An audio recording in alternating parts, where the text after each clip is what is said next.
morning. I'm Christopher Lloyd, and I'm standing here in the studios of Sirius XM Satellite Radio. It's a weekly morning, approximately 6 a.m., and this is the Opie and Anthony Show. Never before has one radio show been so extreme.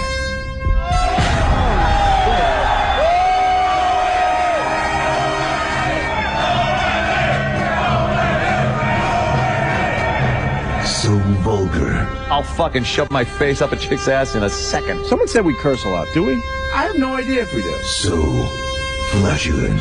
Who just farted? I did, but I didn't know it sounded Like rotten egg from sewage. Oh, wow, thank you. I can't believe that us sitting around like this is actually a radio show. It's not going to get any better than this. Are we on the air? Oh, we are? Oh, okay.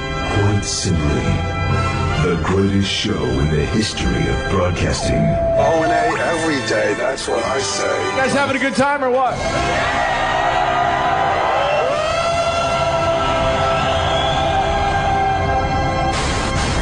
Rules are destroyed, and convention burns the crowd. Would you like to make the fucking again? With Opie, the Destroyer. I would eat Betty White's ass. She's 90, right? It doesn't smell too bad. Anthony, the Rage. Holy fuck, how much more fair you want it? Tired of these people up my ass all the time trying to get me to help. Fuck you. And Jim Norton, lover of the transgender. Every time a transsexual walks in the room, party horn should go off. Like, surprise! It's the Opie and Anthony Show. Strap in, dicks. This one's gonna hurt. Double guns, bitch. But enough of this palaver. Let's get the show on the road. That's pretty amazing. Oh, yeah. Oh, yeah. Yes, good morning, everyone. Hi, everybody. Welcome to the Opie and Anthony Show. How's everyone feeling? Good? Good. It's the other Friday, I guess they call that, right? It's my Friday. It's your Friday. Oh, it's my Friday. Oh, that's right. It's your Friday. It's my Friday for a few more weeks. How's that feel? Pretty good? Yeah, it feels great. For the foreseeable future. Linger. Taking some Fridays off this summer, yes. Yeah. Not next Friday, because we're going to be in Montreal, Canada. That's next week, huh? There's a bit of a buzz as we broadcast from a conference room up there in Montreal. Yeah, what happened there? It might have been our fault. Really? Yeah. I guess there were emails and stuff saying that we were going to be broadcasting from a conference room. Oh, and we were like... and then I finally became aware of it way too late to change anything. So they're looking at me like, hey, idiot. We told you it was a conference room from day one. No other options, huh? Well, I mean, you know, when they send their emails, it's such garbage and bullshit. It is. I don't read any of it. And then you get caught every once in a while. And if they thought, like to send us an email that said conference room, was that the best they could get? Because they should have known, like, what else was available aside from the conference room?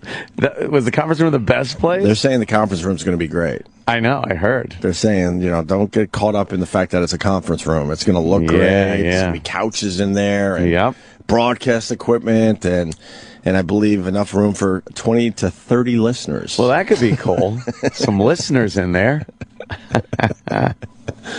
Fuck. What are you going to do? But then the other side is to get everything right, we're going to have to start doing meetings again. But then that is complete crap. I cannot do that. Because in an hour meeting, it would be maybe 3 minutes of, important stuff. Oh, Kenny popped up already. What's up, Kenny? Kenny's right on the mic. I don't know. What I'm about to say might anger some people. Oh no, that's not you usually. Oh boy. No, it's like, I just found out recently too, like the company is spending a lot of money to fly you to a foreign country to broadcast to no one. You could just stay here and do that. Yeah, it's kind of the same guys. Yeah, the whole thing about traveling is for the fan interaction, for the fans. Right. It's kind of the same guys. I saw the list. It's like Tom Papa, it's Bob Kelly. I'm like, wait, we could do that in New York. Oh my God. So we're going to go all the way up there to talk to the same guy. No, we'll get some different guys. Yeah, somebody here thought that was a good idea because they weren't sure what type of fan base you might have there, and they didn't want you guys to be embarrassed and have nobody show up. Oh, God, we'd have a couple hundred easy. Yeah, exactly. Without even trying. The problem is like, there's no leadership here. Why don't you get an executive producer, like, all of a sudden? Like, what's with the company? Like, no, I'm tired of hearing people saying, "Oh, I don't give a shit. Like, it's not my responsibility." Like, this is the people that work on the show. It's their livelihood. You think they would fucking, like, care a little bit? Yeah. Have some passion. Nothing. No, but, like, the company's like, hire an executive producer and, like, and hold people accountable and, and, like, be a professional fucking thing. What were the other options? Do you know what other options They were? treat me like a stepchild. All right, because I'm not a company employee. I'm a subcontractor. Right. So, since I'm not an employee and just a subcontractor, for any consulting, they would have to pay me by the hour. All right. So they rather do things on their own. All right. And then I find out last minute. And I was the one that stirred up the pot about not having a fucking audience. Because if you remember, weren't we in L.A. once and we sat in a conference room and broadcasted to fucking nobody? Oh, that was that the poker tournament? Yeah. One day you were on the casino floor. The next day we were in a fucking conference room. Right. Staring at each other, broadcasting to nobody. In one of those horrible conference rooms, too. Yeah. Well, this is what every fucking hotel has a horrible conference room. That's true. They're not any different just because they put a couch in there. So you're on a need-to-know basis? Yeah, they just, I tried with Rob and Gary. I'm like, look, obviously I'm finding out a little too late, but is there anything we could do? Well, that's what and I they told didn't really people. They didn't really want to. I go, those guys don't pay attention when you talk to them. Well, why they would listen we? with half an ear, and they fucking yes you to death. That's why you have to have a fucking boss of the show to take care of your business. Something a little more festive, somewhere a little more festive than a conference room. Somewhere, where there's people walking around with all the excitement of the comedy festival. It's a fucking festival. Right. The whole fucking town is a buzz. Right. So why can't the conference room be a buzz? It can be if it's set up that way. It's going to be set up that way. Right, Sam Roberts? Yes, we're going to have decorations. We're going to bring some ribbons. Nice. Ribbons. I think there's a Dwayne Reed near the hotel, so we're going to get some balloons and ribbons. Maybe we a party kit, Maybe we can fool around with the conference phone that's going to be on the long table. Oh, yeah.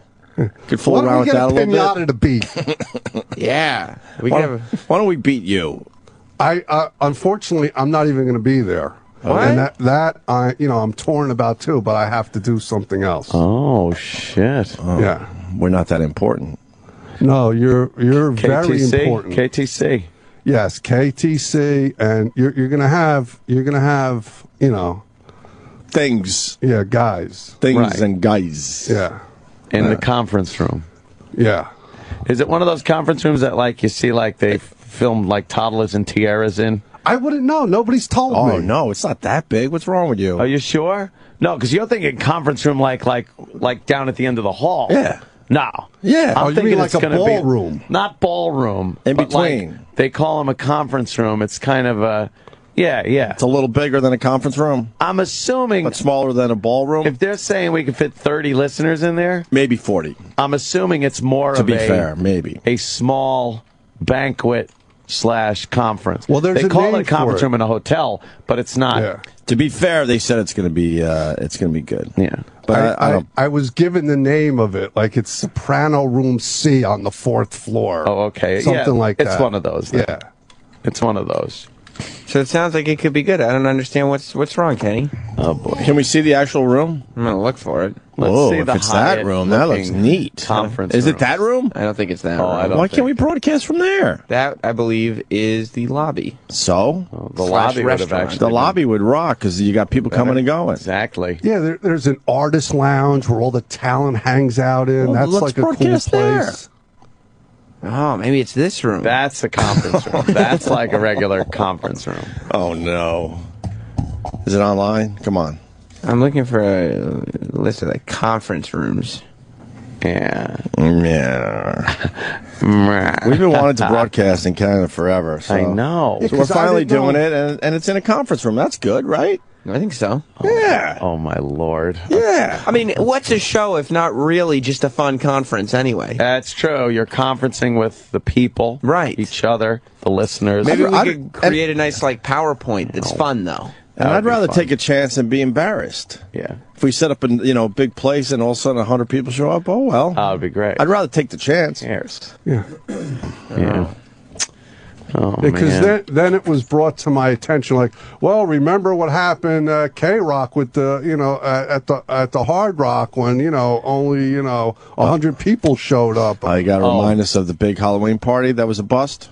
Yeah. But I was said, a huge bust. I said those guys are to blame for that because garbage in, garbage out. You got to fucking promote it like it's the best thing in the fucking world. Like you can't miss it. Yeah, we fucked that one up. Right. That was one of our fuck ups. Right. We didn't promote it. No, we didn't. Yeah, if you piss all over it, then if you're gonna fuck that, I'm not going to that. Like if those guys don't want to be there, I'm not going to be right. there. Well, but like I like that. Garbage in, garbage out. That's exactly it. Right.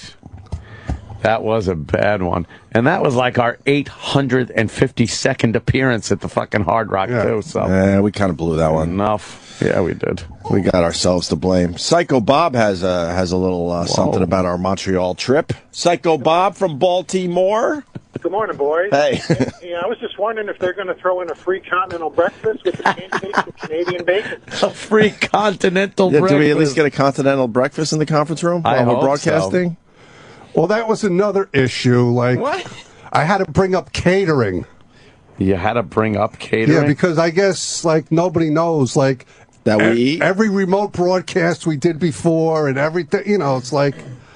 so I had to bring it up to make sure, like, you guys are taken care of. Right. And what do they say? Oh, there's food for purchase. They didn't say that. We should have like a big buffet thing in the conference room. No, because then, you know what? These assholes don't want to hear this. Because then now we start sounding like divas. But I do want a basic fucking chance at breakfast. You don't sound like breakfast is the most important meal. Of course it is. But that and the guests need stuff. So, that should be readily available, not for purchase. It's a fucking party. It's a party. Yeah. Indeed. It's a conference, not a party. Like Anthony, you're a great host at your party. Oh, you have DJs. Right. You have chefs. Barbecues, chefs, fucking booze, everything. Exactly. Entertainment. Activities. Your guests should have nothing to want for. Exactly. Yes. And just fun, fun, fun. Is that it, Sam? That's the meeting room. This is my best guess. All right, well. Look at it. It's like some fun blue carpeting. And Kenny, you might be mistaken because there is some coffee here on this table. Well, no, maybe those guys know how to plan something. There's a table with coffee on it. That's good. That's all I need. All right, coffee and water. Good for you. And maybe a little Danish. Oh. No, you eat a healthy. nice little Danish. No, you're eating healthy. You're losing weight. I am losing weight. Get some nice fresh fruit. Finally losing a few pounds. I don't want Danish. I'm getting rid of the baby weight, finally. Kenny, you don't think the planning's gone well for the trip so far? I wouldn't know. Nobody's planning with me. Oh, Jesus. Well, you don't really know how to plan trips. No. It's not in your past. Why would I? I've only been on the road since 1989. You really don't know how to plan trips away. Yeah, but a bus trip. Yeah. Are you involved with the bus trip? I don't know what happened to the bus trip. I think they can only do one project at a time here. It's not on my calendar. I'm telling you right now, the bus trip is officially not on my calendar. You're taking it off? No, because I never put it on. I don't believe it's happening. The end of September. Middle to end of September. Is there a definite date? I don't remember. I thought there was. Because I would like, if there's a definite date, I would like to put it in my calendar. I think there is Don't put it in your calendar, because then you're going to, like, that week, you're not going to do anything, and then they're going to say, you know what, we can't do the bus trip, and then you're going to fuck yourself. You know what's funny? I have nothing in my calendar. Okay. You know, if you had a boss of the show, they could sit in front of this microphone and fill you in on details. Right. Who do you think should be planning with you? A boss of the show. There isn't one of those, though. I know, so that's... You're not the boss of me. I got blood by nose. Yeah, go ahead. I've been fucking coughing already. Well, do you guys want a boss at the show, or you're straight? I just want to like get a few jokes out there. That's the whole thing. That's get why a few jokes. That's why you need a boss. So you bother guys a couple people. Focus on being creative. Maybe talk a little music every once in a while. Yeah. Make believe I know a lot about sports, and promote a dumb video or something that I've done. You just need Mars to make sure the mics are on. That's and right. Good to go. Yeah, it's easier that way. Yeah. It really is easier that way. But then we get caught every once in a while when we do try to plan something. Because they gave us the green light. I said it on the after show yesterday for the animation festival. But that was 2 months ago. And I forgot about See, it's laughing. I forgot about that. We were given the green light for the animation festival. Oh, yeah. We're moving ahead. And then it's like, this is why, though, Kenny. But then we get caught every once in a while, and you find out we're broadcasting from a conference room. So I do take some blame. But with all the shit that kind of like just kind of, I don't know, revolves around the outside of the show. Well, that's remember that. What about the guys that came in here to redesign our studio? How long ago was that? What did I tell you? It's going to laugh again. What did I tell you? Remember, they're looking, writing notes. Yeah, we need to come in here. This needs to go. There was 5 guys. Nothing. And there's basic stuff, like, I don't know. I mean, I can't even give them... I can't give them the benefit of the doubt, because even basic shit like you said, these big huge monitors in front of you could go tomorrow. How hard would it be to just unplug those and get rid of that at least? No.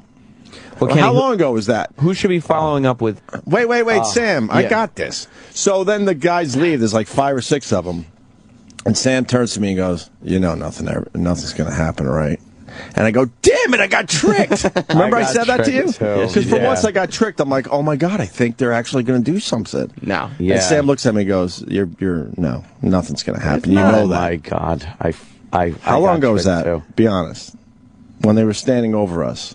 It was over a month ago. Yeah. And it was supposed to move ahead in some way, shape, or form, right? I said at the very least, because I even said at the time, I go, all right, they got to cut the console a little bit. They might try to get rid of this big board in front of me. Push it forward. Yeah, they could have done it when you were on vacation that week. Right. So I said, look, all right, it might take a little more time, but I go, at the very least, could you guys at least take a lot of the clutter, out of this place? Remember? Right. They said, no problem, on it.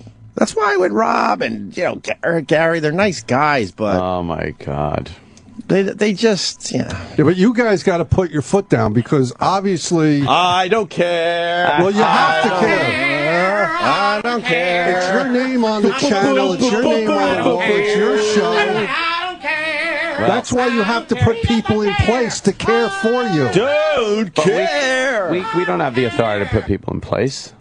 Huh? We don't have the authority to put people in place. That's why, your agent should pick up the phone. Oh. I am giggling like a schoolgirl this morning with all these things. It's so freeing not to care, Kenny, because for many years I did. Kenny, I'd be yelling at this person and that person. But do you enjoy being a multi-millionaire? Oh, that's all right. What? I was probably happier with less money. Well, that's what you're going to have, the way everything's continuing. I haven't been a money guy. Most people know that. I'm happy I'm able to get a beach house this summer. You're right.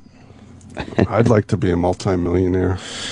Well, who do you think should be following up with the boss? It doesn't suck. Yeah, exactly. No, of course it's cool. You want to be a multimillionaire? Well, you're going to have to change your attitude, first of all. That's always been my problem. I have a propensity to piss people off. Your attitude's a little rough. I know. You got to soften the edges a little bit. I'm a little rough around the edges. You're right. Yeah. You can't teach an old dog new tricks. It's a curse. I don't know. It's a curse. What bothers me is we're probably only a couple months away from the next Scott Greenstein meeting. Where I have to throw my hands up in the air. You were there. I threw my hands up in the air a million times going, we've been talking about this for a year. I know. He goes, well, I have no problem with it. Yeah, do it. The animation festival sounds great. But let's get that moving. Talk to Bill Stettering. Right. Have you spoken to him? No, you'll love Bill. Bill is a guy. He throws names out that I've never heard. I never hear him again. My head was spinning. I'm like, I can't keep up with all these names you're throwing at me. Put Carol Blake on that one. Right. Carol, all right, get Carol Blake on the phone. And I'm like, who? What? And then you never hear anything again. Right. Someone It's tweeted, wonderful. and I didn't write him back yesterday, and I apologize, because I do try to write a bunch of people back. Said, why don't you guys do bits anymore? Because the latest Opie and Anthony podcast has the Stalker Patty mousetraps and the street fishing we did with porn items and Bill Burr.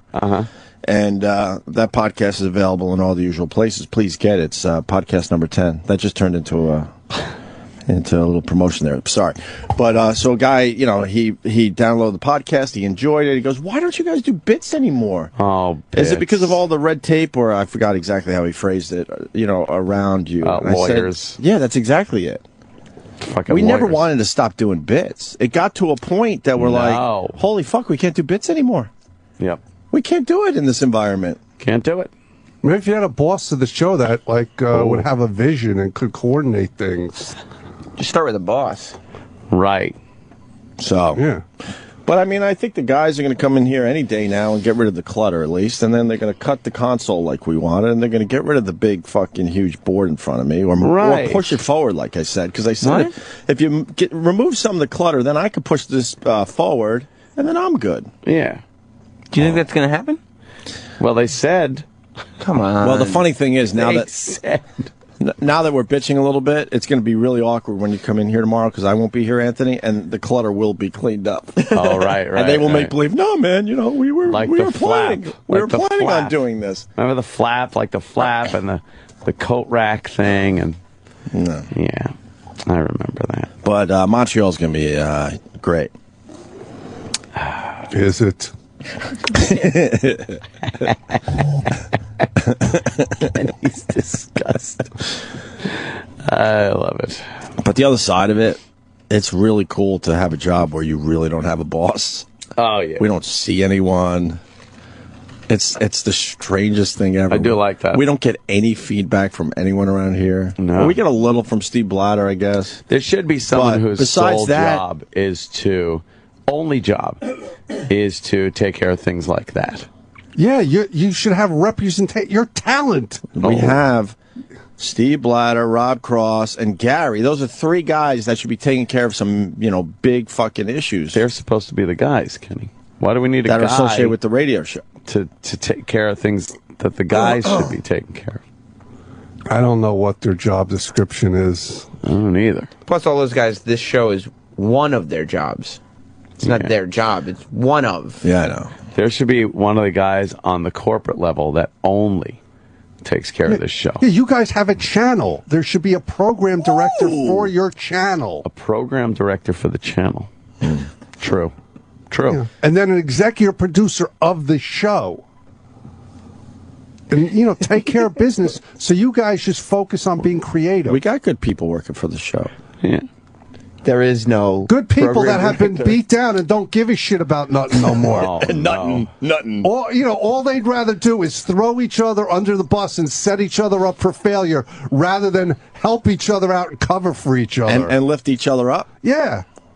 Remember, we got the people are reminding me here. Remember, they gave us those giant garbage pails. That's right. Remember the big? I couldn't even get to my spot. Remember the giant garbage pails? They mean well. They were New York City garbage pails. They were the things you see on the corners. On every corner. Yes. And they'll go, oh, they weren't that big. I would bet a lot of money they were very close to that size. There's one still in the hallway. That's pretty. Yeah, that's just the regulation fucking garbage pail. Yeah. Any day they're going to get rid of the clutter that we said you could do immediately. Yeah. I love it. So, bus trip? Maybe. I guess. Animation festival? Maybe. I would say certainly not. And why, we tried that once already. I had the whole budget I presented. You did. For what? For the animation festival. That was the first project that was presented once Sirius took over. Why, Kenny, why the resistance toward you? Because we all know your talents and stuff. You said you've been on the road since '89 with many successful tours and whatnot. Why the resistance toward you? It probably goes back to when I heckled Jack Clayton at the fucking press conference. Do you realize there's no one left from that episode to even be mad at you? There's probably the ghost of fucking some jerk off running around here. I got scared. I thought I was going to have to pay Kenny's bills for a very long time. Because that was my idea. And I skated. And they wanted your head. Yeah, but you stood up for me. You did the right thing. Well, I know, but wow, that's boring radio. That was a big one. I did whatever I could, but yeah, it was a big one. Basically, what was his name? Joe Clayton. Yeah, Joe or Jack, something. We were out there on CES? Yeah, it was a big Vegas. fanfare. And XM had its little place there, which was kind of cool. And then Sirius in a conference room. No, they used to do it up nice. Yeah, out there, remember? Yeah. Remember our Vegas trips? That's ages ago. Dude, we used to go every year. Every year we'd be at CES for 3 or 4 days. Big stage with a fucking broadcasting right there. Beautiful. From in the front place. of everybody. So that was my point to Gary the other day, and he panicked because he can't figure shit out on the fly. Yeah, I think he's one of these OCD guys that everything has to be, oh my God. So that's exactly what I'm talking about. At CES, when we were broadcasting, people were just coming through, and we grabbed people because we were in a public place. Yeah, with a lot of people moving around. But the Joe Clayton thing. Yeah, it was a big press conference. Huge. There had to be. I forgot what they were announcing. I don't know if it was the Howard thing. Yeah, the Howard thing. Was it? Well, Satellite was basically launching. Yeah. No, it wasn't. We were already there. Yeah, but it was the beginning of... It was the beginning of their company going to the next level. And they had the Dallas Cowboy cheerleaders come out and do a big fucking thing. They played that song let's get it started in here. Yeah. So... we were done with our thing, and I go, Kenny, let's go take a look, see what's going on over there. So they're getting ready to, start the festivities, and I go, Kenny, I forgot how I said it to you. I'm like, could you heckle Joe Clayton? Yeah, you're like, Kenny, do something. I'm like, what? Well, because, that fucking guy, way back in the day, we had a spot at Sirius, and then all of a sudden they shut down negotiations and made believe they never talked to us. And that always fucking pissed me off. Obviously, they had a plan that didn't include us. They realized they could get Howard, so they're like, well, fuck, why would we get these guys and pay them, a lot of money when we could, get Howard? I understand from a business point, but they were scumbags about it, and they never even returned our calls when we thought we had to deal with them. Yeah. So, there's Joe Clayton, and I'm like, Kenny, can you fucking say something? And what'd you say officially? Well, we were in the back of 150 people. Oh, I think it was more than that, but okay. Yeah. And then I knew what I was doing, so I timed it perfectly while he was giving his speech. At the end of the sentence, I screamed out, "Can't hear you back here!" That's all. Yeah, but I said it 20 times. Well, all right. I didn't. Yeah, you're right. Until I got chased out of there. And then security came. Yeah. And then I saw people I've known forever, I'll just say that, with their arms folded with this disgust on their face. I'm like, really? We work together. This is what we do. And they were so mad. And then we thought, who cares? It's the competition. Exactly. But Clayton went on the phone, talked to Hugh Pinero. One CEO to the other. And then next thing you know, Kenny's we're both in trouble, sort of, but more Kenny. We're in deep trouble. I'm like, what are you doing? It's the competition. Who gives a fuck? Care? Yeah. Why are you even taking a phone call from that guy? And then we weren't allowed to hire Kenny, and then we did some under the table shit with Eric Logan, who was beyond cool. He's like, look, you could still have Kenny, but he can't really be on the book, so we're gonna pay him this way. We had a bag man, I think, basically to pay Kenny for a while. Yeah. What happened to that guy? Well, when Mel moved in, they showed him the door. I don't know where he is now. But that's what I mean. He's kind of not. When Mel Karmazin moved in, no, he's out. I hope he's out. Fuck. Is he on the board or something? Oh shit. I don't think so. Yeah, I think he's out. But then I'm looking at Hugh Pinero we're really in trouble for this? Really? Well. And then he didn't want Kenny around at all. It's not a surprise, that's for sure. And then when Hugh Pinero finally left, thank God. Although we had asshole number 2 come in. Well, yeah. They're all assholes in the end, aren't they? Yeah. then we were allowed to hire Kenny through Eric Logan. Yeah. And he's been here ever since. Oh, my God. What a fucking soap opera. Yeah. How do you give a shit that Kenny yells something out at the competition? The competition. That's what I was thinking. No wonder they got fucking acquired by Sirius. Yeah. Oh, yeah, they were the bunch of jackasses. They fucking bent over and just spread their cheeks for Sirius. Oh, XM bent over. No lube, big Sirius, dry dick, just fucking... And all these assholes thinking it was... I mean, I guess in the end it was a good thing, but they were all excited. I'm like, no, you idiots, they're going to push all of you out. You guys are gone. We're pretty much the last people from XM still around. And Wiki, somehow. I don't know. I wrote him the other day, and it said that the email wasn't valid. I know that happened to me once, too. What's going on with Don Wickland? I don't know. I asked somebody, they didn't know. Text me. Are you still around? I don't even know. Because they're down in Washington. Remember our Washington trips? Those were nice. That was fun. Those were interesting. I liked the little cafeteria. I loved it. Hot lunch every day. Yeah. After our show. School. It was awesome. The hip-hop guys would sit at one table. Oh, yeah. With little cliques, just like school. And just like prison, segregated. Prison. It kind of was, though. The right-wing talk show hosts were at another table, and then you had the emo kids over there, and the fucking alt-rock guys. Classic rock guys. Just getting high. That was fun. Nah, whatever. No, Don Wickland. He's still in a plea. He fucking wound up. Why is this publicity shot in front of a funhouse mirror? He definitely. Nothing on that. Yeah, he's a little. What's going on there, Doc? It's like a little round. All right. Yeah, he pulled a cockroach move there. He's still alive. Nah, he's good. After the nuke. He's good people. Yeah. Anyway, so we're going to be in Montreal next week. Yeah. Thursday and Friday, broadcasting live. Brush up on your French. Is that it? Don't they speak that there? In Montreal. Montreal. Yeah. Yeah, in the conference room. Look for it. Look for us in a conference room near you. It's so weird. This stuff Check your local conference rooms. This stuff used to get my blood pressure rising. Not anymore. Now it's just... I find it hilarious now. Now it's just... It's a complete turnaround for me. I just laugh now. It's what it is. It's what it is. Are we just going to get an audience on site? Well, I don't Well, that's what I asked. Is it open to the free to the general public, or is it only for festival badge holders? Oh, God. And then I was told, no, it's to nobody. I don't know. It'll be all right. To nobody. It'll be all right. Oh, God. Yeah, how are we getting people in?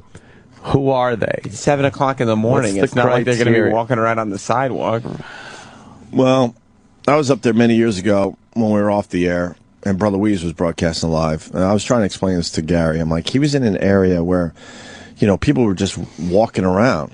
It was sort of in the lobby, I guess. Yeah. But it was like on the second floor of the lobby, if that makes sense, overlooking the big lobby below. And he got so many people just because they were, checking in. They were getting up early to jog or have a smoke or get coffee or go to the gym. And he was just grabbing people he would have never got. But think about it. Maybe we'll get the people that inadvertently open the door and go, "Oh, excuse me," right, and then close it again because they thought it was. Is this the Johnson meeting? No. No. Oh, I'm sorry. You want to do a couple minutes on the radio? Though? No. Johnson meeting. Johnson meeting. I'm pissed. I'm late. That's all good, Kenny. Should be fine. No, it's not. Oh. This is a sinking ship. Kenny's disgusted with the organization. What's more exciting than a sinking ship, though, Kenny? Think about it. Yeah, but this is my livelihood. I'd like Oh, to my see God. it. Don't count on me or Anthony for your livelihood at this point. Oh, boy. Yes. No. I'm looking at sailboats already. Oh, boy. I'm looking at sailboats, and you know what that means. Like the Kennedys. I'm looking at sailboats. Don't count on me for your livelihood. Well, we've made it to the top of the mountain. We're on our way down now. All right. Okay. We've left the dead bodies at the top. I mean, now we're fucking going back to the base camp. We're good. Sliding down. We're good. Unless someone wants to reinvent this whole thing, then I'm all in. Yeah, a boss. Hey, boss. Mercy, boss. We don't have a boss. Exactly. Oh. Bruce? Don't worry, they're going to take care of the studio any day, though. Any day now. Who is? I do know they gave me some weird excuse, like something happened to one of the guys. Like exactly. He had personal stuff. I just went, yeah, whatever. It's cool. I found out it's because it was going to cost $230,000. Oh, my God, we forgot about the wall. We forgot about the wall. Entertainment Weekly's been having a time of their life in that studio. Have they? Oh, Who would know? They don't talk to anybody. They're the unfriendliest people in the hallway.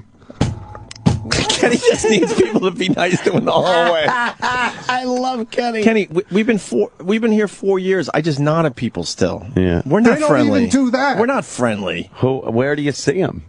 I see them. They come to work. They start their show at 7 o'clock. So I would have no idea. Could you point them out next time they walk by? Because I don't even know who they are, what they look like. They go around. They don't come near it. This is like a pariah, this fucking thing. People, the talent handlers bring the fucking talent this far away. Well, I would do things so differently if I was in charge. Like, we get guests because we're assholes. We'll open the door and I'll shout out some stupid shit, and they pop in. And they pop in. You get some cool interaction for maybe a couple minutes. Do you realize that the company gets really mad at us for doing that? Why? We're all the same. I don't know why they get mad at that. We're all the same company. And in the end, nothing gets changed. Nothing's bad. The place that they're going doesn't get any less time. It just... And if some other show grabbed one of our guests as they're heading into here, who cares? I wouldn't care. For 2 minutes? As long as we get them on the show. Yeah. So now what happens is the talent bookers that bring the people around, the handlers for SiriusXM, they're starting to avoid our studio. So we don't have that, that quick interaction. Like a pariah. Right. Yeah. So we don't have that impromptu thing, which if I was a listener of this show, I would think it's kind of cool. All of a sudden you're like, what? I didn't know blah, blah was going to be on the show today. Yeah. But we didn't know either, because all of a sudden he just, is outside the studio. Yep. Makes it cool. Yep. All right, let me get your breakfast. Oh.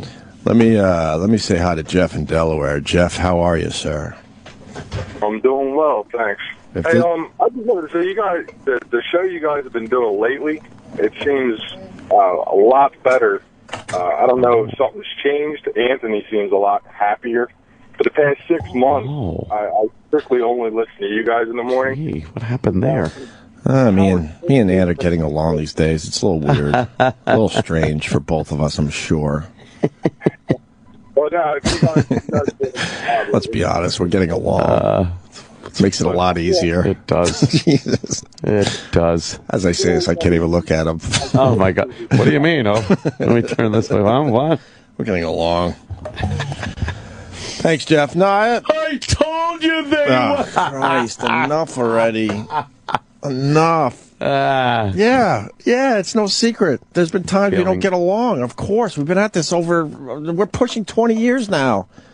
You don't even get along with people that you have sex with for that long. Right. Constantly. Of course we go through our times we don't get along. But for some weird reason, we're still able to do radio, which is really strange to me. Radio.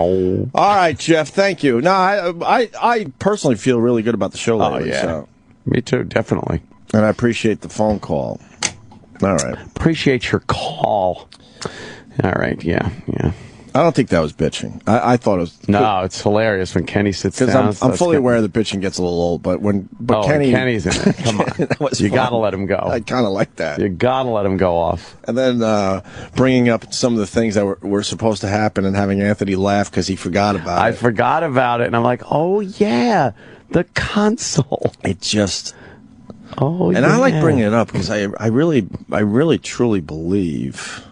Yeah, we sit there like, wow, that this happens to the people out there going to their jobs. Yeah. It's just amazing how nothing gets done anymore. I was going to say in this country, but in the workplace. Yeah. Nothing gets done. Everything they just have to overthink everything. And we hear about like how, we'll fix the console. We'll do it. It reaches like the starting point, right, and then just goes nowhere. And I even, the last time, they were talking about fixing the console in our studio, I'm like, I even knew in my head, I'm like, okay, the odds of them doing this immediately is very slim. But I go, look, at the very least, you can get rid of the 2 monitors that Anthony has officially said he doesn't need at all. Yeah. He just needs one of them replaced. Now it's getting with a small one. Yeah, a tiny monitor. But if you do that, then I'm going to be able to push this console forward, which will give me more room. I'll be cool over here. Then there's some of this weird shit. Remember we even pointed at this stuff? This stuff that's still here. Like, why is the phone in the middle of the console? We don't use that big, huge phone from 92. Yeah. And these keyboards, they're like, what do they do? We go, I don't know, to be honest with you. I think you could just get rid of those, or you could at least hide them somewhere else. Yeah. They're like, okay, we'll be on it. We'll get right on that. Yeah. It's going to be awkward tomorrow when some of this stuff is cleaned up. Oh, yeah. Gonna wonder who did it and who was instructed to do it. Probably a meeting. Yeah. All right, what's going on out there? Out in the world? Yeah. Out there, we talked about it in here. I went to the movies last night. You went to the movies last night? I went to the movies. Now, you don't like going to the movie theater. No, but it wasn't bad. Who's that? Who? That. Which one, the blind? The one that's a little haggardy. Is that a word? Haggerty? That's the last name of Grizzly Adams. Dan Haggerty. A bit haggard. I think that works, right? I'm not sure. There's one. She looked kind of famous. Oh, yeah? She was being led to Pete Dominic's show. Yeah. Oh. Yeah. I don't know who it was, but that's where she was being led to. Oh, really? Oh, yeah. So I guess they're going to be talking about George Zimmerman. Probably. Anyway, you went to the movies. Yeah, went to the movies. I went to see The Conjuring. No, very scary. I don't know if I want to see that at night. The reviews in the paper today. Really? The trailer's the best part. Why is that? Because the trailer's the best part. Yeah, I think so. Dude, I saw a trailer for that new movie with Matt Damon that's coming out. Futuristic. Looks good. Matt Damon playing Matt Damon? One of those movies? Damon. He kind of plays himself in every movie, doesn't he? It's like the Bourne character all the time. Elysium? Yes, yeah. Elysium. Getting very good buzz. It looks really good. It's got that District 9 look to it, same people that did it. It seems like a pretty cool little storyline. But I saw the whole movie. I saw the whole movie in the trailer. And I know this has been brought up many times, and but when you're sitting there watching it, it's like, wait, that's like a plot point. Right. That's a fucking plot point. Right. I'm supposed to be watching the movie, and when that part happens, I'm supposed to go, holy shit, whoa. That's like, and they just blow it. You could pretty much, we probably shouldn't do it for the people, but you could pretty much, give a review of the movie, right? Yeah. I guess because they feel they're leaving out or like talk about the whole story. End. Meanwhile, you could probably figure out what the end's going to be. They don't leave out the based end. on what happened in the trailer. And they don't really leave out the end. Well, they leave out the ending scene. But you know maybe. that what it's going to lead to. Happen. Right. You know it. That other movie with Marky Mark and Denzel. Two Guns. Huge plot points. Really? Huge plot points. Just fucking thrown right out there. Here it is. And I don't know. Whatever. When did they change the trailers? I don't know. It wasn't that bad. No. Let's say, you know what? The movie Sixth Sense. Yeah. With that huge surprise. That Bruce Willis is dead, the whole fucking movie, right? Sure. They would have gave that away in the trailers these days. Probably would have, yeah. Yep. In some way, they would have gave it away. Yeah. There was a time they held back, like you said, the plot points. Enough with the Prancisizer. It's not lady. the Prancisizer. I know. Lady. It's another parody. What is that? Everyone's parodying the Prancisizer lady. Jesus. Enough. Anyway. Yeah. How was Pacific Rim? I saw Pacific Rim. Sorry. Oh, I thought you said No, that. that's okay. How was it? Say, anyway. You know what? Awesome. What do you mean awesome? It was fucking awesome. Really? Yes. Why? Because, first of all, you don't go into the movie, a movie like Pacific Rim, expecting an amazing story and fantastic dialogue and acting and everything like that. You go in because the whole thing is that this is an amazing, huge-looking action fucking monster movie. Right. And as far as that goes, one of the best I've ever seen. Really? As far as that type of genre goes. It looked fantastic. I saw it in 3D. It reminded me of, as a kid, like the old Godzilla movies. Oh, wow. And shit. But only done so well. It looked fantastic. The giant fucking mechanical things were beating up on fucking animals. Yeah. When they show these scenes like where the fucking machine is like running through the water, and you see the water fucking skirting off the legs of the thing. It looked fucking amazing. How do they do that? I don't know. I don't get it. It was awesome. How do they do that shit? And then see, look, Pacific Rim can suck my sweaty balls. Now, what were you expecting? I'm talking to the computer screen. I don't know what this guy was expecting. Like the dialogue, yeah, because I saw it too. Yeah. The dialogue was terrible. Like, I laughed at the dialogue. Of course, I was laughing too. But that's the fun. Yes. Do you think it's the dialogue... an over-the-top... Okay, sorry. Like, over-the-top kind of movie. And was the dialogue meant to be made fun of a little bit? Like, they knew what they were doing, maybe a little tongue-in-cheek? I think they knew it wasn't, Academy Award-winning writing. When they're talking and the father-son team there, horrible. And the dialogue between them, my boy and stuff, it's like supposed to be that Independence Day kind of let's go get 'em boys kind of a thing. And I mean, for some reason they stopped when they set movies in the future now. Yeah, they figured out when the future is, and they haven't moved that year forward as time has gone forward. Because this movie takes place like in 2025, which is only in 12 years, and everything looks like it does now anyway. But they flash back to like when the aliens first came. Yeah. And you can tell based on the ages of the character that it was before 2013. Oh, I see what happened. It doesn't make any sense, but that's fine. So they got to push their year a little. Like, who cares? Why don't you a little further, right? Yeah, like 21, 25. Like the little Asian girl. Yeah, she would have been. That didn't figure. That would have been like 2010 or 2009. Did it happen? Did we miss it? We didn't have that technology. We didn't have like fucking deep sea alien things. And that takes you out of the movie when they don't have the years right. I mean, immediately I'm doing the math. I'm like, wait, no. I never saw big fucking nothing took me out of this movie. But nothing took me out of this movie because I wasn't expecting anything more from the dialogue and storyline and any things that continuity issues.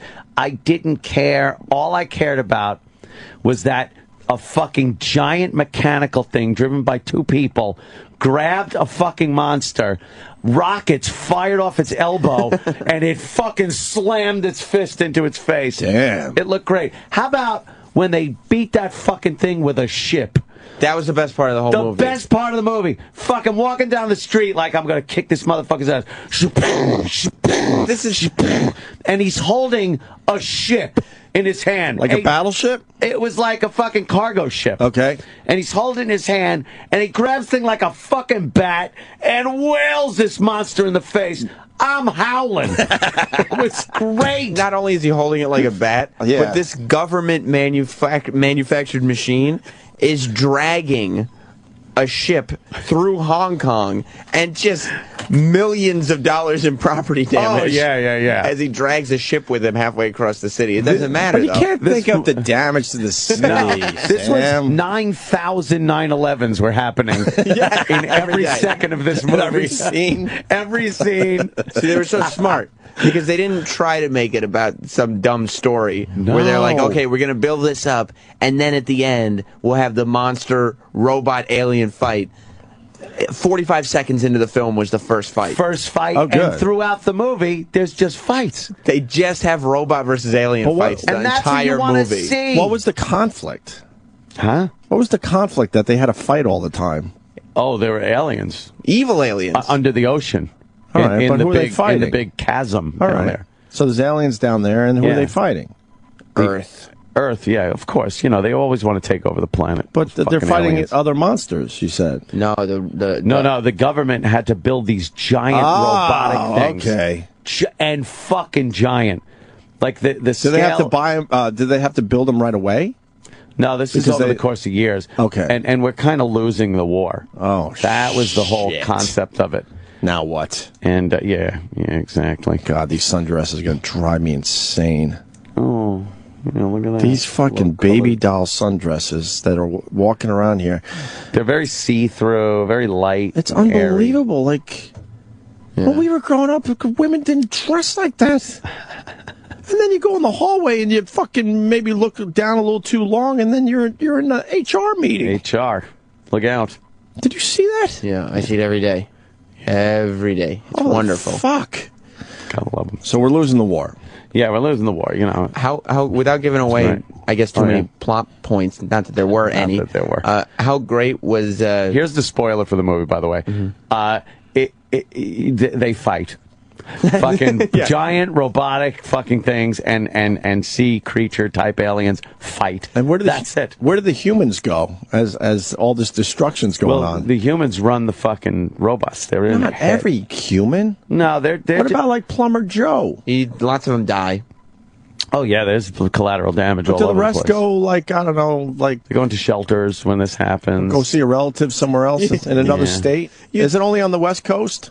It's Pacific Rim. No, I understand. So it's, but they're branching out. Look out! It's all coastal areas. Are we safe in New York from the for now? Okay, I think good. for now. Okay, good. You would think every single human being by 2025 would have moved inland. Yes. Why would anybody live in a coastal environment? On the coast when these things pop up, people are still on a beach. One thing I found funny because you want to go in the ocean. There's aliens in the ocean. Oh. One thing I found very interesting too is there's aliens and they're just ravaging the earth, and the Asian girl figured, I'm gonna dye my hair a little blue on the tips. Here. Really? Wouldn't that be so far down the priority list of things at that point when people just dying by the hundreds of thousands that you're like, I think I need a little blue hair dye. Is there time for some love? A little love making? Little time for love, Dr. Jones. There's a little time for love? Little time. Well, you wonder, though. A little romance? You wonder. Is it love? Is it a brother-sister relationship? Hey, you don't know. You don't know. How was Charlie Day? That's all I want to know. He was Charlie Day. Your comic relief is here. Because I like Charlie Day a lot. He was the wacky scientist kind of guy. Yelling, trying voice to figure it out. There's the fighting, right? Yeah. There's the fighting. But then there's the other side of the battle, which is let's try to figure them out. Kind of a thing, and that's where he try to figure out the aliens. Yeah. Oh, yeah. Why would you do that? Well, looking in ID4, they have no interest in living it out in harmony with us. Yeah, to fucking kind of figure them out a little to see what the best way to send your rock'em sock'em robots in. Right? Did you notice that? Because obviously they have communicators in the robots in their helmets. Yeah. Back with base. Yep. Did you notice how far those communicators could go? It's the future. It's 2025. It's 2025. Not that far. Remember, a mere 6 years ago, I had a Pebble phone, so it is possible. Right. All right. Fucking ruled. I mean, it did, huh? I was watching this, just going like, "Fuck, that's cool." Interdimensional walkie-talkies will be in existence by 2025. Yes. With the flying cars? Any flying cars in the movie? No. Just giant Still no robots. flying cars in 2025. Big helicopters. Yeah. Personal helicopters? That could never happen. 8 billion ton fucking robots. 15 helicopters, 100% in sync with each other. Of course. As they carry, 8 million ton robots and drop them in the ocean. Oh my God, how much gas did that take? Please. The rotors would rip right off these things. But again, I didn't care. That wasn't the point of the movie. Right. And people that say it sucks balls, as they say, are missing the point of what this movie's about. You go in, you sit down, you watch amazing giant robot, fucking batshit crazy looking animal fights. And Rotten Tomatoes, they're tough. They're tough on movies. They're giving it 71% positive reviews. Go. That's good. That means it's a fresh tomato in their people world. that know what and then they're going in 85% of the for. moviegoers are loving it. They know what they're going in for is why. Yeah. If you say it sucks balls, tell me why. Why? It didn't look good? It didn't look realistic enough or anything? It looked amazing. All right, we got somebody on the line. All right. Jeff, thanks for the compliment. We're never going to take today because we're too busy. I appreciate it, though. Oh, Jeff. Jeff? Yeah, how you doing today, guys? All right. Yeah, right. Hey, just wanted to call in, first-time caller and long-distance truck driver here, and I listen to you guys religiously every morning. And wow. Religiously. Yeah, well, Praise you guys are real. Keep it like that, man. I mean, you guys are real, and I appreciate it. With a cup of coffee, you guys give me through the day. I keep it real. Wow. I keep it real. Trayvon just a whoopah. It's called whoopah. That's called whoopah. I got to put my jaw out when I do it now. Yeah, no, that's just called whoopah. All right, Jeff. Thank you, sir. Hey, thank you, sir. All right, right on. But we got Kevin in Atlanta. Oh. Hey, Anthony, you have savaged Independence Day in the past. You guys have had your. Do you not realize that movie, Pacific Rim, is nothing more than Independence Day with Transformers? Well, very, very similar. I did notice that as I was watching last night, especially since you got the guy from The Wire there doing his little Independence Day speech at one point. You got the that was horrible. By the way, Terrible. Worst speech of any movie. Worst speech ever. One of my favorite parts of the movie, as far as dialogue things go, is when someone's adamant and they're like, "I'm not doing that. No way you can make me." And then someone turns around and goes, "But it's for the country." And then he goes, "Yeah, all right." What the hell? I saw like 3 separate instances where it took nothing to talk people into doing things that they were dead set against doing. In one sentence, they were like, "Nah, right." You're right. When all the power goes out. Yeah. And it's already been established, maybe only 15 minutes ago, that the one robot, the hero robot, has a nuclear reactor, so it's analog. And they go, "None of the robots work." And then Charlie Hunnam goes, "One does." One does. Oh, I laughed out loud in the theater. Of course you lolled. And then guess what? Awesome robot alien fight followed. Fucking awesome robot alien fight. God damn. Well, what about the quirky scientist that just has to try to understand the aliens? Same thing as Independence Day. Exactly. Yeah, of course. But you know what the difference was? Independence Day did not have an alien fight literally every 15 minutes. Exactly. Thank you. True. All right, that's true. Thank you. All right, Kevin. Nobody dragged a giant boat through Hong Kong in Independence Day. Fucking wound up. Wham! He slams it with a cargo ship. Least effective battle method Oh, ever. yeah. Unfortunately, I haven't seen Pacific Rim, but I don't think they were going for high expectations like Independence Day. No, that also. That's the problem with Independence Day. They were trying to go a little more highbrow with the whole fucking meant thing. Every bit of Independence Day. It's a Godzilla movie. Thank you. It's a Godzilla Wheels is saying it movie. on Virginia. That's what From I was Virginia. saying. It reminded me of sitting there and watching Destroy All Monsters at the Central Islip movie theater. Yes, with Ghidra. Do we have that noise from Godzilla? Godzilla noise.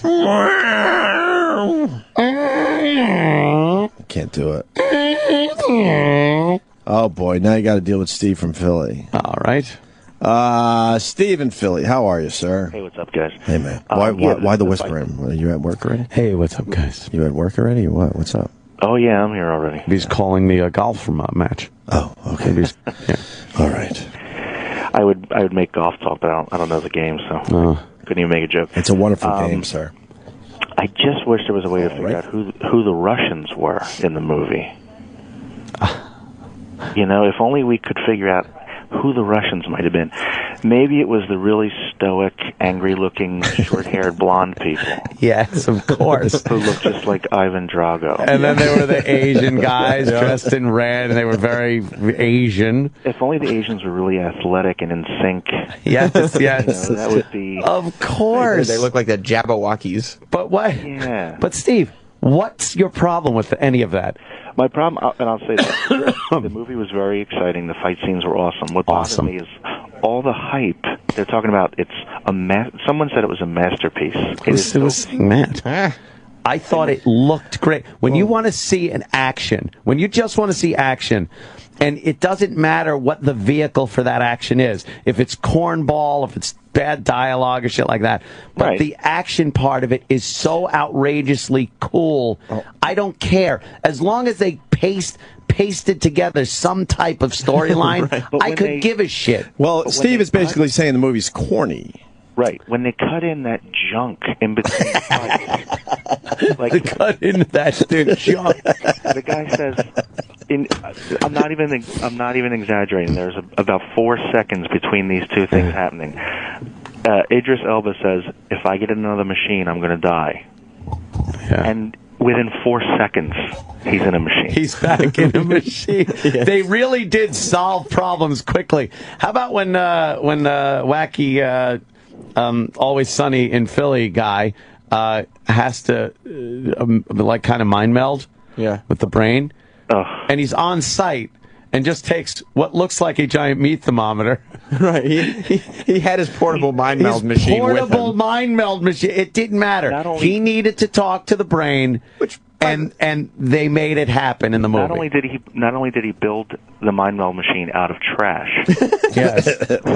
He did it twice in 2 different locations with different trash. No, I think he brought the second one, the first one, to the location somehow. How about when they told you what corner to meet Ron Perlman on, and they had to show you that he was standing on the corner with the 2 street signs above him?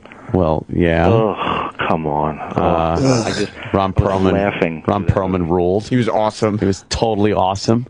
You know what? I think my favorite moment was when they were like 10 minutes into a fight with an alien, and they were getting their ass kicked. Oh, yeah. And they were like, there's only one more option, and it's to throw all our bombs at him. And then the Asian girl goes, no, there's one more option. And she pushes the button for sword. And I'm like, why wouldn't you have started with a sword? Right? Why wouldn't you just stabbed him? I didn't get that either. You know, the other thing, the guy's got the whirling fucking saw blade hands. Right. Come out with whirling saw blade hands. Yeah, right. The risk of that's a good starter. What was the starter then? Just fists. Oh, that's dumb. You're right. That's ridiculous. Dropping double axe handles. Right. Like, why wouldn't you start with all your weapons? I'd be doing that plasma gun and fucking shooting the rockets out of my chest and fucking sword. Not saving. It's not even like a sword has ammunition that you save from. No. It's a sword. And they're just disemboweling things. It's easy. Whoa. It looked easy. Nice. The Gypsy Danger was standing its ground. Didn't want to go right to the big guns right away. Yeah. Look, let's stand your ground, right? Look, let's all be honest here. It's no Sharknado, okay? Yeah. But it's still a guilty pleasure, this Pacific Rim. Look, I fucking thought it was awesomeness. I felt like I was watching what would happen if Sharknado had a $7 billion budget. Yes. And it looked like if Sharknado looked amazing, like you're like, holy shit, there are really sharks in the sky. Right. It would be very similar to Pacific Rim. Yeah. That's exactly what it was. When they're walking around that complex with all the robot things that are there, and you just see like they're coming up to barely a speck next to the shoe of this thing. Like Anthony, it just looks so awesome. Yes. And once the government shut it all down, and this guy somehow had access to everything still. Yes. Who was funding it? We don't need them. The government shuts down. They're like, look, these robots obviously aren't doing the trick anymore, so we're going to shut down all robots and just simply build a wall. Build a wall. Like, why would the wall be secondary to giant robots? They're going to build a wall, which, by the way, gets breached every week. Really? It's just, the wall idea was terrible. think Wait a minute. You'd start with the wall. Yeah. And then go, oh, the wall didn't work. Wall doesn't work. Let's we go to should build robots. giant robots instead. You think the wall would have been the first thing? Like the sword. Right.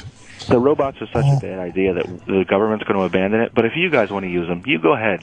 All right, so the storyline might have a couple problems. We don't have anything to do with them. Yeah. So if you want them, you can have them. I know one's got a nuclear reactor in it, so be responsible. Yeah. That's the one that's, of course, not digital. Right. Because when all the digital ones shut down, the old school one that nobody wants around is the one that saves the day. Yeah, see? That makes sense. For some reason, it's impervious to an EMP. Yeah. I don't know why. When the guy said, "You're going to get us all killed," I was out. No, really? Come on. How are you out? Then it went to an awesome fight.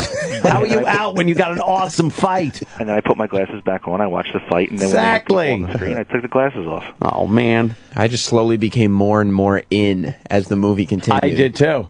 I thought it was the lowest expectations a human could have for a movie. Yeah. I was making fun of my buddy who wanted to see this, and then I was like, "All right, awesome." That's how I was. Awesome is what the movie was.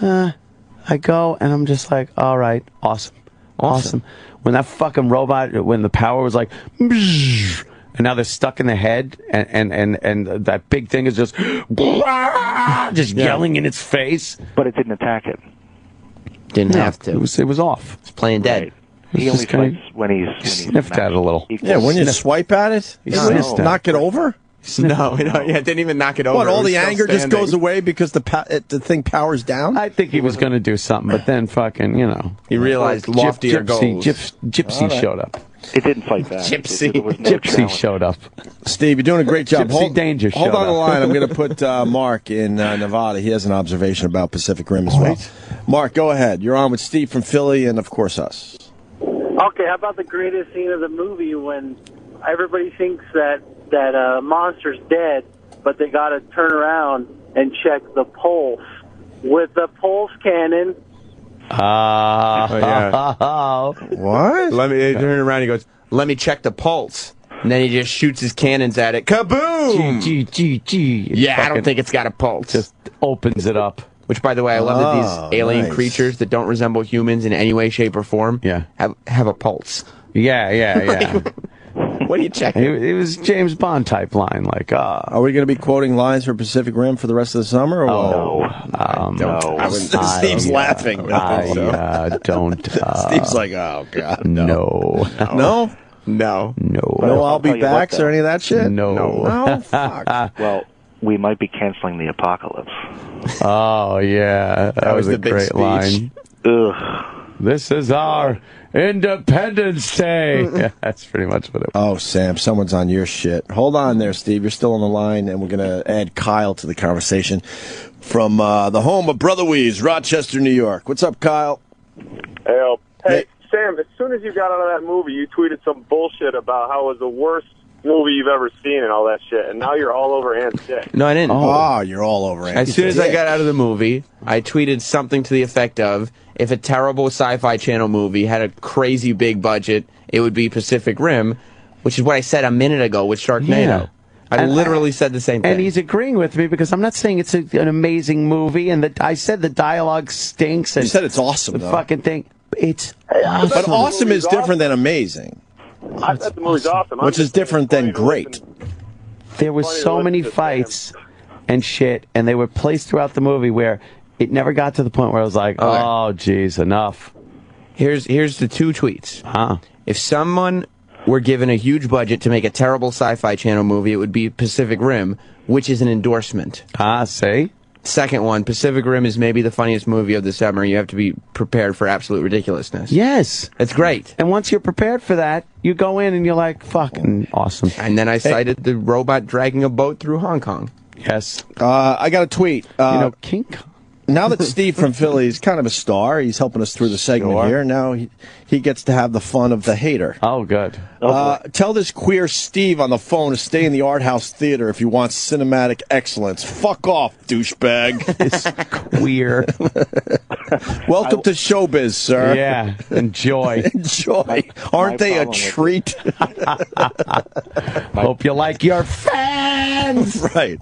My problem with it was the hype, not the actual hype. There wasn't much hype. It wasn't. Dude. No, this wasn't hyped. No. I'm talking about like the phony reviewers that they put on the commercials. Well, who doesn't do that? I got a question. Yeah. Was Tom Skerritt in the movie or what? No. Fuck! That would be great. How do you make a movie like that without Tom Skerritt?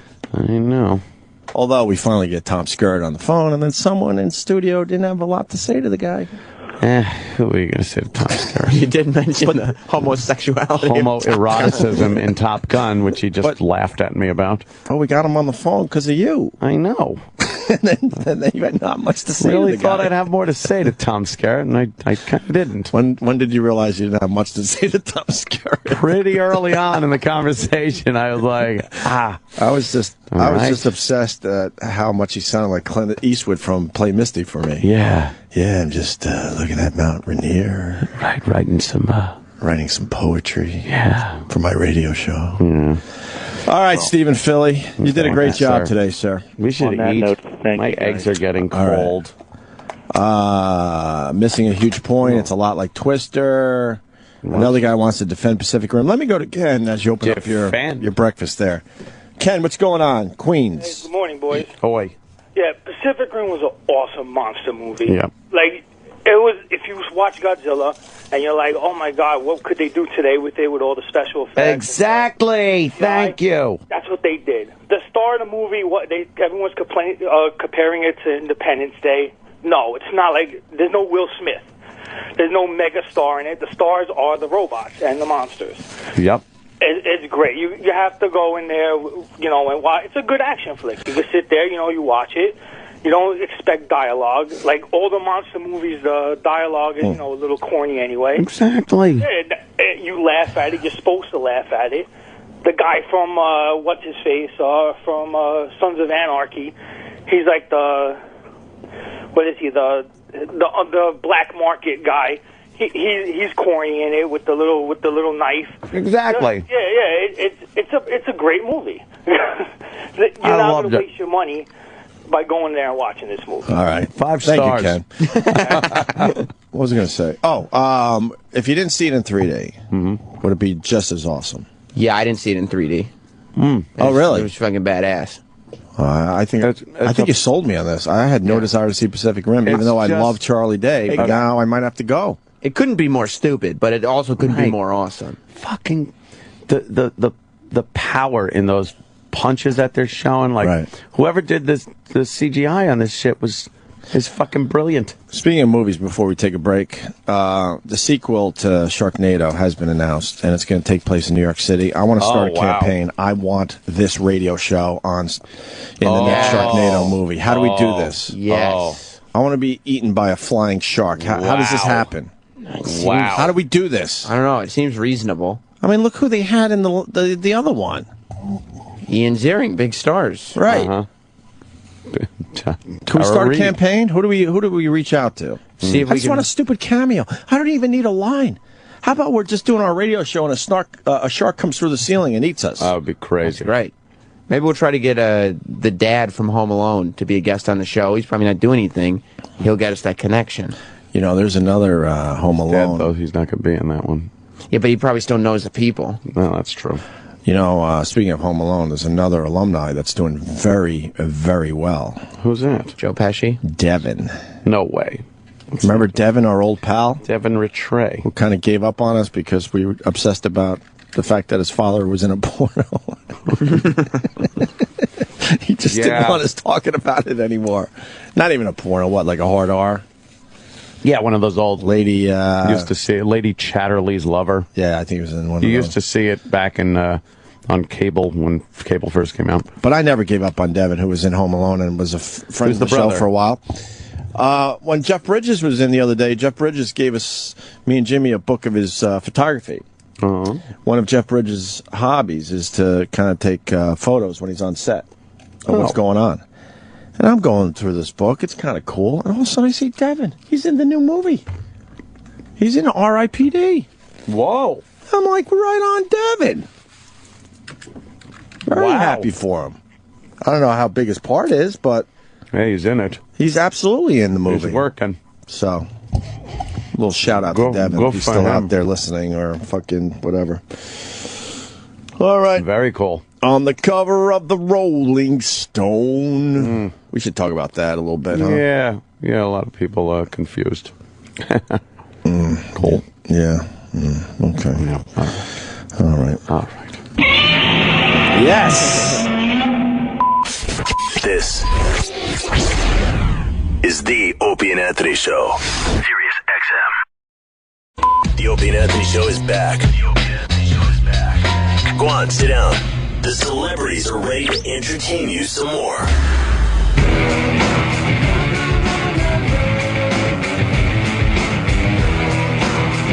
Na na na na. Na na na na na. Oh. Nelson Mandela, 95 today. I am. He's got a little bit of a comeback. I know. It looked like he was definitely going to be dropping dead. He's on his deathbed, and then I heard, I think a few days ago, they were considering letting him go home. Yeah.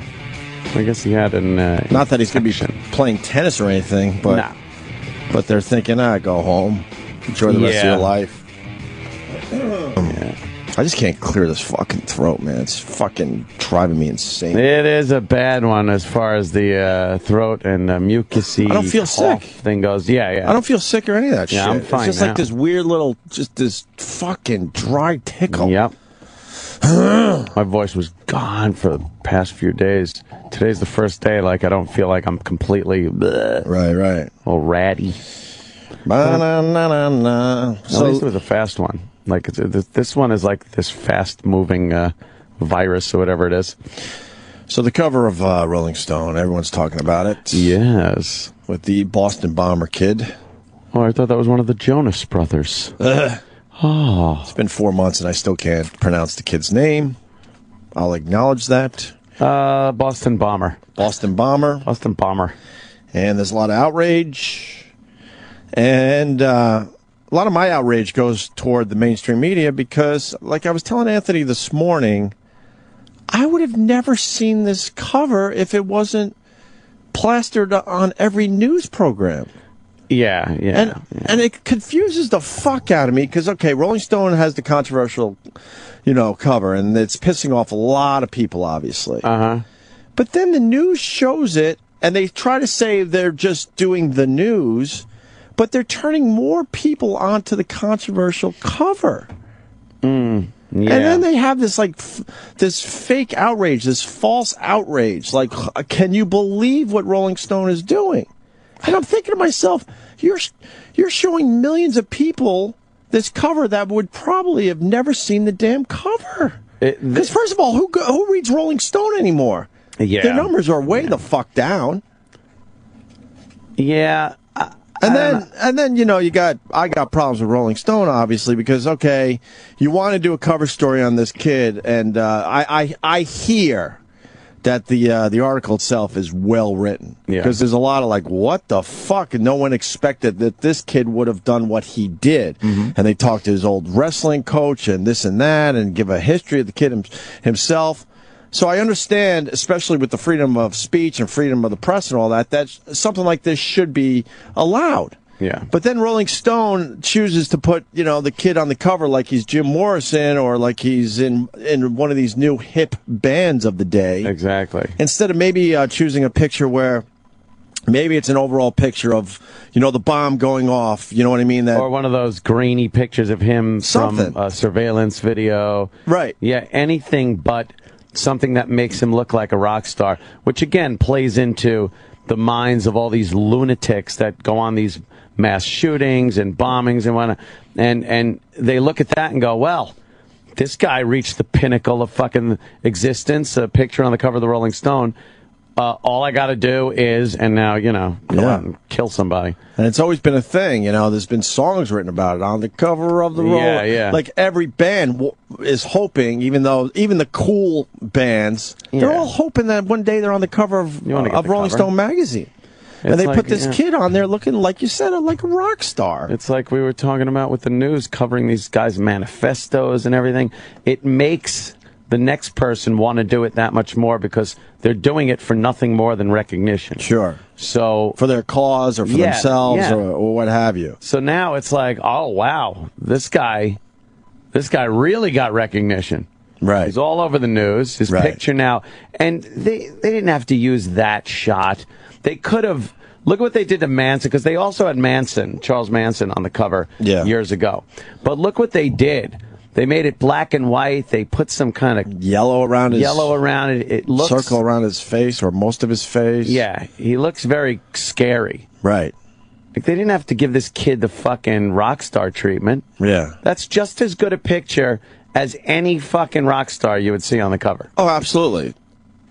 Any rock star would be proud of that type of picture on the cover of Rolling Stone. So, you know, I mean, we live in a society where, you got to kind of allow it, but...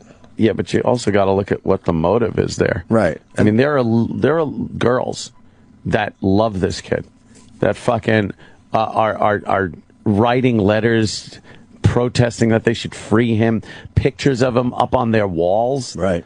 And the type of hero worship for this animal is fucked up.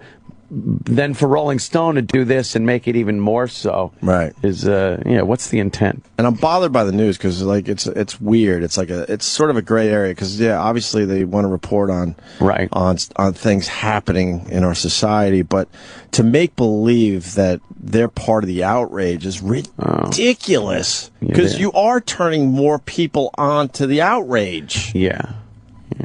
So that it drives me nuts when I see these people do it.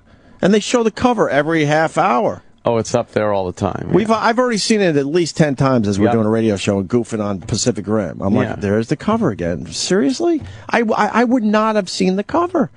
Because I don't really buy magazines anymore. I walk by magazine stands, so maybe I would have saw it quickly. Maybe. It maybe would have caught my eye. Mm-hmm. And Brooke Baldwin, she's one of the newsreaders on CNN. Because they're pretty much newsreaders, let's be honest with you, each other. They try to have an opinion here and there, but it falls incredibly short. And she had a Boston fireman on talking about the cover, because obviously up there, man, it really fucking stinks. Yeah. And he's talking about it and just saying how pissed off he is and all that, all the typical stuff, of course. And then and the media then celebrates the fact that, he's on the cover of Rolling Stone. And Brooke Baldwin gets on her high horse, sir. We're just reporting the news. But you could tell she was bothered by that because I think deep down in her tiny little fucking pea brain, she knows what she's doing. Yeah. But she doesn't want to. Of course they do. She doesn't want to lose her job, so she plays her part in the whole fucking thing. Yeah. Of course the media is celebrating the fact that this kid is on the cover of Rolling Stone. They know what they're fucking doing. But they figure if they go, oh, look how outrageous this is, then they could certainly, talk about it and feel safe. I mean, they must have meetings. The Rolling Stone's been around long enough where they must have meetings about the cover. And then they must also have discussions as to whether any of their covers is going to cause a problem and how to, head it off. So they must have known.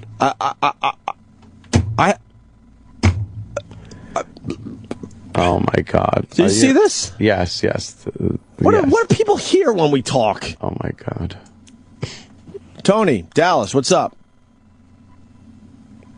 Yeah, he hung up. He was scared. He goes, that's an old picture. They didn't do a photo shoot. It wasn't part of a photo shoot. Really? I didn't know. I didn't see the trach hole in his throat. Right. And his jaw fucking 3 inches over to the side and bullet holes in his face. Yeah, that kind of led me to believe it wasn't taken ex post facto. Is that how he looks nowadays? Yeah, from what I hear. See, that's why Rolling Stone, to get a picture where he was all... Get him all fucked up. All sexy and shit. Yeah. That's, I don't know. I Rolling Stone could do whatever the fuck they want, but I wish they would have picked a different fucking picture to sell their story. Yeah. So, but of course you got to allow it. Well, yeah, I don't think anything can be done. I mean, CVS has decided they're not going to carry the magazine, and a whole bunch of places. And I guess that's their, prerogative. But Rolling Stone doesn't care. They'll have it online.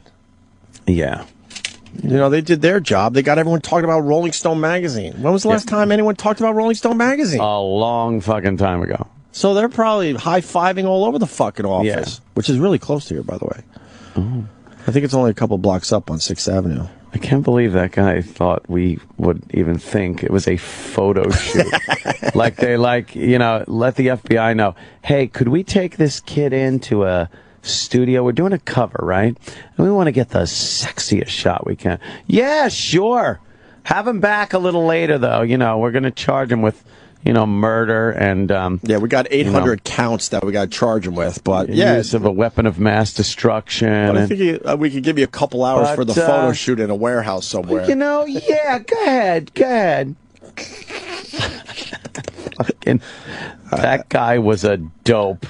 Let's say hi to Terry. Terry, what's up? Hey, everybody fucking knew it Rolling Stone because everybody's seen the movie Almost Famous. They sit down and discuss all the covers and what's going to go into it. They have reporters go out and actually take care of what's going on, It's very calculated. Yeah, of course it is. They knew exactly what they were doing. They knew they would get people talking. This wasn't a mistake. And if they say, and I think one of their excuses was, I love the show, guys. Oh, my God. Thank you, Terry. Long time listener. I appreciate it, actually. Thanks. Second. No, long time talker, apparently. What were you saying that? Non-existent listener. And they were saying one of their excuses was this was the only photo that was available, or one of the few photos that was available of him.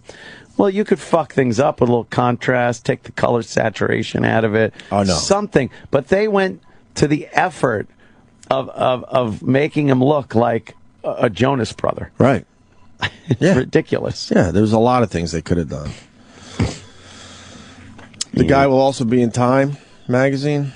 Oh, yeah? Let's say hi to Pooner.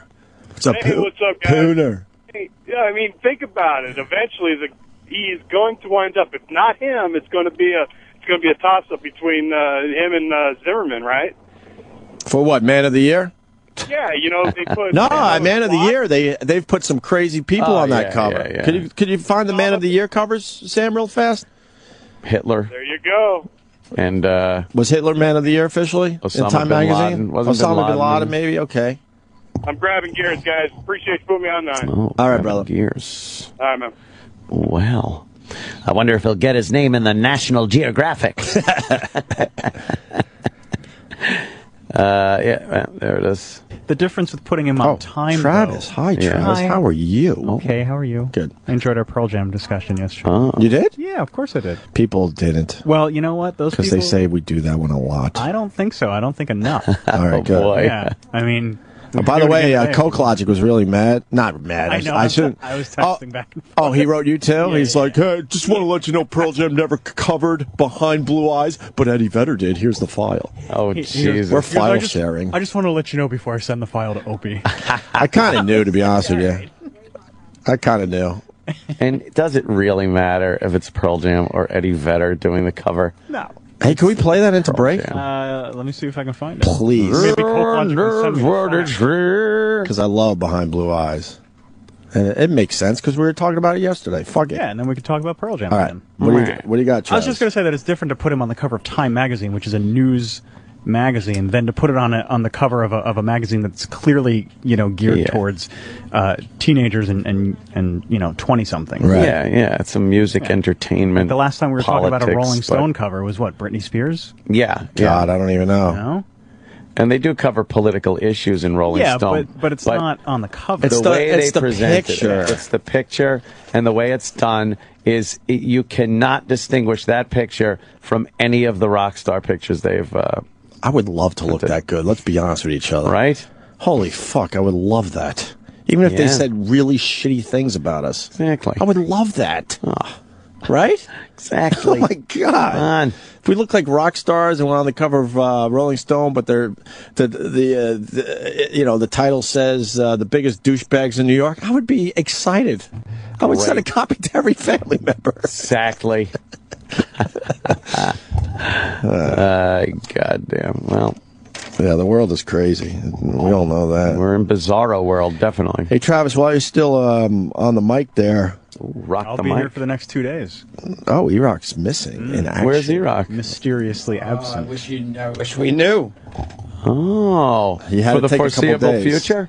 We don't know. We don't know. We don't know for sure. He had to take a couple days, and then he was asked if he'd be back Monday, and he said, "I'm not really sure." We asked him in the meeting if he was going to be available for Montreal, and he's like, "I hope so." Yeah, he's so mysterious. What is he doing? And he also wouldn't tell anybody where he was going. He's very shady. He's just, what's with him? I don't know.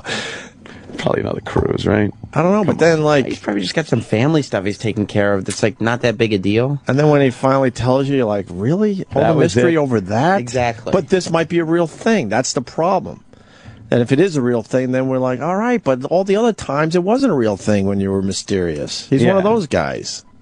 He is one of those guys. Could be two of those guys. Because he's big. Yeah. Even if it is a real thing, you just say what it is privately and say, oh, yeah, I got some shit I have to deal with. My whatever has whatever. I got to do that. Oh, Yeah. okay.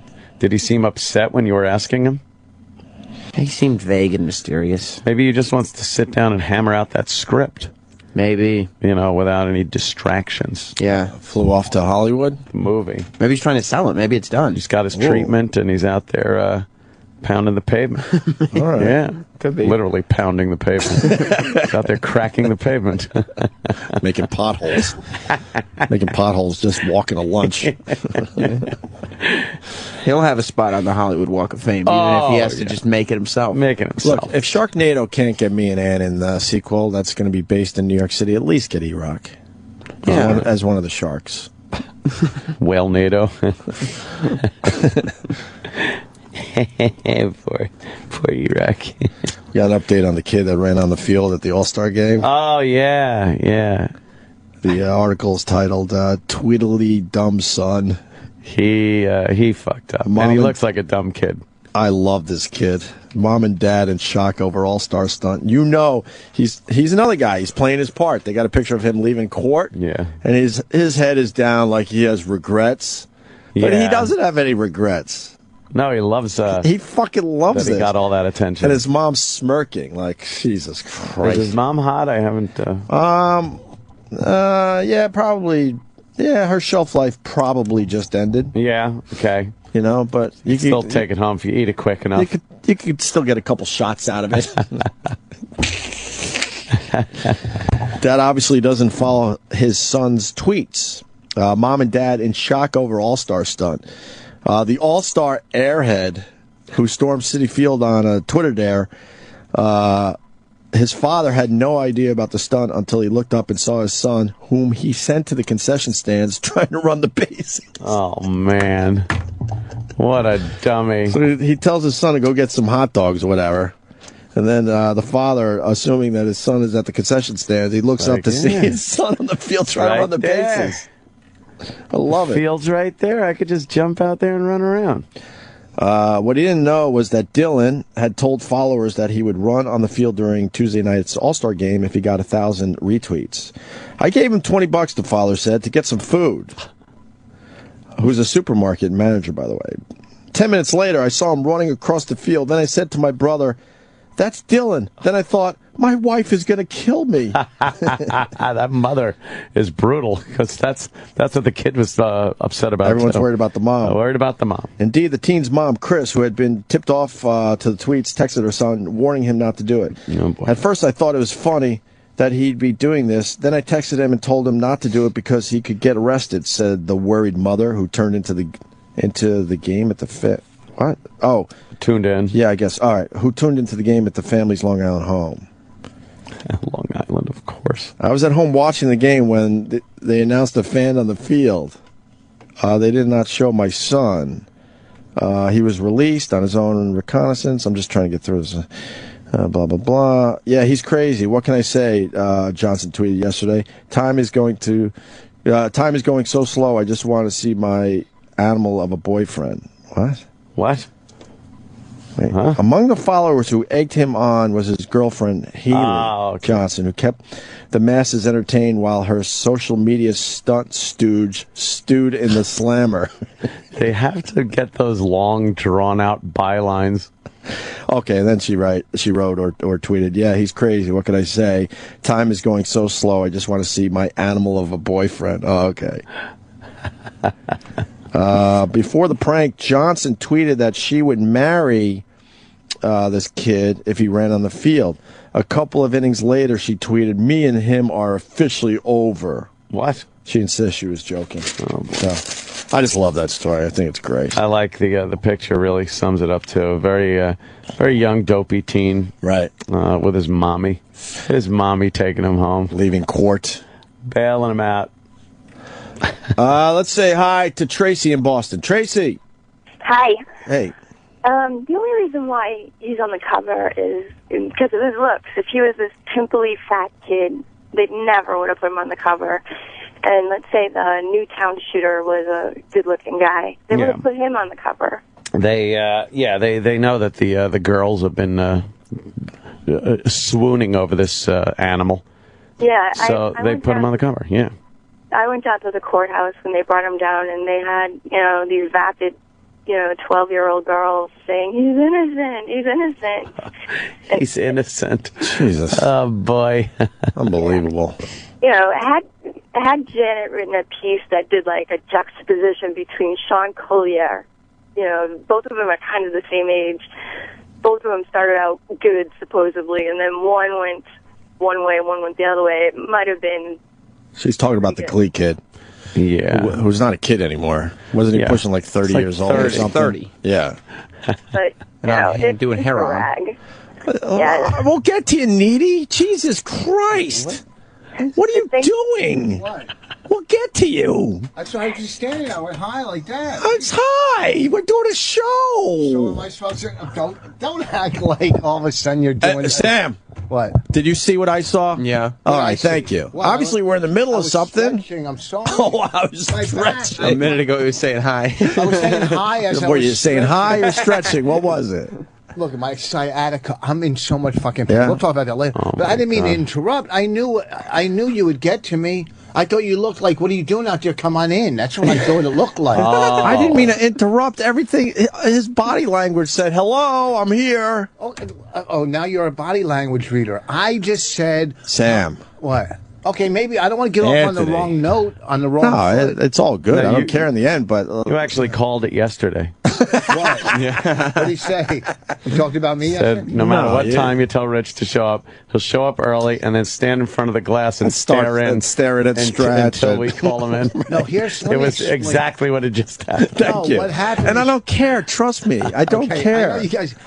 listen, you don't You're care. not going to win this one. No, I know, but you don't care about anything, so that's why I know you don't care about this. That's our motto. We don't care, and it shows. But I try to beat traffic. That's why I get here. I get the whole thing. You get it? Yes. Okay, so I'm listening. No, sit down. It doesn't matter that much. I'm just saying. Yeah, now take a seat. No, it doesn't matter. Yeah, what are you looking at? Real tattoos? He's just showing off his tattoo. That's why I did the whole, like... Wait, you got another tattoo? Well, I had this one. No, that was from the show, Yeah, but right? they just did it over.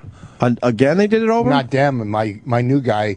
In Wait, Flemington. the tattoo... Wait, all right. You went on Worst Tattoo, or whatever the fuck the show was, that they're showing over and over again.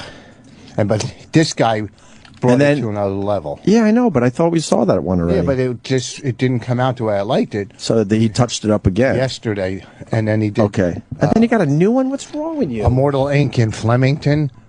This is a pinup girl with a golf club. You know that's pretty fucking hot. Oh, my God. Immortal Inc. in Flemington. The guy fucking Look Josh at is a magic guy. What, you don't like? I don't. No, believe me, my brother's got fucking shitload of tats, too. I'm just not a tat guy. Did you notice that when you were showering with him when you were a kid? No, Rich, you didn't have him at that young age. Oh, you didn't have him then? That's a big piece, though. What, this one? Man, you guys that get the big pieces, you're fucking brave. I can't even imagine putting a big tattoo on my body. And it's inside of the forearm. This one came out really good. Both of them. This guy fucking is like a magic Yeah, but why is it look like that tattoo is slipping down your shoulder? Shouldn't it have been higher? I'm going to do more higher. Right? Yeah, no, it's going to go up higher. It's going to go... Hold on. What's that? That's Joe DeRosa's. That's Joe DeRosa. Oh, the now, new did one? he have? What did he have done to that? That was. Wait, you weren't here. No, dude, we killed him for an hour. Hold on, there's too much going on. Hold on, I got. All right, oh God, I'm sorry. Is Tracy gone? All right, she's gone. Which is all right. We're talking about the Rolling Stone cover as well. We'll get back to that. Oh, yeah.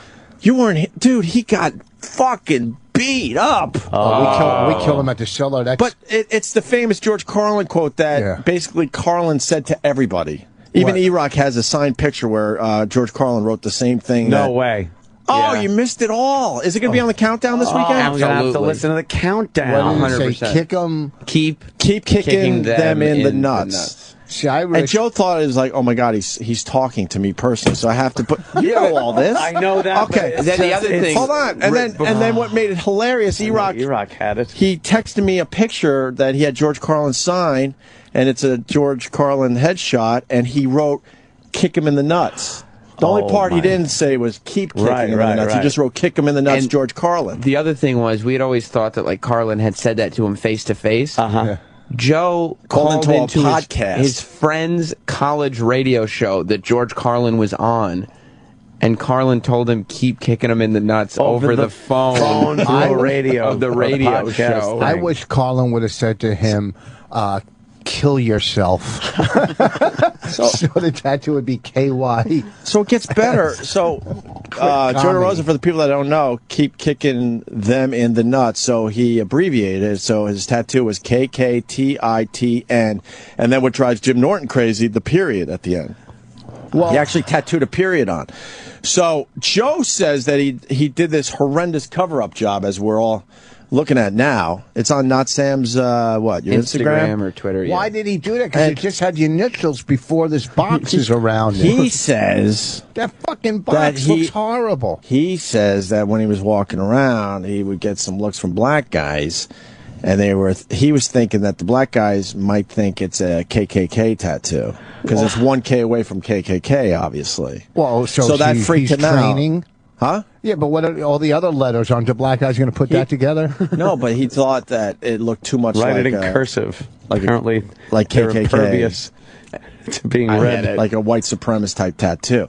So he went in and got that ridiculous cover-up. That's not a box, though, Voss. What do you think that is? I see something. Oh, hold on. Before we go into that stage of what we talked about, then this hot piece of ass comes in, some Latino broad that does like a sports blog for an LA station, but obviously she's here interviewing or something.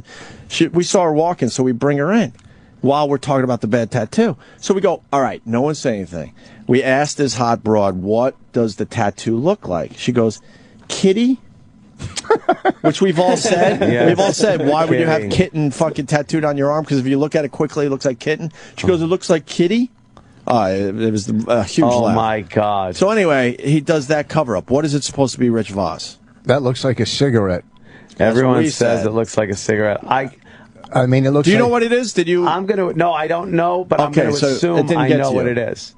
I think I do. What's that? Just because I kind of know what he was probably going for being a comic. A lot of people online are saying electric razor. Yeah. Why does that? I'm going to say microphone. No, it doesn't even. Are you kidding me? It doesn't look like one. What kind of one, microphone? but A microphone flashlight? It just for the fact that there's the windscreen thing, but was it supposed to be a microphone? It was. Then he would have a cord coming. Dude, that's not a microphone. It is a microphone. It is a microphone. What clubs does he work? That's the worst fucking microphone. My kid has a better microphone.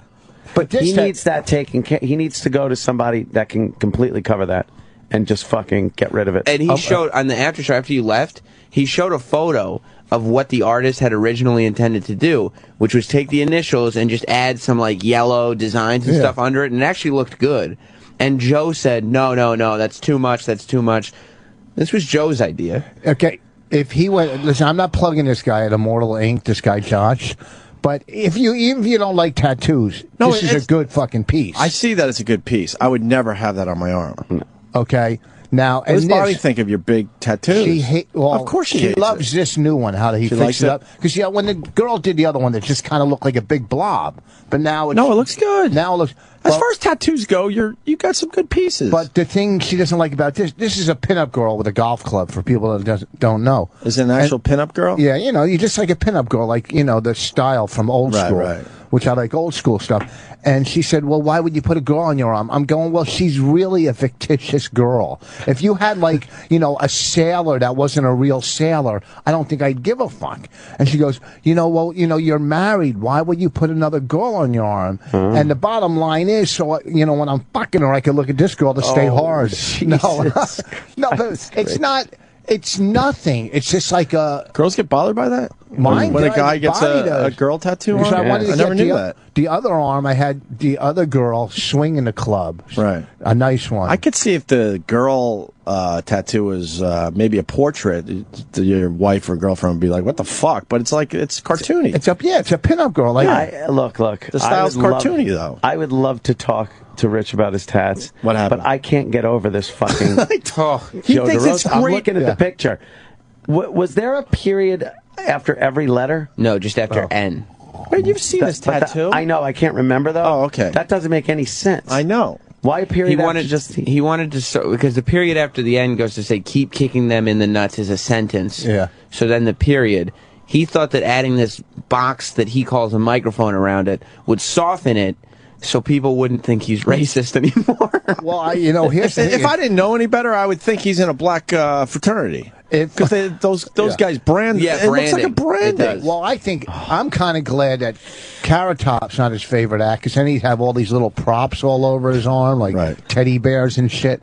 Okay, so they're not all great, but what I'm saying, and I'm not going to trick, because he likes my tattoo. I'm a big fan of Joe, but he's out of his fucking mind. I love Joe. He's Let hilarious. me tell you what he did with you. Yeah. You had a party or a barbecue around 4th of July. Yeah. And I wanted to call you so bad. I forgot to do this. He calls me and says, look, I'm going to Ant's house and I'm going to bring a friend. What do you think? Do you think Ant would care? I go, Ant wouldn't fucking care if you brought a militia group. True. Okay? I'd like not one guy, you're not going to care. No. Okay, and he was like, I go, look, just bring a fucking bottle or some food and whatever. It's like a party. Just bring some. But I wanted to call you, and I forgot to do it. Like when Joe got there, like a half an hour later, for you to pull him to the side and say, "Look, you're gonna have to get this guy out of here." Yeah, what are you doing? that would have been good. He would have freaked out. Yeah, Joe would have freaked out at that. He's one of my favorite people, but that whole tattoo can be covered perfectly. It's got to be covered. It's got to be covered. I'm sorry, and I'm not getting on Joe about people make mistakes in life. Holy shit, it's horrible. He fucked up real bad. That does he have regret? Well, he thought it was selling awesome. it. Was he sitting here going, dude, check it out? I think he's going crazy. He has a new tattoo that's equally as bad. What, Team Zimmerman? We think it's a Ghostbuster thing. Oh, he had that. Oh, he had the red one. He had that done. Now it's black. Now it's black, and it's horrible. I think it's the Ghostbusters. They look like they were done with a pin and ink, like in prison. Well, the one I wanted to get, Bonnie yelled at me. I might have brought this up on the air last time I was here. I wanted to get a microphone, a real mic, with a cord, strangling a girl in the front row, saying, "It's not about you, bitch." Right? But Bonnie goes, "Is that what you want your audience to see? How you feel about you really wanted them?" this tattoo? Yeah, I wanted it so bad. Just a fucking... That's a hilarious line, but to even think you would actually do that is even better. An angry Mike, just the cord strangling something. That's funny. That's good. And she's like, But they wouldn't see that. Huh? They wouldn't see it. I'll do it. See, I'm getting these tattoos for free. I'm doing a show. I'm trading a show for this guy. He's having like some outdoor hot rod. You love this shit. So he's having a big hot rod show. Bikers, hot rods. So I'm going to host hot rod guy. I like driving fast. But I'm going to host the event. Yeah. It's a Sunday afternoon. And, we're trading for tattoos. It's called barter. That's what the whole country's coming down to, is barter. You didn't know that? No, I didn't. The value of the dollar is dropping, the value of gold, everything's dropping, so it's going to barter. Bill Devane tells me I should buy gold. That's right. His father told him to buy land, and he did very well for himself. Yep. Who's he? Oh, boy. Who's he? You really need to know who he is. Bill Devane? Yeah. By the way, for the people out there that it's not the Glee guy. I just threw that out there. I don't know who Sean Collier is or whatever the fuck. Who is he? Collier. Who is he? I don't know. People are obsessed. They're like, that's not the Glee guy. Yeah, I know that. I just threw that out there. I had no idea. I don't know the name of the Glee guy who overdosed, and I don't know who Sean Collier is. He's a hockey player. Well, the Glee guy that overdosed. So why was he mentioned in Tracy's phone call? I guess he came up around the same time as the Boston Bomber. I don't know. Exactly. So I said, Funny. yeah, that's the Glee guy. It was a throwaway, stupid thing I said. Do you want to get DeRosa on the phone and I'll talk to him and I'll get him a cover up? We already tried. We tried. What did he say? We said you got to change tattoo artists. Because then Troy Kwan came in here. Once again, not a big tattoo guy, but his shit looks really He's got good. tattoos. He's got good pieces. And a nice body, yeah. That looks like one of those futuristic barcodes that they put on you. We said that too. Did you? Yeah. I said I seen better work carved into a tree. That's so fucking funny. I don't want to say it. There's certain people going, really? Even this is better. And it was against my will. I don't want to. I'll tell you off air.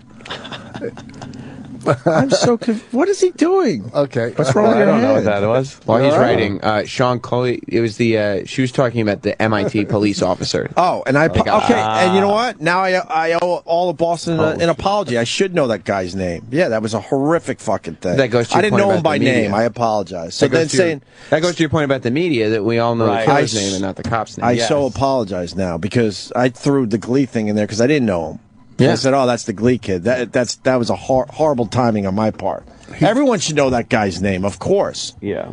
And he should have been on the fucking cover of Rolling Stone. Right. Oh, you're against this too. Everybody's against I'm not. this rule. You can't really be against it. Why? It's Freedom of the press, 'cause freedom of speech. Yeah, but I think Rolling Stone, it's a dick move. And, well, we just did the whole thing. But basically, they're using the wrong picture, too. They're making him look like a fucking rock star. Yeah, that's what it is. Like a Jim Morrison or like he's the lead singer of one of these young, hip fucking bands out there. Yeah, okay, but freedom of the Do the press. story, put it on the cover if you have to. But you could have picked so many different other pictures where people would have been sort of okay with it. Okay, I just heard this on Imus, so it's not me. But okay, so it's not me. It was one You of were them listening to saying Imus this. on the way in instead of us. What's that? You son I of a don't have it bitch. in my car. I don't have you guys. Oh, man. Maybe if we have to barter. Yes. Yeah. There was a time when these guys, they came in on a regular basis. Rich is obviously one of them. They would just give you free fucking advertisements. No, free subscriptions. Well, That went away, too. someone, I think Bernie or one of them said on Imus, you wouldn't put George Zimmerman on the cover of Rolling Stone, you know, and then the fucking liberal guy, what's his name, Alan Combs, is sticking. I mean, no matter what. But you're right. They would never put Zimmerman on the cover like that. Because he's not a sex symbol. No, but even Rolling Stone feels like this kid in a weird way is a sex symbol. They wouldn't put Zimmerman on the cover unless it was in context. They'd put him on the cover, a picture of him sitting in the chair as a defendant. They'd put him at maybe the mugshot, just anything but him just like standing there. They wouldn't get a picture from his wife. Right. Hey, where's a real nice picture of George We need a sexy standing picture. against the wall or something and use that picture. They wouldn't do it. Right. Even though he wasn't convicted of any crime, they still wouldn't do it. This guy wasn't convicted either, but come on. Right.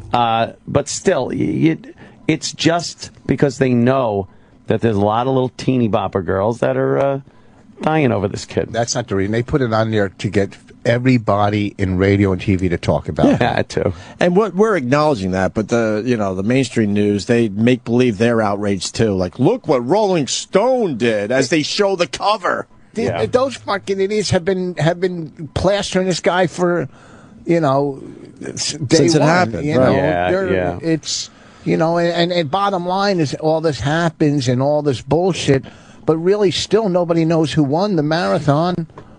What kind of microphone is that? No, it was It's a square. No, I'm saying that was in box. poor taste. No, it's not in poor taste. I'm saying That was in poor taste. Was it in poor taste? Yeah, you were hoping for a laugh there. No, not at all. I'm just saying. I'm trying to be. It was some Kenyan, I think. Oh, okay. Or an that's all. Ethiopian kid. I'm totally. What's the word? I was felt bummed and horrible. Yeah, I'm bummed. Bummed isn't really the word. Bummed. I said dumb. Said dumb. Oh, I think you said dumb. And I'm totally. He goes dumb. My heart went out. There's certain things you hear on the news, whether it be that or up in Connecticut, or even just one kid. A parents left their baby in a car that fucking died. So there's certain things that hit you hard. You know what I mean? I don't know why. That hit me fucking hard. When Liam Nelson's wife died, what was her name? Skiing. I got good stuff. Liam Nelson's wife.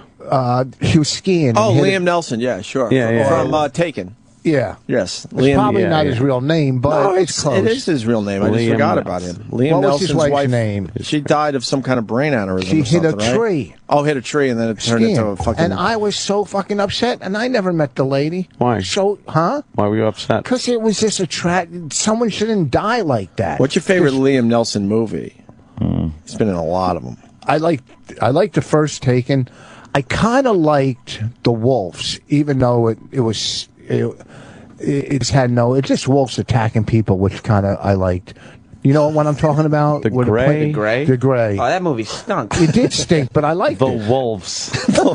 It's like a child is in here. But there's some weird intelligence that I is know. interwoven in this nonsense. The Wolves. So so your heart does go out. Yeah, of course. To Liam Nelson losing his wife. Mrs. Nelson. Mrs. Nelson, and right. these and kids are crippled up in Boston over some fucking bullshit, some Arab bullshit. You know. Yeah, that's why he shouldn't be on the cover. I mean, really. No. We have to take a break. Wait, but one more thing. You guys have 8 TVs in here going, and took you a while. And not one on the British Open. I know, and every year we do that. So is Mars working today? I do want the British Open. I think I saw him. I kind of got it up on my computer though, Voss. Oh. Tiger Woods tees off at 9:45 this morning. I think is his tee time. No, I want to. Who do you want? Who you gunning for? Zach Johnson's leading. Zach Johnson is -5 already after 11. You tell Ty Webb I'm gunning for him. I want somebody. I want a schlub to win. I want like a Charlie Hoffman or just some Charlie Hoffman. No, I'm saying like a schlub, just some douche that hasn't won anything. What about the kid that won last week? Great, 19 years old. 19 years old, the youngest. Arnold Palmer PGA should tell him winner ever, keep kicking him in the nuts, and then he should get a tat. And then he should hit himself over the head with a golf club. I wish you were here. It was an hour. We killed him. It's just brutal. And we try not to kill Joe, but I love Joe. It was fun, though, I love Joe. I love hanging out with Joe. He's one of the most fun people to go out and drink with. I love when he does our show. But that fucking tat is an abomination. And he's just making it worse. Yes. It was bad, and now I think it's even worse. Now it's worse. I think so.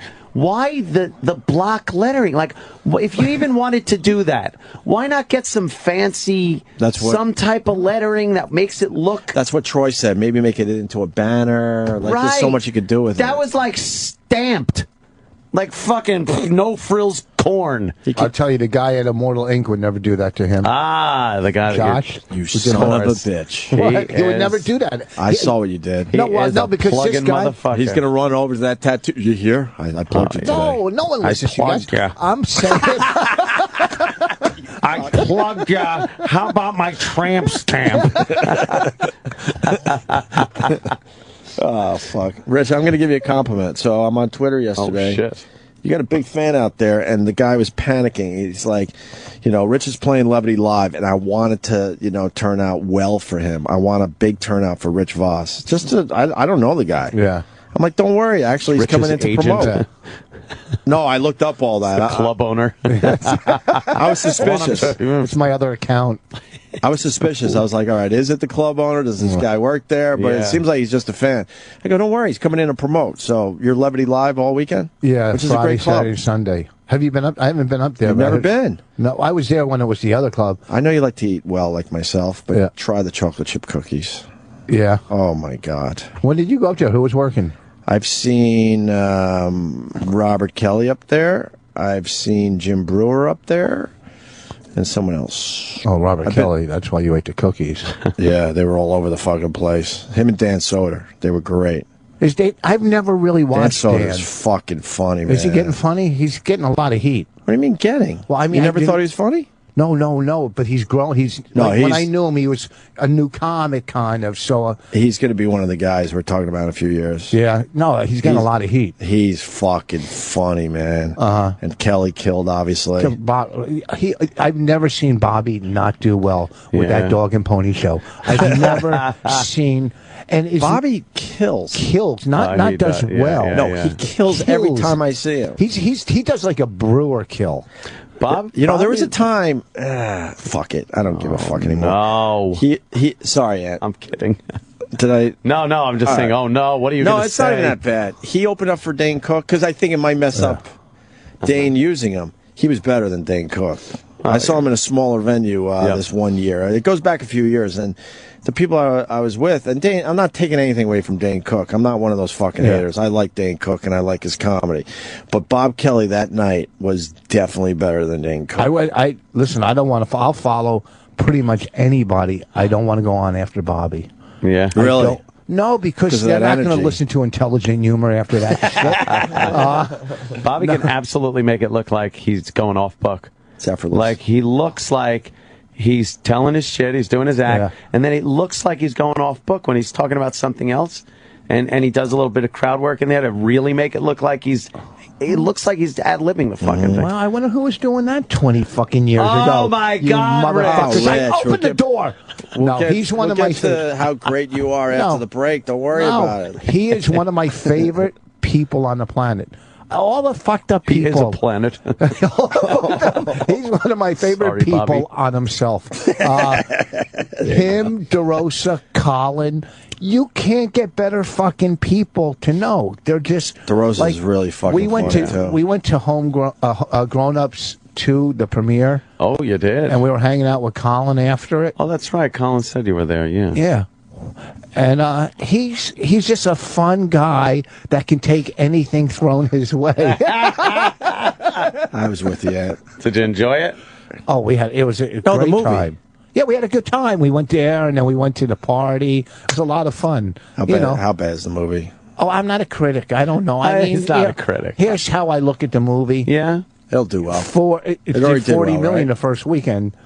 You know, for the audience it's targeting, they're going to love it. You know what I mean? I was happy we were able to get David Spade, and he was great on the show. Huh? I forgot to bring you up. I wanted to so badly. You tell a couple other radio guys that brought it up. He goes, "Oh yeah, I was held hostage." Oh, he does talk about it. Well, Cowhead brought. I talked about it on Cowhead, and then so Cowhead basically, the after. story goes that when David Spade was coming up, before we knew him as David Spade, he was a new comic. He was a new comic, and you were from Arizona, and he came into New York to do some shows. What happened? I was hanging with a guy, Frankie, who was a heroin addict, and I was a crack addict. Frankie Garcia was a major heroin addict, and I was a major crack addict. No, he's dead. And when he died the day after his dad died. So they didn't want to have another funeral, so they cremated him and just threw him in his dad's coffin. Wow. Right? True. Like, yeah, the sister said, we can't deal with this, and they put him in the same coffin. We can't deal with this enough. Fucking plant them both. So Frankie's a major heroin addict, and I'm a crack. And we're doing a one-nighter, and this kid from Arizona comes up. He's new, a prop act, and I'm horrible. He was a prop act? Yeah, he started off, he was doing props. Wow. He was horrible. I was horrible. And Frankie was a good comic, and we were driving him back to New York, and we got to make a couple stops. Oh, no. And we drove him up to Spanish Harlem. A little white kid from Arizona.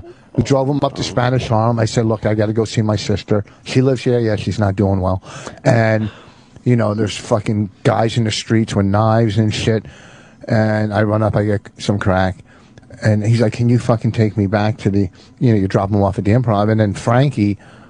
we got one more stop, and we went to the Lower East Side for Frankie to get heroin. So Frankie's getting heroin, and now we're driving around as Frankie's in the back seat shooting up. With David Spade? He wasn't David Spade. He was a new fucking open micer. Was he horrified? Man. I wish I asked him about this. He was from fucking Arizona. Does he remember this? Yeah, he said, because when Cowhead brought it up, he said, yeah, those fucking guys took me hostage while they went to get drugs or something. But, I mean... He shot up in the car? Frankie was shooting up. It was hard. He was in the back seat. That's why he had the luxury of shooting up. I was driving, so I couldn't smoke at the time. I mean, don't get me wrong, there was times I drove and smoked at the same time. Doubt it, and cooked as I was driving. But...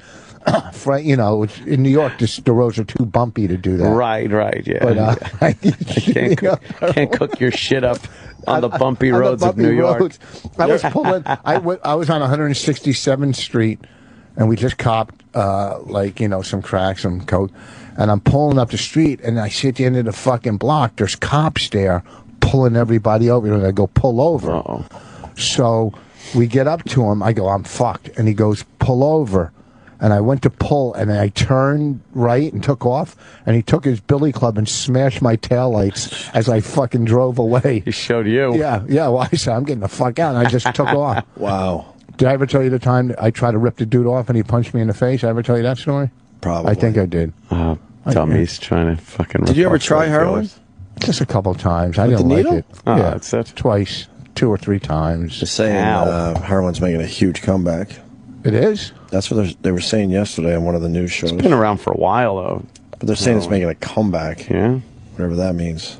Doesn't seem like it ever went away. I think, I mean, you know, the whole thing, they're all fucked up, but, you know, you see meth in the news, so meth, because it's in the white neighborhoods. That's why meth got so fucking famous, you know, this crystal meth, but it was in the fucking white neighborhoods.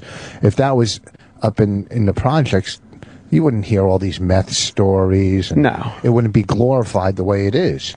You know, crack is really up in the black neighborhoods, so it was never as glorified as meth is. Well, it was in New Jack City. Well, meth has been around forever. You know, it was a biker drug, crystal. Yeah. Crank was, bikers Remember that shit from the 80s. Yeah, fucking crank. You used to snort it because you didn't have enough money for coke, and it would burn your fucking nose. Burn, yeah. It was like glue.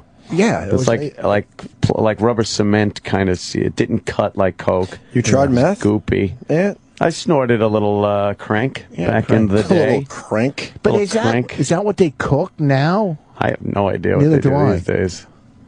I have no fucking idea. All I know is you'd stay up for a day or 2 days, and you're fucking just oh yeah, it was crazy, wired and horrible. Yeah, and sounds awful. I never had a lot of it.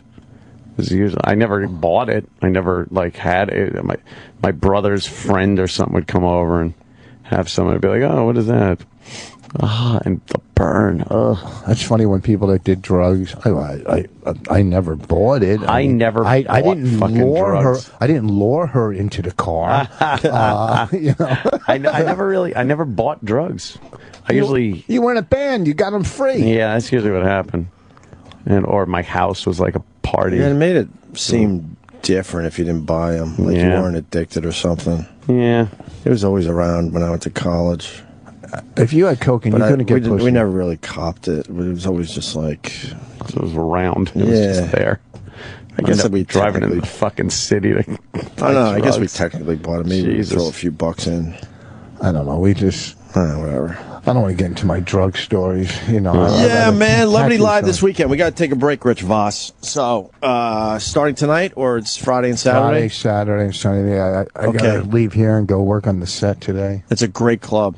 It really is. They do a really good job up there. Yeah, yeah. I gotta find out. And the food is really good. They hired a pretty decent chef to make the food good. Well, Chris, who owns Gotham, they own it. Yeah, I know. He runs it tight. He runs, you know what I mean? It's a whole nother level. There's some pride there. Yeah. You know, Vinny has that same type of feel where he has pride in what he does. I know it's easy to make fun of the guy. No, Vinny's my friend, but I know it's easy to make fun of him, but he runs it, you could tell it's his baby. Well, yeah, and what I like how he decorates. I didn't like that he added his name to the fucking sign. Well, that he hangs. Vinny Brand's Stress Factory. It used to just be the Stress Factory. Well, he took the phone down, but he hung up all the shit from garage sales, like bicycles and bird cages. He's like a fucking hoarder, okay? Does it look like TGI Fridays? It's just, we went there last night to do open mic. You know, me and Bonnie, that's our night out. We take the kid, we went to open mic. And plus, with all sounds the like a open mic. horrible night out, by the way. Because that's what you guys do for a living. Why wouldn't on your night out you go do something different? We do. We did Monday night. We went to a director's premiere. But we... on the other night, because she wanted to do a set, you know, so we go out, we practice new material, and then we went out for pizza, you know, and then plus you go into the open mic night, me and Bonnie, we're like fucking major celebrities. They're like, they at an open mic night. You know, it opens up like the Red Sea when we walk in. That's your parts, you know. It's all relative. It really is. Travis, you got that Eddie Vedder song for the break? No, I have to have Coke Logic send it. Oh man, he sent it another to thing. Another thing. Yeah. No one would even know what those initials meant. You can't get over it, right? I can't get over it. Like he's walking around no one can look at that and go, "Oh, that means keep kicking them in the nut." Like no one will know what that means. But he knows. He It's said his it's for thing him. with George Carlin. He knows, Ant. He doesn't care if others know. Why didn't he just put the monkey claw from Pryor? I mean, that's a pretty fucking great bit. And no one would look at that and go, "Wow, that's really nice work." That should let you know right there that you got a really bad tat. Yeah, that's really horrible. This fucking work. This dude. That looks great. It's All unbelievable. right. Yeah, I know. I'm not going to say the We've name. already looked at it 3 times. It's I'm terrific. fucking very impressed. It's a very nice tattoo. That's terrific. You do know we're not chicks, right? It's nice, okay? That's all.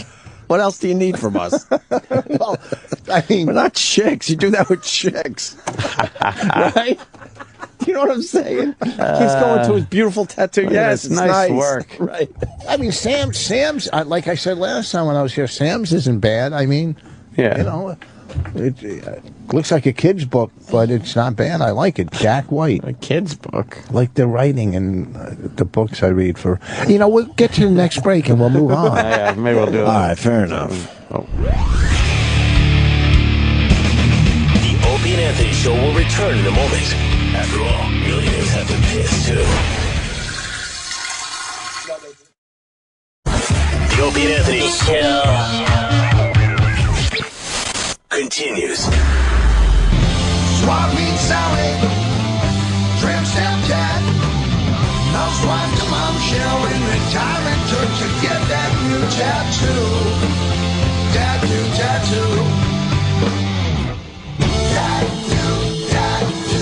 Show me your dragon. The Van Halen tune. Tattoo.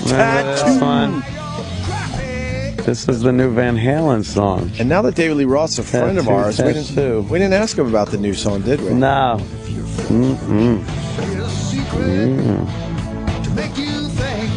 Make you think. The sister walking around here.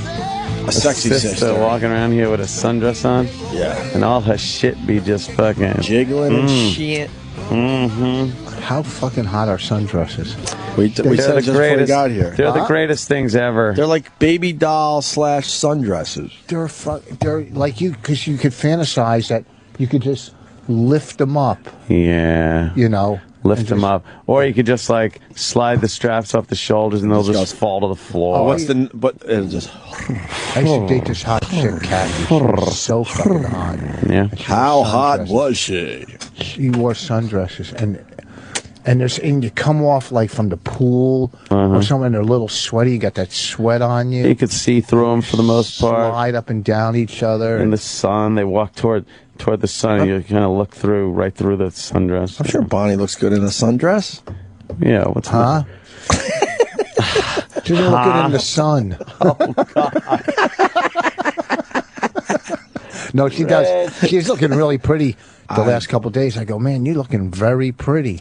Is she gussing herself up? She looked pretty. I felt so. She looked so good that I fixed her clogged toilet. This bitch got so much shit in her. She clogged 2 toilets at once. I'm like, stop. Oh God. Wait, your wife is clogging the toilets at home? Yeah, but she's been looking really pretty. Yeah. You know, and yeah. What have you done about that? Huh? What is going on there? What's in his shirt? There's a little kid walking around. He has a sword. He's walking around with his sword. He's the radio watch here. Oh my! What goes on around here? Is that a tour? Yeah, I guess so. Yeah. Yeah, she's got a book deal.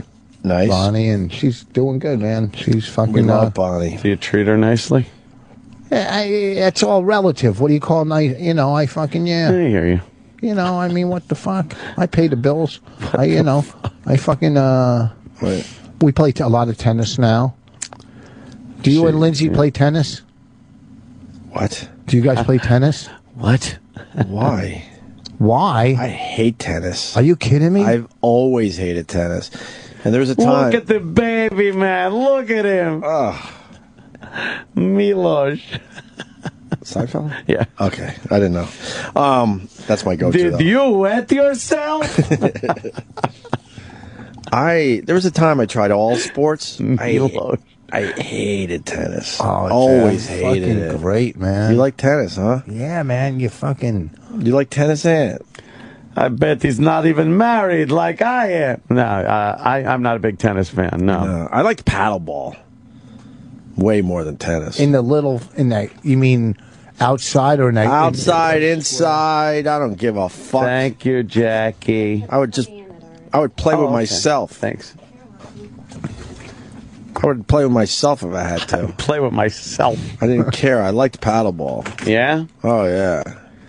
What was paddleball? And then I liked handball until it got a little homoerotic with that asses you up played shit. asses up? What's asses up? Oh, my God. It's a Long Island thing, I think. Is it just Long Island? I don't think that. We would play. I'm not sure, but it was big in Long Island. We would play chinky handball, where it had a bounce. Chinky handball. Yeah, it had a bounce before it hit the wall. Yeah. But what's asses up? When you lose, you had to fucking go Assume against the wall. position on the wall and like bend you were over. being frisked by a cop. And then everyone got a shot. And your then, ass? And then Yes! they threw the ball as hard as they could at your ass. And the worst thing that could possibly happen was the ball would bounce, hit the wall, bounce back, and hit you in the nuts. We did that in Jersey, too. Did you? Jersey had that Oh, too? you did asses up in Jersey? Yep. Because they play handball in prison a lot. Oh, yeah. I don't think they play asses up on the handball No, court. no, that's the shower stick. And then back then, The you're weight wearing room. loosey-goosey shorts because it's summer, so you're not protected. It was just like, what are we doing? How about we asses just up. play another game? Why do we have to stop the festivities for the asses up Play part? asses up. Oh, no. Because we're already playing for money, so, the game's Yeah, meant something. someone's winning. They should play asses up with softball and the losing team. Oh, with a softball. Jesus. With a bat. Remember, you would make your body as tiny as possible, but the ass was still there for everyone's enjoyment. Terrible, terrible fucking game. So stupid. Oh, Jesus, they all call. Wow. We're doing a benefit for Otto. Yeah, I know. When is Oh, that? yeah. The 28th. How's he doing? I don't know. I I see haven't him talked. tweet. I heard he's doing better, but we're doing a benefit in Jersey, and the guy asked me to mention it. He had like viral meningitis or something. That's some fucking. That should be serious. That's How do you scary get stuff. that? I don't want to I don't know. I don't even want to know. Don't even Yeah, I tell know. me. You get anxiety thinking about I don't even want to know. If it happens, it happens. I just don't want to know it, how it happens. I don't know. Terrible. When's the benefit? July 28th in Parsippany, I think, or in that area. Go to the website. The guy's counting on you. This is the only reason we're talking about it. He just texted you. Oh yeah, I don't know where the fuck it is. Text me where it is. It's in Parsippany. I'll find out where it is on the 28th that morning. Could you tattoo it to your arm or something for everybody? What am I, memento? Yeah, memento. Memento? No, it's right. memento. It's memento. The gay one. Yes, that's a breath mint for homosexuals. Oh, I want to get DeRosa on the phone so bad. Go ahead, let's go. That is fucking. I'm beside myself with that tat. It keeps going to voicemail. It's so Don't bad. worry. The microphone, just because it's got crisscrossy lines that is supposed to resemble a mic screen, like it doesn't look anything like a microphone. It looks like a cigarette. That a lit tattoo cigarette. is what you get when you get your first tattoo. If someone does it with Yes. a needle and Indian ink. Right? Yeah. Yeah, even the lettering Indian is ink, horrible. by the way. Indian ink. Yeah, the K's don't match. They're horrible. A bacterial meningitis he had. Oof. Oh, all right. I guess that's different. Yeah, we got to raise some money for Otto. Yeah, it'll be good. All right. We'll do that. Levy, Voss, Bonnie, and whoever else we Yeah, got. I retweeted it a couple times when I think Levy or somebody else tweeted it, but it fucking amazes me that he. By the way, could we just destroyed his arm? Can we just let the people know we're fully aware of the picture of the locker with the WoW stickers and the noose. We have chosen to not talk about it. It's whatever. Whatever. I need more honey. Why? It's not sweet enough. All right. My tea for my throat. But everyone's like, I can't believe you're,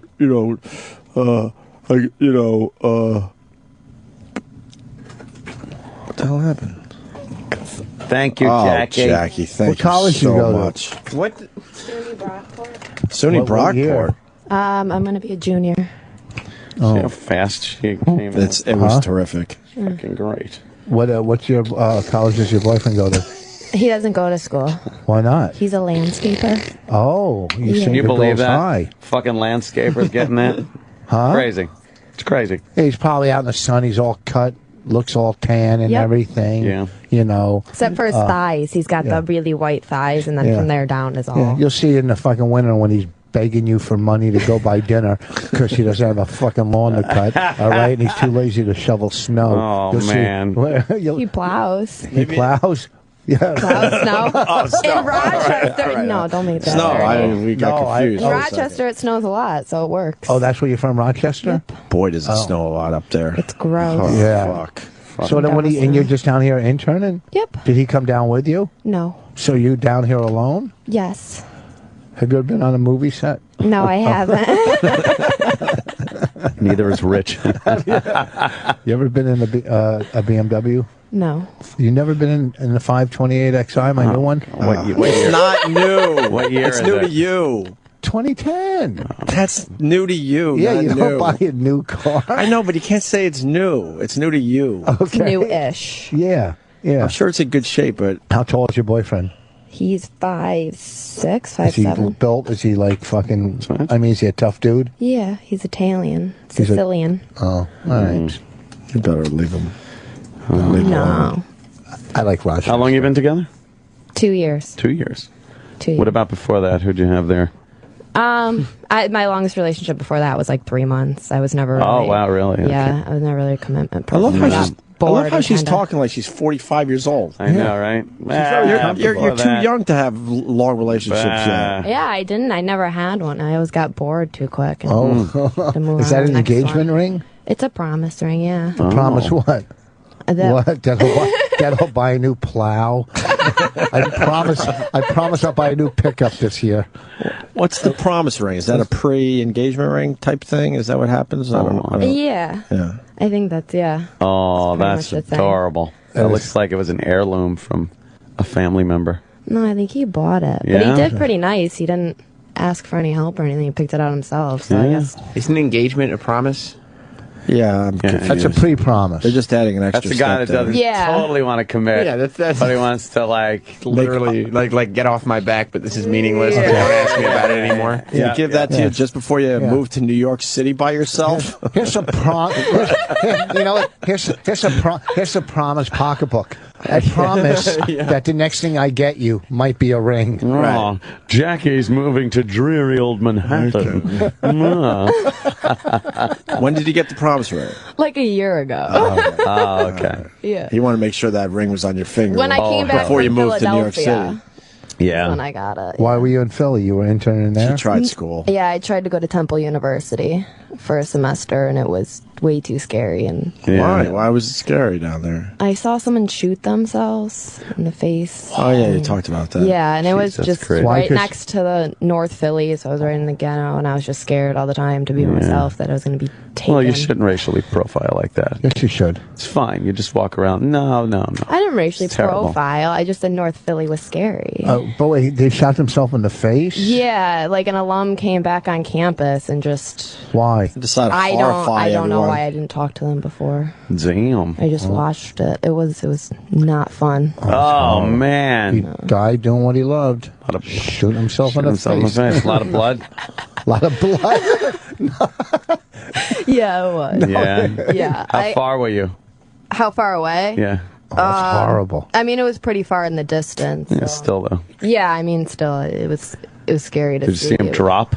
Yeah, and he kind of just dropped Oh, right that's on his fucking back. to horrible. the Was he a floor. college kid or just a He was alumni? no. I think he was supposed to. He was an alumni. He came back just Yeah, to- he came back to the alumni. Just to give circle. everyone nightmares for the rest of their lives. Right? Exactly. What a great guy. Thanks.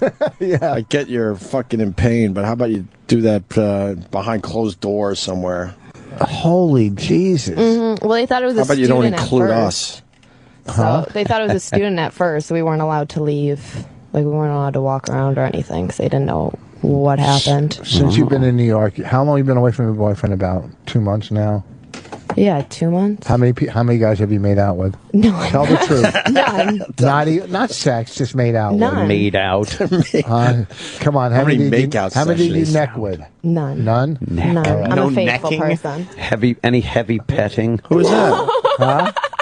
petting. No, but Isn't petting heavy petting, by the way? No, What makes it heavy petting? That sounded so stupid. You're right. Heavy that's something petting. from our fucking day and age. What was the Heavy difference petting. between petting and heavy petting? Fucking finger. A finger's in. A finger? With Heavy a petting. finger is in for heavy petting. finger. Yeah, finner. Heavy petting, you left marks. Yeah. Yeah. Heavy petting or discipline. I don't know. I just I never thought that word was good. Petting. Don't get into petting. Petting. Do they mean that like petting, like you do a dog, only with a person? Well, cuddling. It's just so horrible. You forget, but Back in the day, it All was right. like petting an animal. You might If you be think right about it. You like shooka. It wasn't one of those scratching it, petting it. We didn't have hairless cats when we were growing up. That's true. You got That's a new invention. You got yourself. So the a whole point. petting thing made sense. Oh, she's just like my daughter, my middle daughter. Looks like her, and just that's just some guy. So it's turning you on then. No, ew. I didn't. I said my middle daughter, not my 5-year-old. God, we should do some vaudeville together, Rich. We're good. Start the car. We're fucking good. Pumping up my shit like that. Practice. Back in the day, like I've never been a touchy person. I met this girl after my divorce. Fucking as beautiful as you possibly can be. I met her in South Carolina. We started dating. She came to Alabama to see me work. We had sex. She was beautiful. She was in radio, and she was really. How'd you ruin it? Then she came to Florida, and you know when you just lose something? I was laying in bed, and I was in Florida. I had a fever, and I was really sick. And we're laying there, and she put her hands, like she's, petting and rubbing. She goes, "What can I do for you?" I go, "First of all, get your hands off me." Oh, because I'm just, I didn't Rich mean hates to be mean. touched, And- even by beautiful women. And then I just kind of I got mean, or I don't know, but I always look back and go, she was the nicest, sweetest, most beautiful girl. All she wanted to do was Rich. take care of you, make you feel better. And you were, Snapped and you were on an her. asshole. Yeah, maybe Rich. because I was sick. And Maybe. I don't know, but I You don't like being apologize. touched? What's wrong with you? You don't like being touched by a girl? Yeah, it depends. What do you mean by touch? I mean, yeah. When I'm sick, I want to be left alone. Yeah, you Yeah. just want to Like, be. just get I away. apologize to Sue Larson if I was rude to you 20 Give her years name ago. out. Yeah, it don't matter. Why? Jesus. She's in radio. Where does she work? I don't know now. I would love to hear her side of the story. No, I like way apologize to her. Right. She was the sweetest, nicest girl. Beautiful, just. Sounds I would. lovely. That's the kind of girl I would have married. Instead of the one you have, I You guess. really are. Just- Bonnie should isn't just he a fucking, treat? Bonnie should shoot you in the face. You're just a treasure. No, I mean that's what I mean. Bonnie, What a treasure. What a Bonnie's the wonderful- kind of girl I married. That's the kind of girl. There's certain girls that you're attracted to. Bonnie you know? rules. Anthony likes them with pigtails.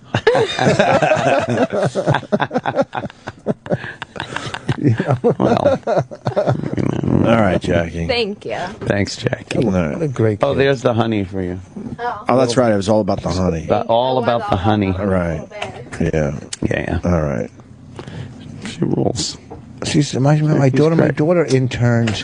Interning is the biggest fucking scam in the business. No kidding. My daughter interns around, for like a shoe company, a big distributor, and I'm going. It's fucking like slavery. They do all It's the work just, for what free. a scam. It's- My daughter yeah. said she's 20. She interned. She goes, you know what? I'm going to hire an intern for me. She's trying to get someone to intern her interning. For her internship? Yes. She's trying to find someone to do it for Like her. an intern for Cremerica. Sure. It's just Seinfeld. Of course. Rich. What?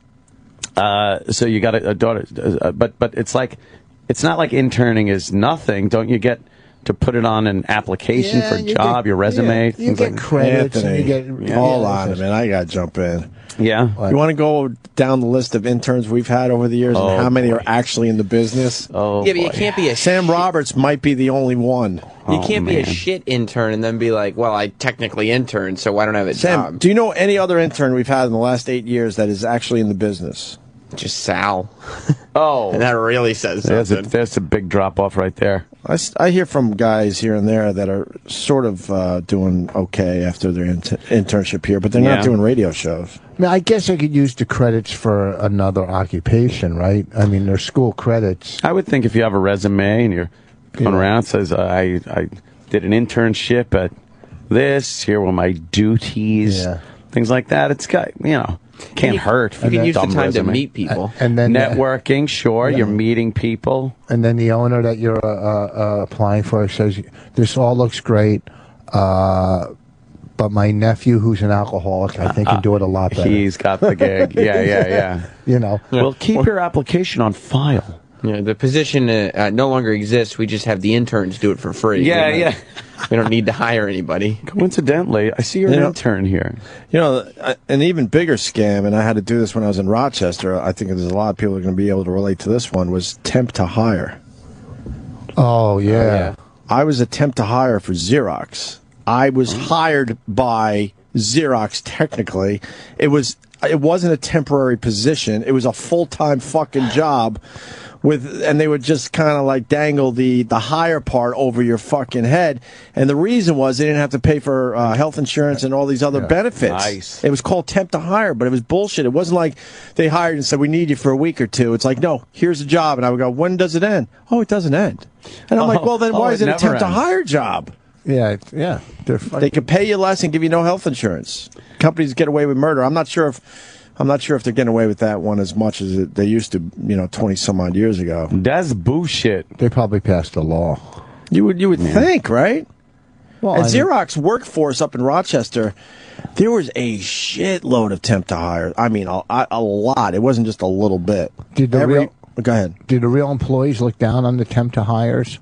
No, we're all just losers. There was just all. We were in shipping and receiving. I'm not making it sound like I had some amazing fucking shipping and job that really mattered. But still, the shipping and receiving people need health insurance too. Obviously, they probably need it more than. What did we do? Packing peanuts. We played ping pong. Oh. So maybe I shouldn't bitch. Shipping, receiving, and ping pong. And then we learned quickly how to drive the forklifts, which was a lot of fun because we fucked around with that. Oh yeah, I officially wasn't supposed to be driving the forklift. No, forklifts are made to have fun on job sites. We got in extremely hungover because it was the days when the Opester was partying. With the rest of them, so you'd come to work. Everyone knows this shit. You're fucking 2-3 hours sleep, still drunk. You sit there, and we'd play ping pong and just shoot the shit and shit talk everyone, waiting for a fucking truck to come in. Then the truck would come in, and we'd have to do the. Did you ever play in Hong Kong? There's a story I heard. And then we get the manifesto for the truck. Go through all that. And then back to ping pong. That's what happened. I was working in a warehouse, and they said, you are not allowed on the forklift. You're not allowed. Oh, wow. And I went out for lunch and got high, and came back and decided to take the forklift for a ride. And I just crashed and took all these fucking rows of I mean, it was a major accident. Yeah. And on the spot, I got fired. Wow, on the spot. But I got fired from everywhere. Yeah. Everywhere. The temp to hire people are calling. Oh, my God. That makes the phones ring? Chris in Tampa, what's up? Hey, Alp, how you guys doing? Hey, Mac. I work for a company that handles temp to hire positions, staffing company. And it works for companies because they get to try you out before they want to invest all their money in giving you, like you said, benefits, vacation, all that time. And they can pay you less. Now it'll all change with Obamacare. I understand, but that's the theory. But the fact is, why would they ever hire you? Because that would mean more resources from the company going away. They would have to now pay your health insurance and everything else, and give you a better salary too. Yep. Yeah. Well, a smart company will eventually hire you if you're doing a good job, because then now they risk losing you to a company that's going to give you. They end up hiring an extremely small percentage of the temp to hires. That's the point. All right, fair enough though for work. Someone's saying that Josh in Massachusetts. Go ahead. Hey, in Massachusetts, they have a law that you can't be temp to hire more than 6 months. Well, there's a company out in Massachusetts that's well known that will bring you in for 6 months, let you go for a week and then rehire you to the temp agency for another 6 months so they don't have to pay the base. Yeah, there you go. There's always a workaround. Sounds like how De Niro was getting the casino license. It's like, oh yeah, when it reaches the top of the pile, we give you another title, throw it at the bottom. Start when all he's over. applying for the casino license. Yeah, right. And Toyota still uses it. Hi, Kevin in Mississippi. Hey man, yeah, Toyota does this as well. They hire and give you. They'll tell you it may take you up to 3 years, and say they bring in a group of like 4 temps, and there's one hot girl in it. Everybody's just completely fucked because she's automatically going to get it, and you just know it. And these people are working right beside you, doing the same shit you are for like a third of what you're doing it for. If you have a job for 3 years, that's not a temporary job. No, that's a job. Holy fuck. Amazing. Just To amazing. me, if you have a job for 3 years, that's retirement. Did you work in a factory once, Rich? Yeah, I've worked in everywhere. Hold on. We might have an old friend of yours on the line. Mike, you I know think Rich I do. Voss? Yeah, I know, boss. What? Where did we? Are you from Plainfield? Yeah, Rich, it's Mike. Mike. Yeah. Oh. He doesn't know who you are. Yes, I I do. can't play this. Yes, I do. Who is it? Who is it, Rich? Mike V is his last name, right? Yeah. Okay, fair enough. Okay. Go ahead, Mike. What's going? We're talking Dugan. What? The place that had the Zodiac signs that we all Yeah, that you stole. were selling in school. Yeah. They had these round Zodiac. There were these round Zodiac things that if you spun them around, it landed on a birthday, a Zodiac. It was just a wheel with Zodiac. And I would steal them. And I would pilfered the place and take them to school and sell them all day long. Yeah,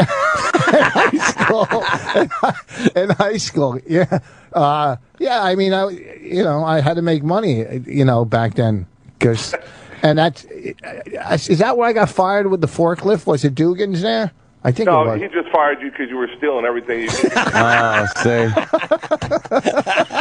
Little thief. I think I owe Mike $80 from back in the day. Watch it, Rich. No, for you lent me for lunch money. Yeah. We'll talk later. Hey, good hearing you. Take care. All right, Mike V, everyone. Well, that was part of the thing. You had to steal from the job. It's really hard to do nowadays. This guy was great. I knew his family. I knew him since like 4th grade. I used to go to his house for lunch. His mother was the nicest. The whole family. You actually knew someone and had a good friend in 4th grade? He was a nice, it Really was like strange. 4th grade It's very unusual or to 6th hear a grade. story like that. Why? And then we went and bought some coke. No, he didn't do It always drugs. end like that. He didn't do drugs. He was one guy that didn't Who do. did in 4th grade? Like in 4th grade, Rich. No, Jesus. In high school, I knew him all the way from 4th grade to high school. We didn't get into the high school years. We were talking about 4th grade. But he was like the smartest dude. He bought like Coca-Cola routes or whatever, or Roots, and very successful. But he was the one guy I hung out with that didn't do drugs. Nice. I don't know why I hung out with him. You're right. In 4th grade. In 4th No, grade. in high school, anywhere. I know, Rich. Fucking just shooting up before kickball. And Crazy. Who doesn't That's steal? a crazy town you were brought up in. Who doesn't steal from? I said that from the job. Yeah, I mean, especially little pilferings, all There's right. a little Zodiac, and I was selling them to a teacher. He was buying boxes and reselling them. Why did they have boxes of these things? They like this boxes, and all these Zodiac wheels came in. Yeah, I It know was what like they 25. are. But why would they have so many? It was a big. I don't know. Why would they have so many bumper stickers coexist? Because people buy them. I was the candy kid. Did you have the candy kids? Oh, that came in with just candy, and then I would just hike the price, make it twice as much, and people would always fucking buy their M&Ms and their. You mean you would buy? I was the candy kid. Yeah, I would buy sort of in bulk if I could find it. Oh, you did this too, Sam? Yeah, I used to go to Costco. Because for some reason, my junior high, I guess they didn't have a vending machine. So Yeah. I had candy, and people knew I had candy. I'm like, yeah, and I would fucking double the price. I was making good money for a kid. It would blow people's minds because the gum said 25 cents right on the pack, but obviously you buy in bulk, it's less than 25 cents. Right. So I would sell them 25 cents, 5 for $1. Oh, no, I would still hike it from there. And they go, Sam, you're not making any money. I'd be like, I know, just pick up 5 packs then. I'm not making a cent. So you were a candy kid, too? Oh, yeah. Big time. But then I moved on to being a bookie in high school. For real? Yeah, for the assistant basketball coach. I was on the team. Crazy shit. You know the That's a little fucking dangerous. football. You know the football sheets, Rich, that we all have done. The assistant coach was the main guy. No way. And then he kind of got me almost like he was the sheets guy. He was the sheets guy in high school. In high school, it got ugly, man. I think I don't even know how I got out of it, but I was in a little too deep because somehow he knew I was into it because I think I was getting a sheet from him.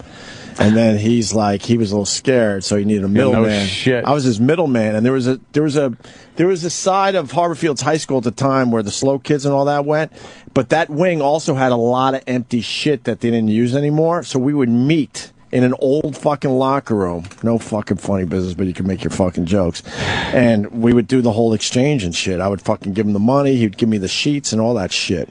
And then he would give me the envelopes to pay off everybody. And I had to pay off one of my fucking teachers after class, and the teacher knew.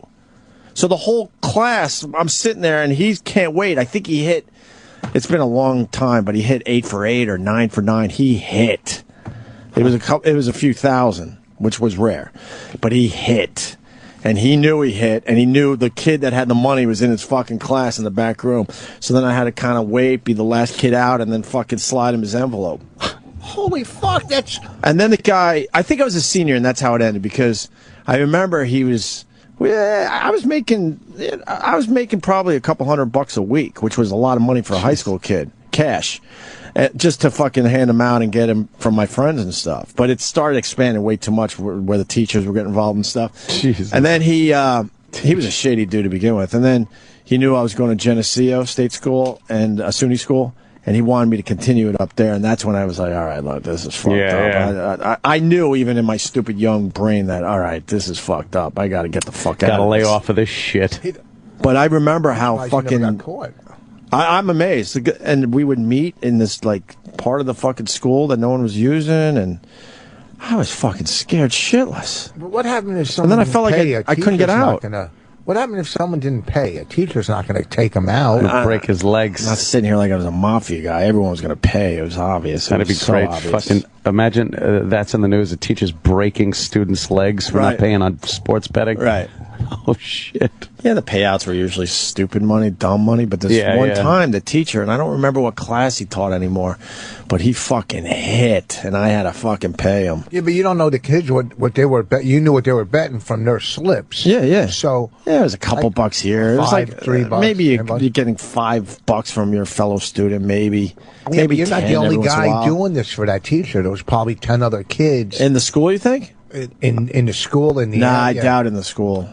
Well, you think I went to a kind of a smaller high school. Harborfields was kind of small at the time. Maybe other schools. I mean, if he was, might have been. Yeah, You sure. know. Oh, sure. I'm sure he had his sheets elsewhere. I mean, of to course. risk going to jail, you're not going to do it for $20, $30. Yeah, that's true. Probably You wanted know. to make some righteous bucks. I wake up one day and I'm like, what the fuck? How did this happen? I'm part of a gambling ring. What happened? What the fuck? I was betting one week. I bet on basketball, college basketball. 1 week. Isn't that like a terrible bet? I lost. Betting on basketball the point in any spread. way, shape, or form. The point spread is really tough to figure out. Yeah. I lost 12 out of 14 games. That's almost impossible. Right, that's you can harder flip to a do. coin and do better. Yes. I don't know. They figured out that point spread. I think the best bet is You can college. take Indiana, but you got to give 37 points. No, college football is the best to win. Hey, just don't forget about the 14-point spread. Right, exactly. What? But they figured out with college basketball, that was a tough one. Yeah. I used College to dabble football a was little good bit. to bet on. I think so. Yeah, because they Used would to be be. teams. They would want to raise. They would want to pump up the score for standings. And the over-under. Oh, God, I used to. We got to stop talking about this. This is your addiction. I got to shut up.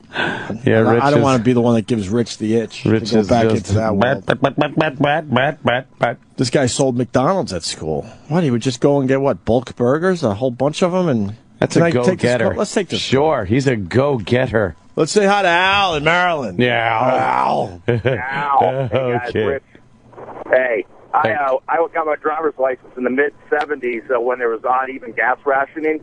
I worked at McDonald's. They let us take leftover food home, and the pies transported pretty well. I started giving them away, and then people were standing in line. So I started cooking a few extra pies every night and made a tidy living keeping my gas tank full back in those days. I was the pie guy at lunchtime, pretty popular. Chicks loved it. He just said chicks loved it. Chicks loved it, so it's worth it. So it's cool, man. Yeah, I've told the story before about having the Apollo air conditioning van. No money, and I had the credit card for the gasoline for the van, and there was a Texaco station where the guy had a lobster boat also and would sell the lobsters out of the gas station. So I'd pull up, half a tank of gas, the rest lobsters, pay for it on the company credit card. Nice. Go home, boil them up. I'm broke. We're eating lobster tonight. That's right. I used to sell meat and seafood out of trucks. There was a company we used to drive around selling meat. Who would buy that? It was the best stuff. It was gourmet food and gourmet shit. Just dip out of each box. You know, one or two. You gotta take your taste. A little skim. You know, it was little real for the good. effort. They were big back in the day. Little All these taste, companies. literally. I understand a little taste. Sure. Don't you remember the little Toyota trucks pulling up and trying to sell you meat and seafood? Didn't they have that in Long Island? I don't remember those. A fond memory. I was Washington Drive school, so grammar school. You know, kindergarten through 6th. And I figured out that these are all stories we've told, I guess. But fuck it. The lunchroom, they would make those fucking peanut butter. My thing was peanut butter cookies back then, and they would put them outside to cool. And so I figured out if you go around the entire school, there's the trays of cookies just fucking. Oh wow! And I got away with it for a long time. I would just take a couple every other fucking day. Snag 'em. Yeah. But I remember it being where it wasn't as easy as just going in.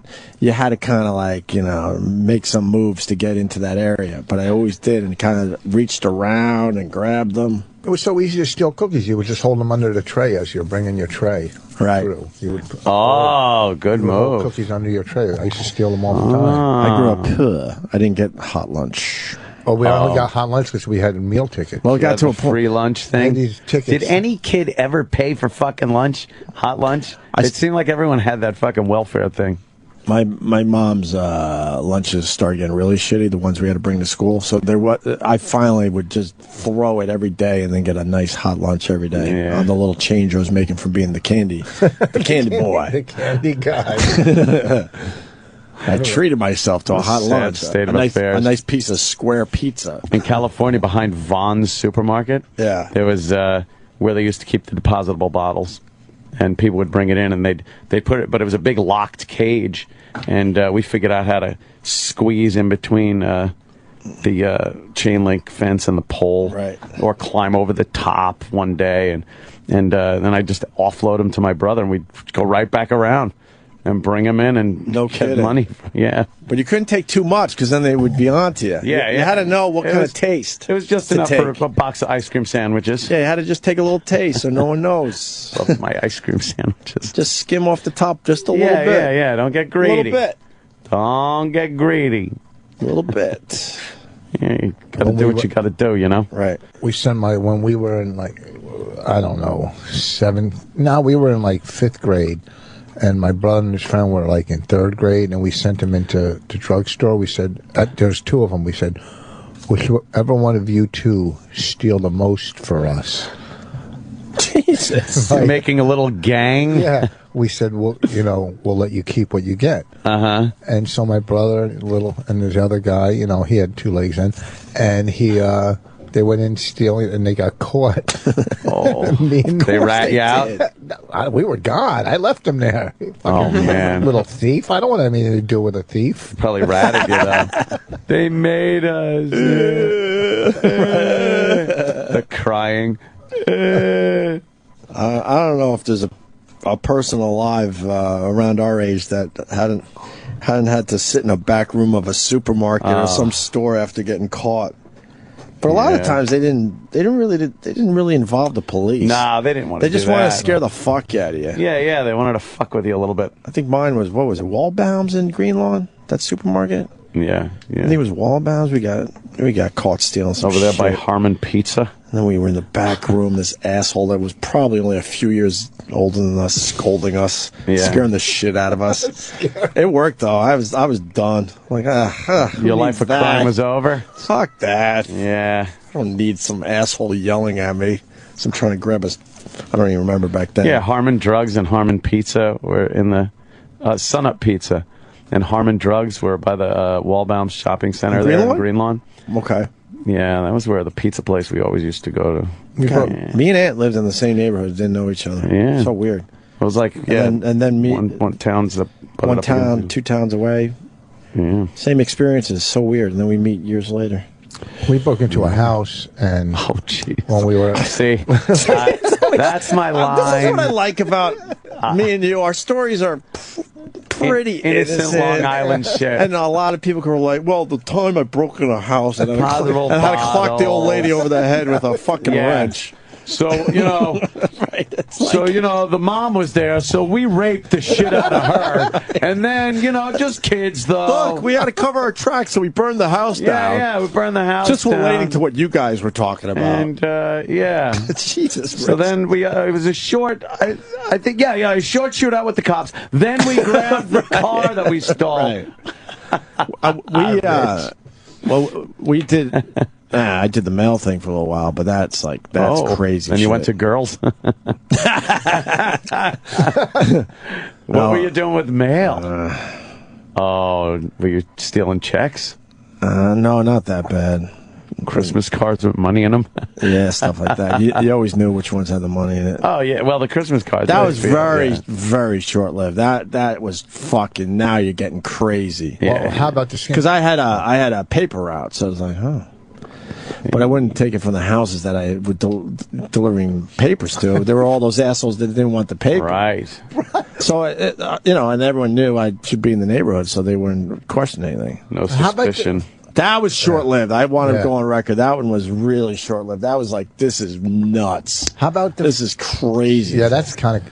Yeah. How about the people... How about they send you... No, what about the house you broke into, Rich? Yeah. Well, when we broke, they used to let us use their trampoline. We'd get off the bus and get on the trampoline and play in their backyard because they had a big fucking mansion. And then I don't know if it was me and Alvin or me or Stanley. Alvin and Stanley. Was this fucking Bowery boys? Who were you out with? The Little Rascals? I don't know. I go, let's get in. Let's go inside, see what we can fucking find. And, yeah. And we're walking around, and and then I said, "Fuck it, let's just get something to eat." We went in the kitchen, and then you're one of those thieves. We didn't know what to really steal. We saw some cool Hot Wheels and shit, but we weren't old enough to go look for jewelry or something. Or you wouldn't even know. The thing is, you wouldn't know where to off it. Yeah, we weren't old enough. Kids don't have fences. We were only in 6th and 7th grade. Yeah. We're just doing our first B&E. So where do you find a fence? First B&E. So I think we ended up making sandwiches and fuck that. We made some sandwiches. You stole sandwiches then. We made sandwiches, and then I think there was a maid was there in sauce or something. So we ran. Oh boy. And it's fucking, I mean, it was kind of mean because they did let us use the trampoline. But you would think if they're letting us use the trampoline, they would have refreshments out there for us. You'd think. You would think. I'll tell you the scam that I don't know who these greeting card companies and flower seeds that they wanted you to sell. Do they, they would send you this whole big kit. I remember the flower seed one. I didn't do it, but I remember it. Yeah. Did they really think they were going to get their money? What the fuck? Who sends it? You were supposed to sell them and then send them the money? What kind of fucking dealers are they? What did you get out of it? What were you supposed to get out of it? I got everything out of it. Everything I sold, I got out of it. They were supposed to take their cut. That's funny. Send it up to them, or they send the flower seed guy to come and fucking take a few teeth out. Well, that's what's wrong with the school system. They have they tell little kids don't talk to strangers, and you raise your kids that way. Don't go. But all these schools have these kids selling candy and going fucking door to door, or cookies or this and that. Come on in. It's just I don't want my kids selling shit for your school. You get your fucking taxes from me. Why should my kid be out selling for your fucked up school? Jesus. You know what I mean? I've already put in my share. Don't pimp my fucking kid out. Yeah, whoever sells the most, bullshit. and they get a fucking prize or award. Go fuck yourselves. We gotta take a break. We got the British Open on. Yeah. And Phil Mickelson's -3. He's on 18.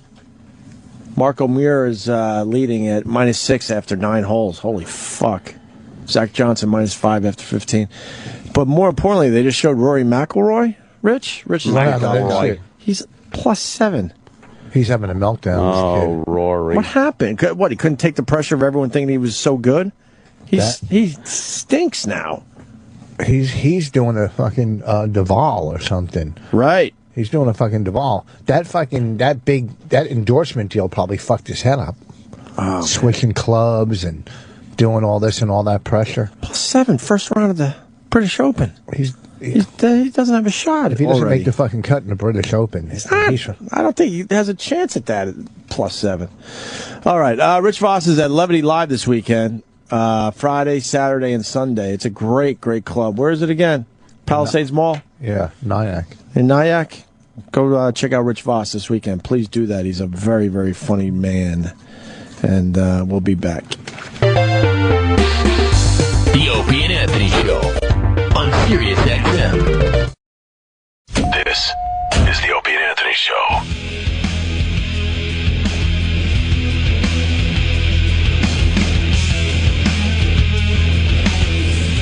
You might have heard us say what an idiot during Anthony's live read. I wasn't talking about Anthony. We're watching the British Open, and of course Phil Mickelson fucking misses an easy putt on the 18th hole. So frustrating to watch. Golf fans know that. Why, you're a big fan of his? My father-in-law, that's his guy. My guy's kind of Tiger Woods. No stretch there, I understand, but what? I keep hearing Tiger Woods' name. Do you think he has a chance to win this thing? He's the favorite.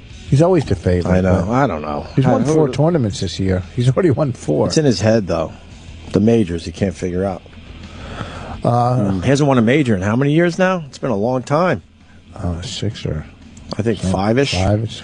Let's say hi to Joe DeRosa. Joe! Hey, Joe. Hi, guys.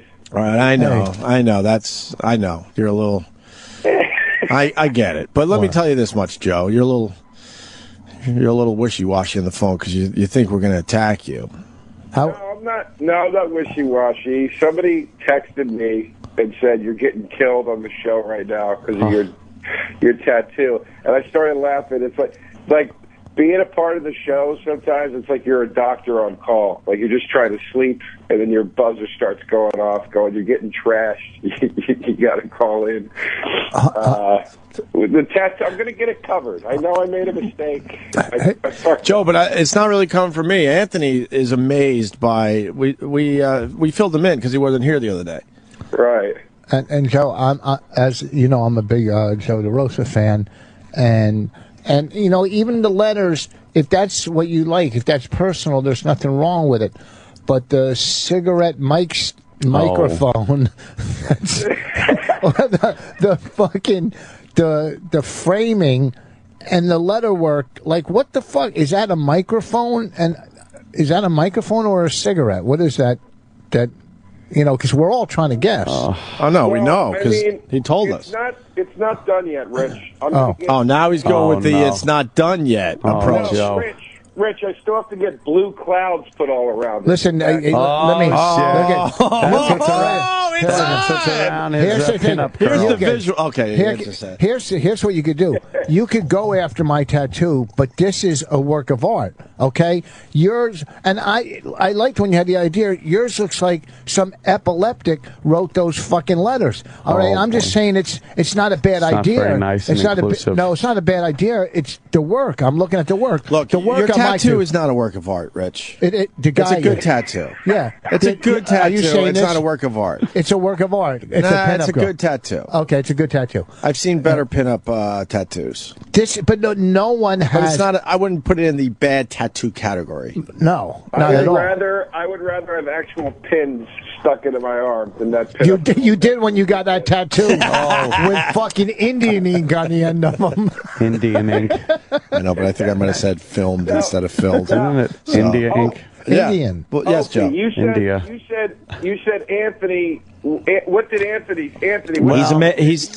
Rich talked when Opie was going to tell me what you said. All right. Well, here's the deal. You know, when I carry on, you're like, "Oh, there's Opie carrying on." But when Ant comments about something, it's got to hurt a little more. And he's pretty much amazed by what you have on your arm. He can't believe it. He's in the I can't believe it category. Joe, when you're at the supermarket and your arm slips by the register, do you have to pay an extra $4? Joe, I'm just wondering, like, I understand the concept of it and everything, and initially when you got it and everything, but why just such stark block letters and not like some wonderful, like what is it, cursive writing or some calligraphy or something? There's two K's in your tattoo, and the K's don't even match up. No. I know this, and my only defense is you've seen the way I drink. That's the only Oh my God! No, you're too old to be the drunk guy that got a tattoo. If that was the case, then you would have the leprechaun on your arm, the Fighting Irish guy. I wasn't drunk. Just lost the leprechaun people. I don't know if I was in clear headspace, is all I'm saying. Oh. Maybe there's a little bit of a Did you get the idea for this tattoo from an oak tree? This would literally look better if I just put my arm onto the grill at Anthony's. Yeah, it kind of looks like that. Oh, Joe, I'm just. Are you very unhappy with this thing now? You know what it is? It's not the artist's fault. I told him to do it. He did. You can't use the word artist. Why, this guy's an artist who did me. You can't say artist. I'm sorry. I'm sure the guy's going to be terrific someday. I'm going to take you. But he practiced on your arm. On the airport the other day, I showed Sam, because Sam was saying the same thing, and I showed him some of the other stuff the other guy's done, and Sam was like, "My God, he does great stuff." Like, he goes, "You really made him do that. It's not his fault." And it's true. It's like, this is what I asked him to do, and he was kind enough to accommodate. Did he pay you? Did he pay you back with the tattoo when you picked him up the other day from prison? And he goes, "You know what? Let me do a tattoo." Now, Joe, are you doing anything else with this to try to fix it? Huh? Well, I'm holding a cigarette right now. I want to take that. Take that to it. Yeah. Well, I mean, are there regrets? Yeah, I mean, I had a few. I just didn't think it through. I'm a very impulsive person with these things, and it's a bad idea. Tattoos are bad to be impulsive with. So At least your Ghostbuster tattoo looks pretty good. I know you're not serious, Opie. I know you're making fun of that. Or Ghostbusters.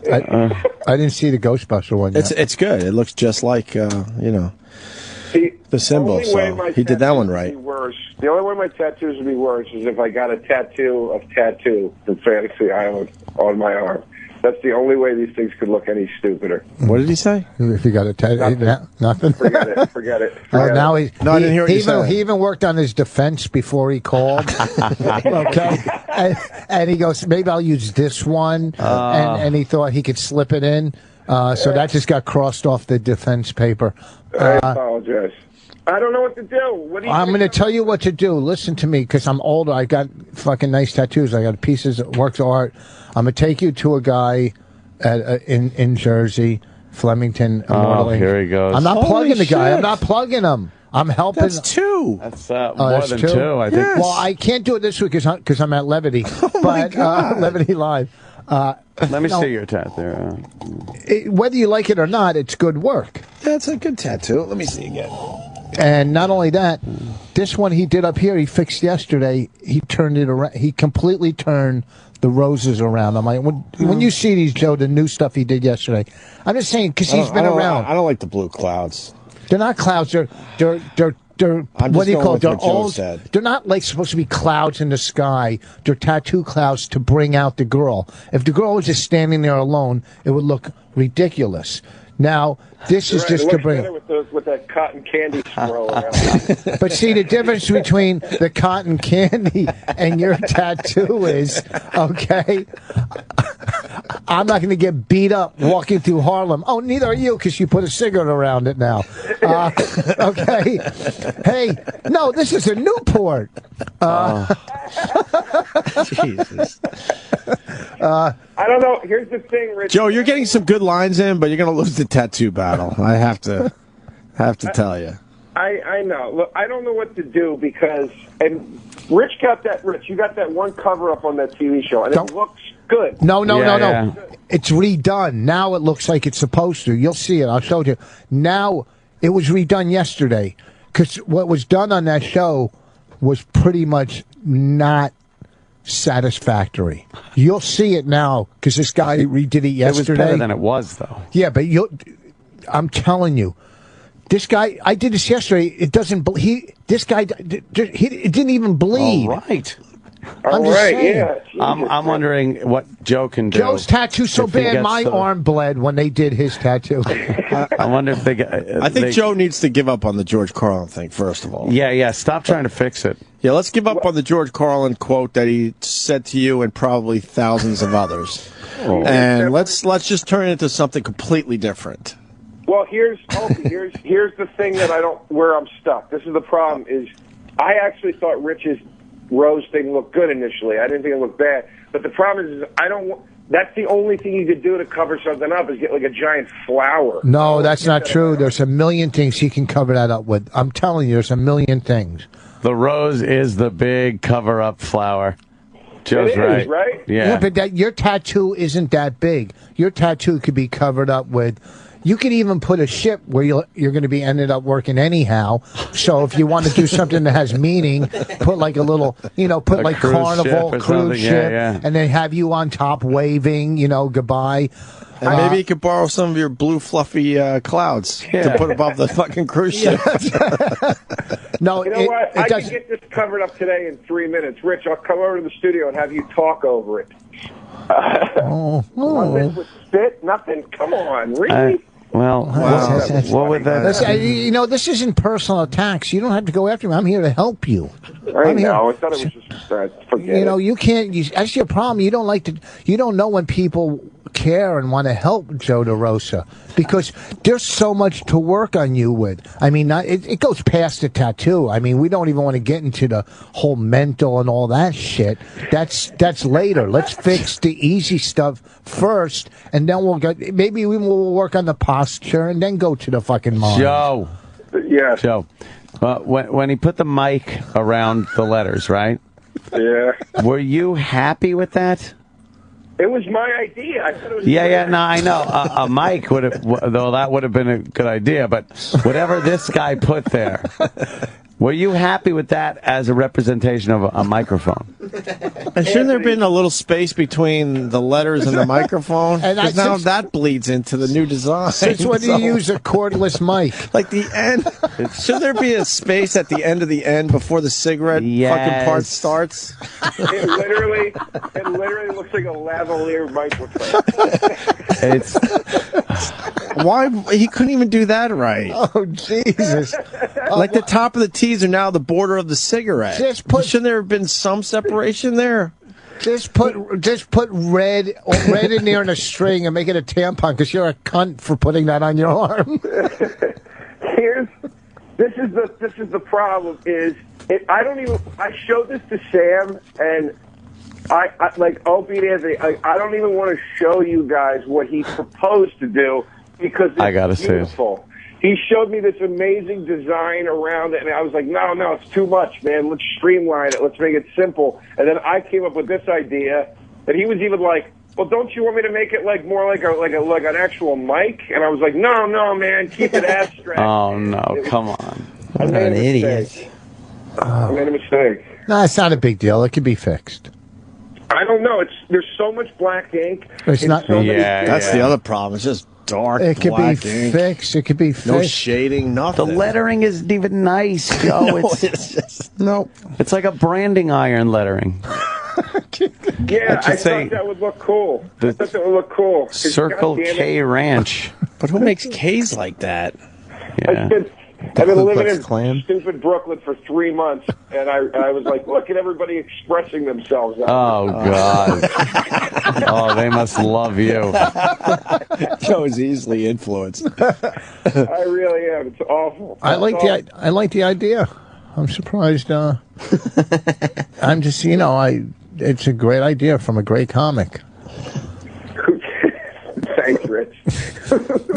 Where's the guy guy in Jersey. When can we go? I want to get it done. This thing's still scabbed over. I want to get it done now. No, you got to wait till it heals, and I'll take. That's we'll the other hook it thing. up. Like, he's not willing to let it scab No, and then no. think about it and make an appointment. And then maybe, like, even if it takes 8 months, do it then. Like, he's like, oh, okay, we got to go to a tattoo place now and just find somebody. They'll just cover it with something. No, you can't cover it when it's scabbing. That's what he wants to do. No, you. I know. He just wants to just think of something off the top of his head again and just put it on. Like, that's never failed him before. The good news, Joe, we'll be wearing long sleeves in no time. So. Oh. Sam, Winter's right around the corner. And then you'll be okay for a few months. The reason I don't want to wait 8 months, Sam, is because it's another 8 months of trashing.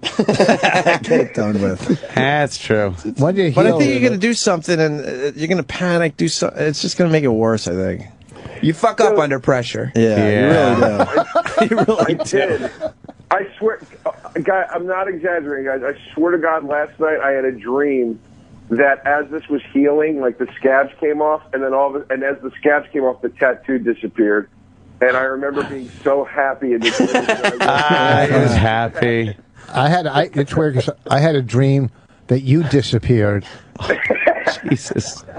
That's really not nice. Shut up, Poor guy. Mother Look at his- Teresa. look at his arm. You got to Not kick him nice. when he's down. That's what this is. Poor guy. No, you got to kick him in the nuts. Oh, God. I'm going to go get a job at a machinery today and hope for the best. You mean at a machine shop? Yeah, that it just takes my arm right off. All right. Well, We're going to get it fixed. I promise you. This is my goal now. I'm taking you under my wings. I'm not going to be like Kevin Hart to Keith. I'm going to be Rich Foster, Joe DeRosa. Okay? Oh, great. All right. All right, Dude, Joe. let's go out to Jersey and fix it. We're going to fix it. Good luck. All right. That looks like a tough cover up. And come on. I'm sorry. I watched does. those shows, and the way the lines are, the black ink. There's not going to be many options. and you're going to have to make it a lot bigger to cover it up, Right, and then that's right. going to look weird on you. I promise you. This little simple God thing is damn going it. to turn into an entire forearm piece. Yeah. Jeez. And remember, I could have just jumped in your pool and ruined it. Remember, I was like, I know. I can't go in the pool. The chlorine. I'm like, it's a saltwater pool. And it's a shitty Jump in, tattoo. Who and cares? It's a sucky tattoo. Yeah, that All right, hold fucking on. tat would be much better off in the skimmer. Hold on. Hold on. It's going to get better in 2 seconds here. Just put him on hold. Oh, sorry. All right. Thank you. Colin Quinn, everyone. There he is. I don't know if you oh, God. have you been listening to the show, or do I have to fill you in? I know what's going on. Okay. His boss is only happy because DeRosa's tattoo took all the pressure off his awful, destroyed his religion tattoo when he got his Star of David. Okay. Against Jewish Oh, Rich. I agree. Wait. Joe goes, I agree. Wait, okay, Colin, you had time to prepare. That's what you're coming on with. Okay. Listen, we're gonna be as sweet as we can. We're not gonna bring up Grown Ups 2. Let's do tattoos now. We'll do Grown Ups 2 next week. Okay.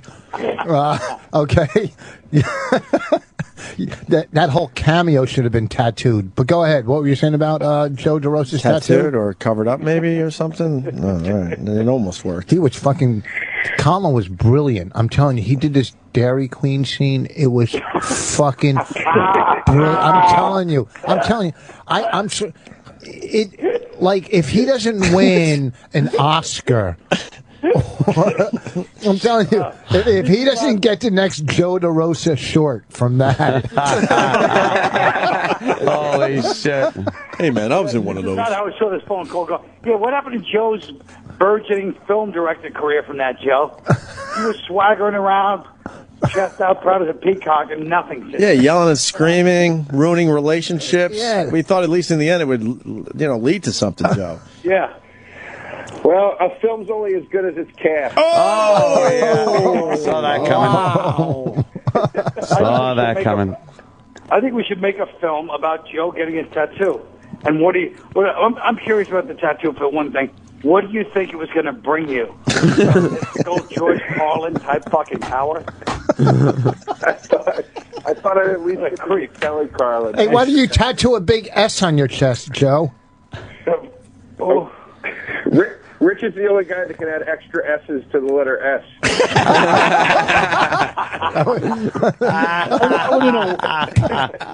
Oh, he got you there. Oh, yeah. No, that was a good one. That's a knockout punch. You're right. Did George Colin ever find out about the tattoo? No, he died before I got it. Oh. He would have fucking got it tattooed in order of protection on his fucking arm. Colin, to bring you up to speed, so it's what? Keep kicking them in the nuts. Something George Carlin said to Joe DeRosa on a phone as Joe's calling his buddy's college radio show, by the way. Yeah, it wasn't even live. I thought it was and live. he thought it was a special moment he had with him and Mr. Carlin. Then it turns out our own E-Rock had a headshot signed by George Carlin, and it said, kick them in the nuts. But you know what? So basically, George Carlin said this to everybody. It wasn't a special moment. But go beyond that. That's not that. Joe called in to go, hey, Mr. Colin, I'm also a comic, too, starting out. Any advice? And that's, yeah, kick him in the nuts, kid. You know, he didn't think the kid was going to go out and brand his arm like that. Jesus. Once again, that was the part we all knew 2 weeks ago. Thanks, Rich. The E-Rock thing is new information. We've been. Thank you. I appreciate you. Months, you stupid idiot. I'm sorry. Thanks for By the acknowledging way, I he brought didn't think something he new was to gonna the get a tattoo. same story. Yeah. Did you see Rich Voss's new tattoo? He's got a pinup girl on his forearm now. I know. I heard about that. You heard about it. You were sitting right next to it after the premiere. I guess your mind was on other things, like how you're going to save your career. Jesus. Wow, Jesus. Jesus. He's a big. What? He's in a big Hollywood motion picture. It did 40 and that's not good enough for you fucking people. $41 million. I'm only laughing because Joe and Rich, while the rest of us are living the high life in the industry in Montreal, Joe and Rich are going to be at various shit gigs. I'm going to be at Montreal, Colin. Oh, you are? Shit. Oh, yeah? Just boss by himself. You know what? I was just going to come to your defense and attack Rich, then you'd throw it on me. Okay, now... But I'll say it anyway. You know, Rich, leave Colin alone, all right? He's doing the acting work he can get. Not all of us have a wife that'll put us in her movie.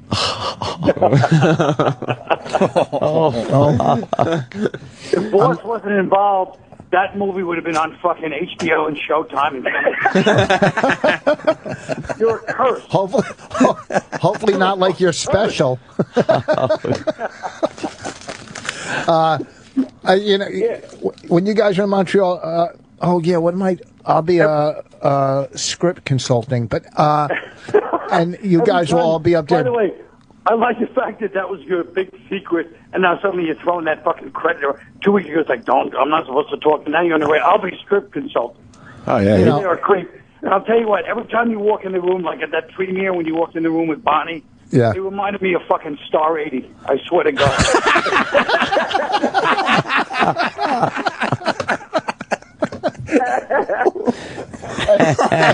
And when you walked in, you reminded me of Gary Busey. Nothing. Ooh, yeah. I got to go. Why would you try? Hard to follow that. Get Colin Star the 80 fucking Jones. stage for a moment, Colin will you? kills. You can't, when he's on fire. I was on fire the other night. He kills. You can't beat Colin. It was good when it was just me and DeRosa, But then, fuck. And that Gary Busey thing really fucking hurt, by the way.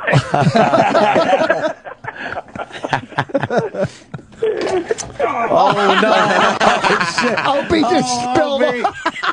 He just spilled all his drink on his body, and it looks better than DeRosa's tattoo. I think we're gonna get this tattooed. What is that? A big vegetable juice? Fucking beets and carrots and every drop of it is out of the cup. It looks like I just puked on myself. And it was a heap and helping. That's a big cup. Because I found some kind of fucking. Look what I found in it. So it's creeping me out. Look, what is that? I don't know. Good thing you didn't drink it. Hey, you guys, what are you doing later? After I'm done with the movie today, I'm staying in New York. We could all hang out. Oh, after I'm done with the movie. See what he did there? He doesn't care. He doesn't want to hang out with you guys. He figured that was a great way to plug the fact that he's. No, I'm staying. I got a hotel downtown by Colin. I mean, not that far downtown. I'm not. I'm not going to say it on the air. In Soho. Oh, yeah, you think I'm going to tell these animals where I'm staying? Why? You think you're going to have a Justin Bieber moment? No, I'm going to have all the girls going to be hanging outside your hotel. First of all, don't act like you have girls listening. I'm going to have animals calling at 3 in the morning if I told what hotel I was in. What kind of shit hotel are you staying in that somebody can just call and go, Rich Voss, please, right through to your room? Any hotel you call and ask. You just answered the question right there. The kind of shit hotel we can call up and make the boss staying there. Rich, what are you doing on this movie? Oh, Jesus. Why would you play into his hands? Nothing. I'm just... I'm not. I just wanted to hear... He's diverting attention. Consultant again. Yeah, all right. He's trying to divert attention. No, it's not important. It's not important. He told us he's pumping up Chris Rock's lines. I am not. I'm a script consultant. You told us you're pumping up something. Oh, yeah. You love saying that. It's you love saying the word consultant because you feel like everyone's like, oh, I guess he is kind of intelligent. By the way, consultant means we don't feel like paying writers' wages. Oh, yeah. How much is your flight to Montreal? I don't know. How do I know? Because you're paying it. Oh, no, Joe's flying himself up and schmooze to the industry. Is that what's going on? No, he's going Joe's up. not invited to Montreal. No, he is. He's carpooling with Big J and Metzger. They're renting a car, and are they really? Yeah, him, Metzger, and Dan Soda. They're all driving up, and I think Joe's going to make the sandwiches, and you should be. You should actually be up there because you've got what Canadians love, that like 70s hockey player, fucking spray tan, kind of half a mullet look. Yeah, that deserves a little more. I hope. Get everything cleaned up over there? Wow. Kinda. That was a biggie. We might go off the air because this thing is bad. Listen, I got to run. I got to lift this thing up. All right, guys. These guys are bumming me out. All right, Colin, what do you got going on? What's the big one? The one-man show, Unconstitutional? I'm still harassing people with Unconstitutional, believe it or not. It's going well? And, yeah, it's going quite lovely. Quite lovely. It's a great show, man. It's at the Cherry... Selling like hotcakes. What is it? The Cherry... I forget the... Cherry Lane. Yeah, okay, Cherry Lane Theater. It says Cherry's Jubilee. Yeah. Jubilee, of course. Seriously, it's a great show, man. Aren't you putting it up in one of Al Martin's rooms? Yes, I am right after this, actually. These guys I are going want to see it. inside. I really want to see it. And Joe, we'll see you in Montreal next week, right? The whole world's going to Montreal but I'm me. at Gotham Friday and Saturday night, if anybody's around. All right. How about Joe's half-assed desultory? I really want to see it. No, I really, because you know what? Take a fucking acting class and say, I really want to see it.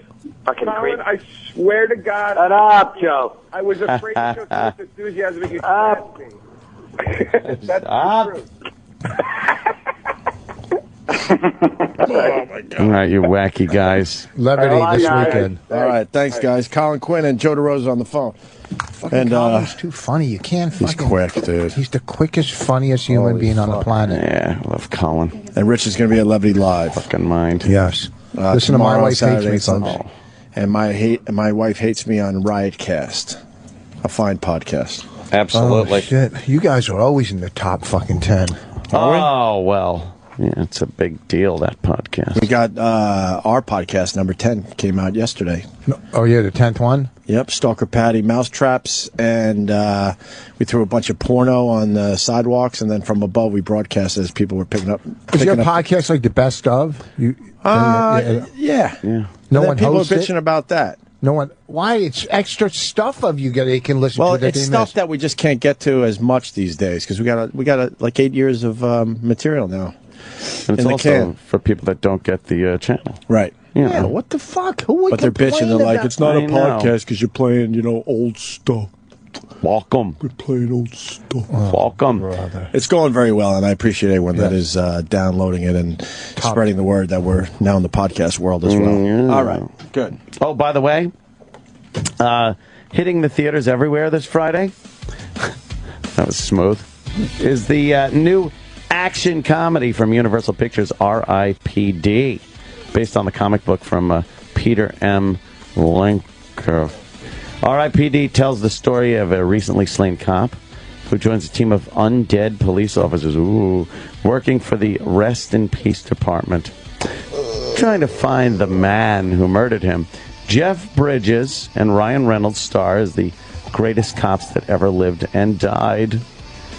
As members of the R.I.P.D., Nick Walters, played by Ryan Reynolds, and Roy Powell, played by Jeff Bridges, are sworn to protect and serve the living from bad souls that escape the afterlife. Jeff Bridges and Ryan Reynolds make the perfect team. The movie's produced by Robert Schwenke, who you may know from 21 Jump Street movie. How about The Fast and the Furious? It also stars Kevin Bacon and Mary Louise Parker. R.I.P.D. opens everywhere this Friday with early showings starting on Thursday night. That's tonight, right? Yeah. Don't miss R.I.P.D. in theaters and in real 3D this week. R.I.P.D. is rated PG-13. Doubled up bubble. Opie and Anthony have left the building. But there's still more horseshit to come. After O&A Live with Sam Roberts is next. This is After Opie and Anthony Live. Here's your host, Sam Roberts.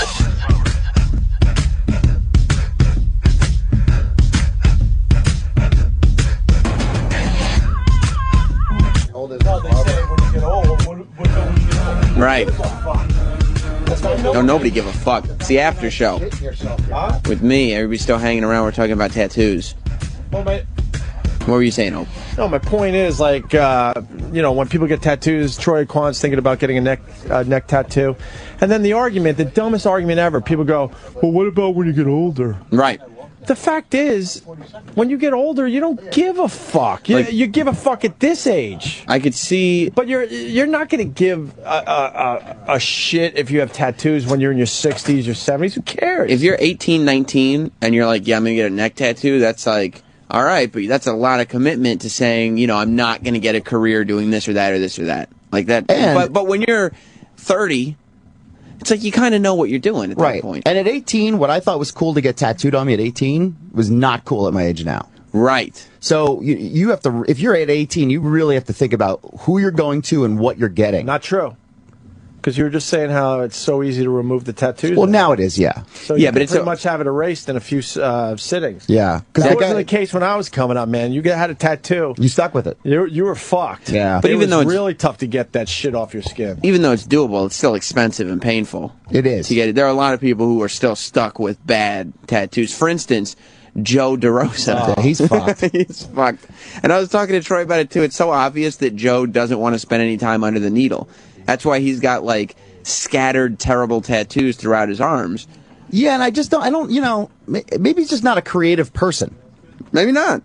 Where it's like you have to sort of think about what you want, and you have to take some time and figure out what artist you want to go to and do research. Yeah. Like if you like traditional tattoo work, you research traditional tattoo artists. Or if you like biomechanical, you research, and you go, oh, when's your next opening? Oh, it's not for another 8 months. Okay, here's a deposit. This tattoo's going to be with me for the rest of my life. Because I told you, with my arm here, I had to wait from last September till now. And Troy's arm is covered in kind of modified old-school tattoo logos and everything. Skateboarding, old-school skateboarding. What did I say? Tattoo logos. Well, obviously skateboarding then. But they are tattooed on, and they look great. I mean, you've been getting nothing but compliments on them since you came in to work with them. Yeah. But that's the difference, because you came up with this plan, and I'm assuming you spoke to the artist. Yes. Talked about what you wanted, what he could do, what he'd be good at, and figured out where the medium point was. Like, I've got the White Zombie logo on my arm, and then I have Rob Zombie's signature under it, because I got the White Zombie logo first. Right. Now I have Jack White's signature on my arm. I want to do some kind of white stripes thing on it, but I don't exactly know what, because they don't have any real, like, graphic thing that you can just put on there that looks specifically cool. Maybe I'll get, like, an elephant, because their album was called Elephant. I don't know. Yeah, or an album cover behind it sort of, like, washed out. Something. But I've had it for like a year, and I'm in no rush because at some point I'll come up with something that's good. You know what I mean? I'm not just going to be like, I got to get something now. And if anybody busts your balls for it, it's like, well, that's what you wanted. It's exactly. I mean, it's on your body because you wanted it there. Joe has to put up with it. He doesn't even want it there. Right. Like that's got to suck. Like this is regardless of what your feelings are on it. I thought about it. Right. I came to the conclusion it's exactly what I wanted. It looks exactly how I want it to look, and it's a memory of an actual experience. It actually has meaning to it. Yeah, I think you could do something cool around it. I think so too. Yeah, you know. But yeah, Joe's fucked. Joe is fucked, and I'm glad it came up on the air again today because he's super fucked, and it teaches people a lesson that you got to think about. Like tattooing, everybody gets tattoos now, and that's the other thing I was saying that. Opie was saying, you know, when you get older, you're not going to give a fuck anyway. But regardless, like people say, isn't it going to look silly when you're like 60, 70 years old and you got a neck tattoo?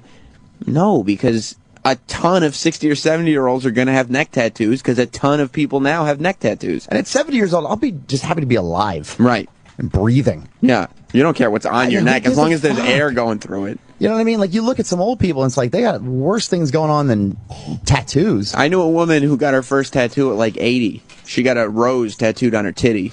I was like, yeah, you're awesome. Titty tattoos are the worst. Especially at 80. Yeah. But at least she didn't watch it, like, become this decrepit, you know, shriveled up rose. Yeah. She's like, I got it done when I was 80, so. And these girls, like, these young, like, 18, 19-year-old girls that get this hot thing on their stomach. Jackie's out of the studio right now. Sydney, don't tell her we said this. She's got a giant sort of thing on her back, and it means something to her grandma, and it's a nice thing or anything, but that's not going to age well, I don't think. Well, back isn't as bad as the stomach. You know, these girls with these like gorgeous flat stomachs, I mean, they're not even thinking about what's going on. They have something right in the middle. They'll get like a C-section scar right through it, or like it's just like when you or get just getting pregnant, your stomach expands. Yeah, and the skin stretches, and when you get back into shape, your skin is still modified. It looks all fucked up. Yeah, and like people that have had tattoos when they were fat and then lost a lot of weight, it just looks like the blob. Yeah, absolutely. Bobby the Champ, former intern of Opie and Anthony and Ron and Fez, is on the phone. What up, buddy? What's up, PTSR?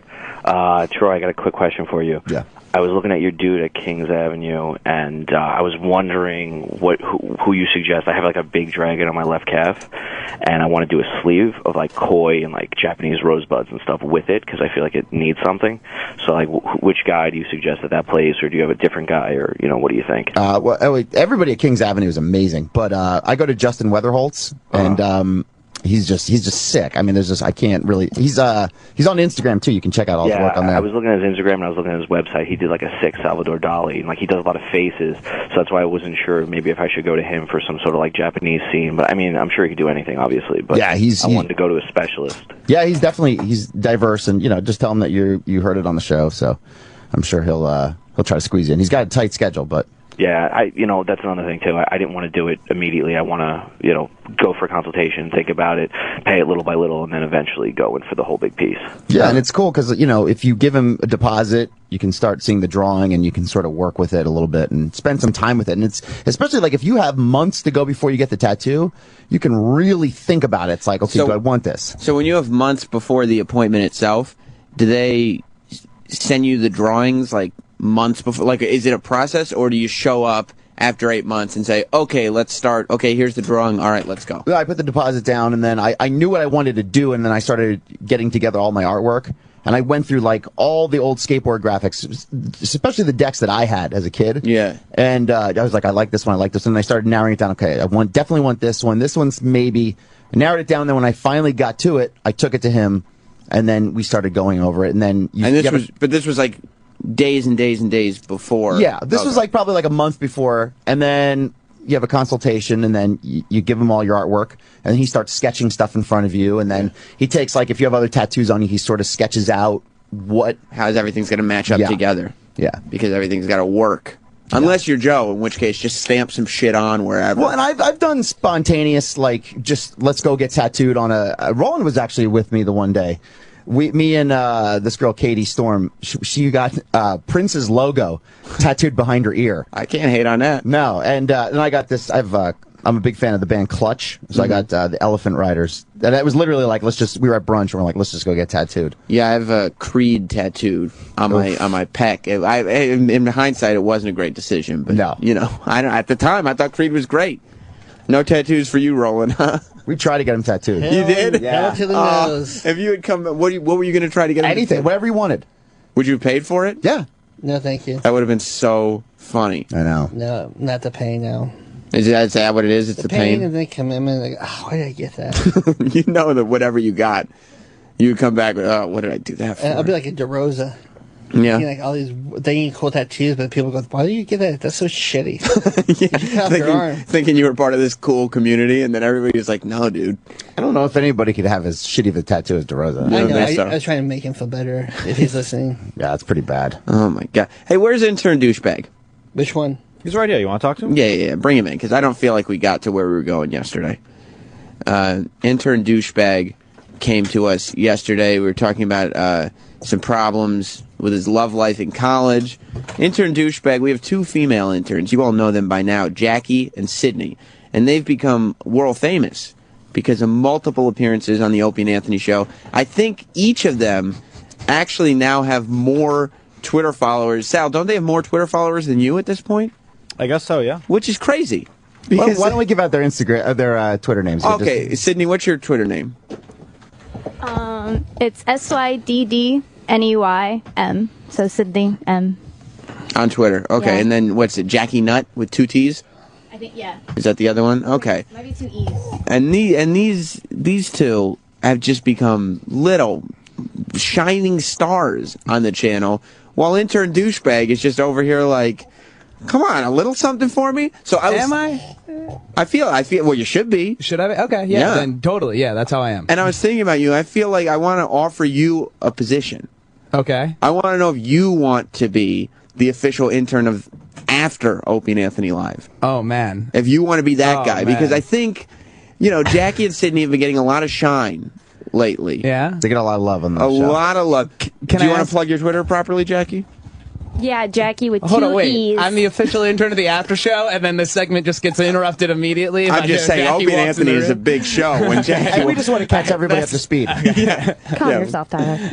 Jackie, not 2 E's, 2 T's. Boom, on Twitter. Boom. Now, I do think that are you okay with the nickname Intern Douchebag? I mean, I don't think it matters if I am or not, so yeah. You're right about that. Great instincts. Great instincts. He's right, Troy. He is. He couldn't have changed anything. How did you feel? We were talking today on the show, and I've been thinking about this for a little while because I read about the case where a lot of interns now are complaining about doing free work. And I read, there are lawsuits. I think a couple interns from the movie Black Swan ended up suing Warner Brothers. Yeah, they were older guys, though. They were like 30 or something like that. I mean, but it was still, it was their choice. We've had an intern that was 50. Really? Yes. Oh, wow. Okay. Yes. And I feel like, to me, and it's happened to a bunch of companies that interns have been suing, but more in the entertainment business than anywhere else, I think.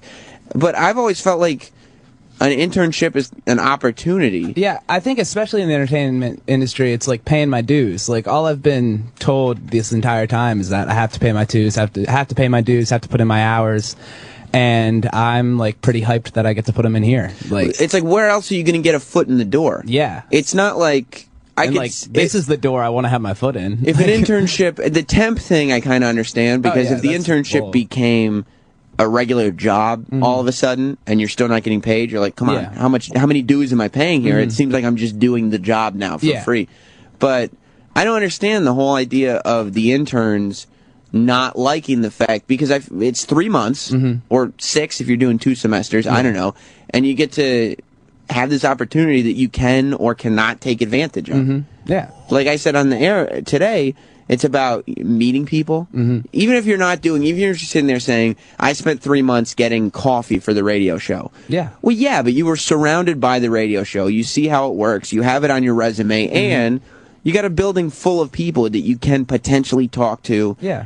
All you have to do is find people to like you. Well, out of college, you're not going to get hired any other way into something like this. Because why would they? Right. Because the only reason anybody gets jobs is because somebody likes them. Yeah. That's why people get hired. Or somebody that they likes you. Yeah, or he learns the position, already knows it, so instead of training somebody else and bringing them in, right, he already knows how to do it. It's like, boom, you just come in and do it. Right, they're not going to pay somebody to train them. Right. Instead, they'll take an intern, they'll train them, and then at the end of the semester, if they like you, maybe you'll get a job. Yeah. And I know that there aren't a lot of Opie and Anthony interns that have gotten hired on the Opie and Anthony show, but let's face it, for whatever reason, a lot of wrecks who have not taken advantage of this opportunity whatsoever have ended up interning for the show. Yeah. The fact is, the company-wide at SiriusXM, they've hired a shit ton of interns. Yeah. Right? Yeah. I mean, Troy, you interned. How old were you when you interned? 28.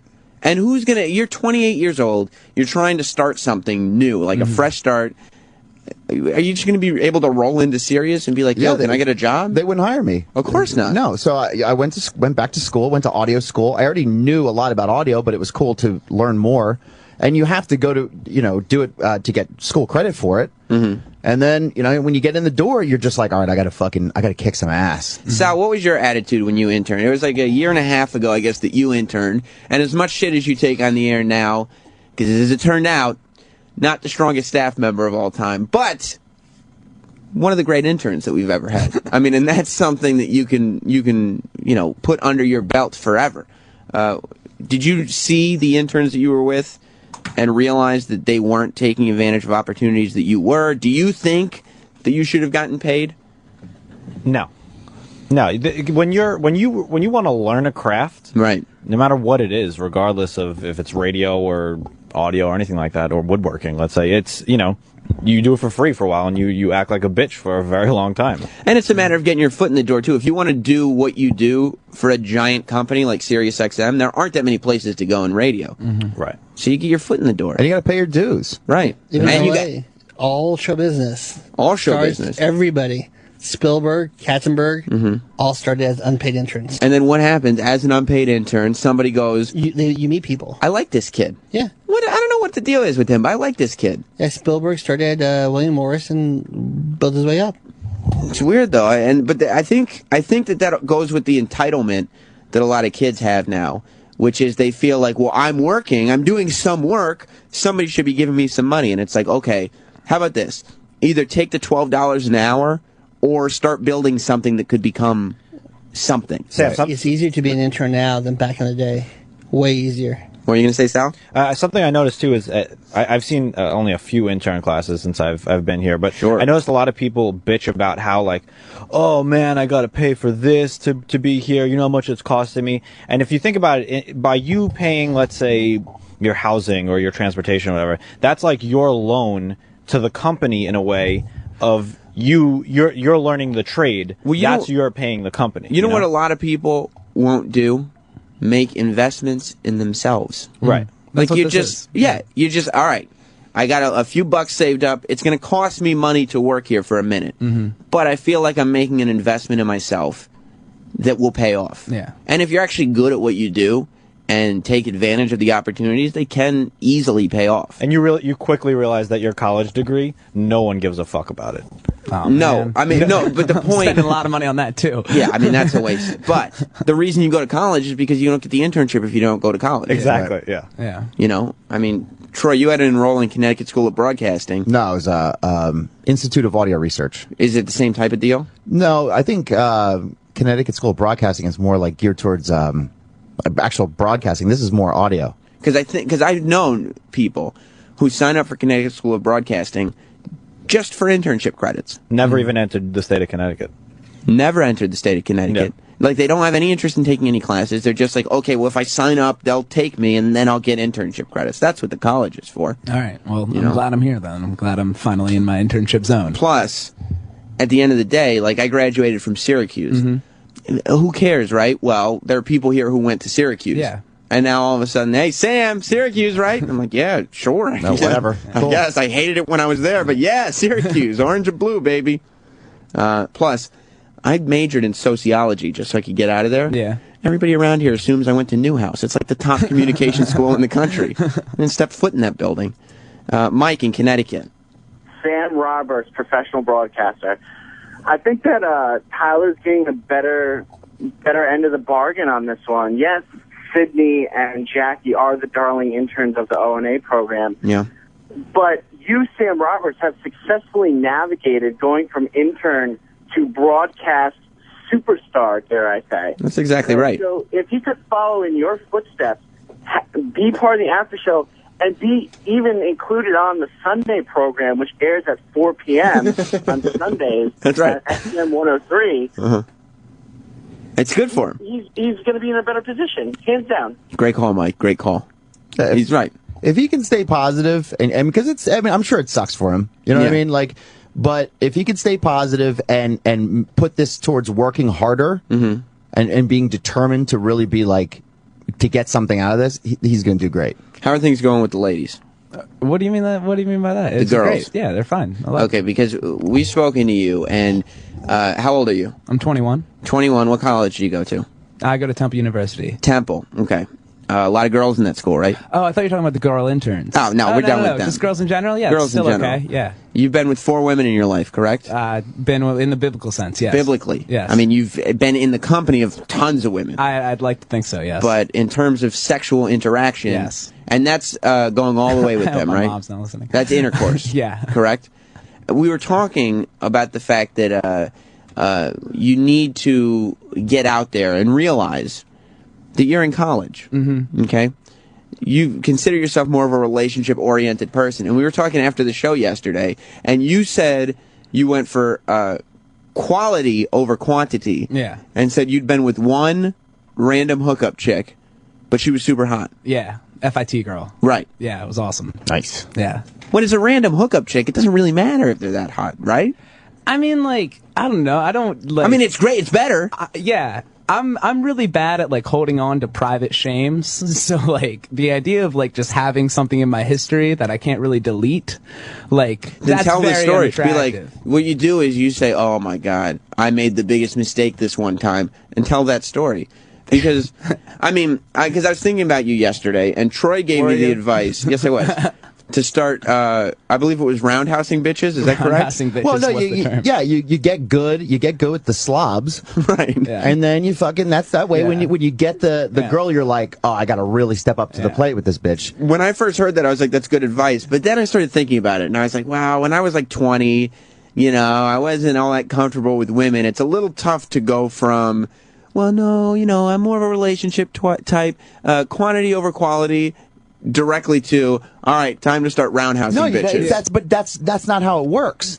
When he's in college and he's out doing his thing and he meets a girl that's like, she's okay, and you think to yourself, I think I could probably fuck that bitch. Mm-hmm. You know, and then you're like, you know, I don't want to date her. She's not cute. She's not really the type of girl I like, but she seems interested in me enough that she'll let me enter her. Or, I don't know if I want to date her or not, but that's not what I'm worried about right now. I'm not worried about that now, because I'm young, I don't give a shit, whatever. It's like, I do give a shit. You shouldn't give as much a shit. Yeah, I give too much shit. I think too much, and I know that that's like a problem I have and that I'm dealing with right now. Some people aren't like that, but I'm just telling you that when at your age, you should try to get in as much as you can. Right. I had a roommate this past semester, and his whole attitude was every Friday and Saturday night, he would go out and he was just like, I'm going to get it in. And he didn't know where it was going to be, but like, he was going to get his dick wet. That was the whole idea. And I just can't understand that mindset. Well, I think you need to find a comfortable medium, because I hear what you're saying. Yeah. And I understand that, you know, you don't want to go out every weekend and do this. But you do need to give less of a fuck. Okay. Because I was like you. I gave lots of fucks. But then you realized, especially at your age, nothing matters. Yeah. Like the relationships that you're in now, they're just going to end anyway. So like, why go and you have plenty of time for relationships. What doesn't happen is random hookups with college chicks. Yeah. When I was in college, I was in, for most of college, 2 major relationships. Okay. That left no room for randos. And randos are an important part of being in college, I think. I look back now, and I don't regret being in the relationships, because, you know, it brings you to where you are now, and I'm happy, you know, being with my wife and everything. But at the same time, I'm aware that the one relationship didn't even need to happen. The other one could have ended freshman year. I got like 3 years. That could have been, basically. Just hooking up with chicks. And in my head, I'm thinking, oh, yeah, I would have banged this hot girl. I would have banged that hot girl. In reality, I probably would have sat alone in my dorm room watching wrestling tapes, wondering why girls didn't like me.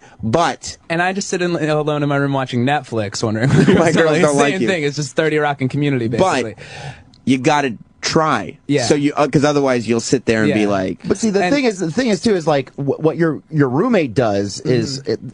Some guys approach it like a sport. Yeah. You know what I mean? That is exactly how he approaches it. If you go out and shoot hoops every day, you're going to get better at basketball. Right. You know what I mean? Like if you go out on a Friday and you're like, I am determined to, I don't care what I get. I don't give a shit. Like I'm going to fuck somebody tonight. It's like you brush up your skills. So when you go out, or even as you get older, and you go meet those girls that you think are out of your league, you have more confidence in approaching them. So is your concern that like I'm not gonna be good enough when the right one comes along, that I need to like get my practice in? Well, there's a couple concerns. It's your life. You can do, obviously you can do whatever. Some of this is good. I think you can do whatever you want with your life, but this is more than an internship. This is life coaching, right? Exactly. So. Thank you. Number one, you need to take advantage of being in college, right? I mean, that's. I think that the goal is to just not have regrets later when you find the love of your life, because you could still think back and be like, it would have been fun though. The point is to have fun, and I think maybe you don't need to practice having sexual relations every 4 days as much as just practicing maybe talking to girls at first. I mean, and I love and that's the other thing. I'm stupid. I like taking girls on dates. Like I'm really into that. I didn't even know people do that anymore. Yeah, no, they don't. Right? That lame? It's like texting is the date. Yeah, I'm awful at texting really girls. is. Oh my god, texting girls is impossible. It's okay, ridiculous. So that's how you gotta brush up your LOL skills. is every single text they want to send you, and it's like that's not conversation. No, be like, look at that. I'm hilarious. This is great. This girl thinks I'm funny, and you know what? I'm supposed to be looking at that as a good thing. Humor is an aphrodisiac. That's what they tell me. Trust me, I count on it. I need humor as an aphrodisiac because nothing else is working for me. Afros aren't. Brian in Nevada. Hey, why are you guys bashing this guy for having such morals that we all wish that we could live up to? He doesn't. It's not morals. It's not morals. It's a lack of trying, quite frankly. And second of all, we're not bashing him. We're trying to give him an opportunity that he's not going to grow up and be like, when I was younger, I probably could have. Yeah, that would have been fun. Do morals get you? Friend zone mansion. No, I am king of the friend zone. I'll say that much. That's a big. As the older, I have a mansion upon mansion. A mansion. Don't do what I did. Well, Roland's got tons of friends. So I had a high hopes for New York, and then I got to my room, and I was the last one to show up to my room, and now I'm on a top bunk with no air conditioning. So it's like I can't I don't know how I would take a girl back to a top bunk. Like I'm a 21-year-old guy. That's a great question. That's just something tough to pull off. Should I answer that? Have you done that? What would you do, Troy? If I was in his situation? Yeah. 2 roommates, top bunk, no air conditioning. Yeah. You find the hotel near you that does the hourly rate. Unpaid internship. But hourly. How much is like an hourly hotel? Rate? They have those? It's like $40 an hour or something. You can afford $40. You're not going to last more than an hour. No, definitely not. I mean, like you said, 4 women. Trust me. I understand. I mean, something falls in your lap, bro. Cough up the $40. Yeah. Right. Yeah, I mean, and I get it, and that's not an insult, because guess what? I'd probably only need 25. Yeah. So, let's go to Art in Pittsburgh. I got a piece of advice for all of you guys. My grandfather gave me when I went to my first high school dance.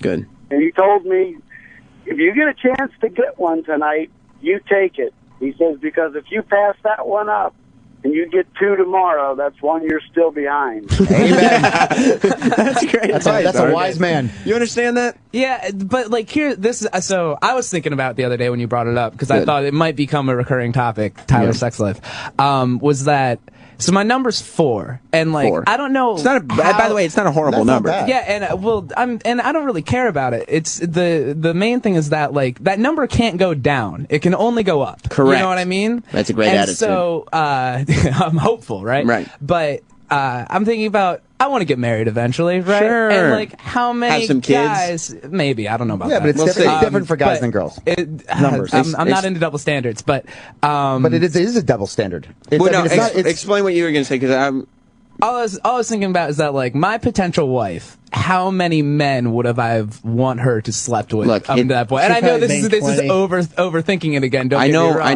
know what you're saying. Like, you're not into double standards because you're in college right now, and you're like, but there's certain things that are just existing in the world. Yeah. No, and I get that it's a reality. Yeah. That double standard is just something that happens. Yeah. Like, if I met a girl that had the kind of stories that Troy tells me, and that gives the kind of advice that Troy gives, I would think she was disease-ridden.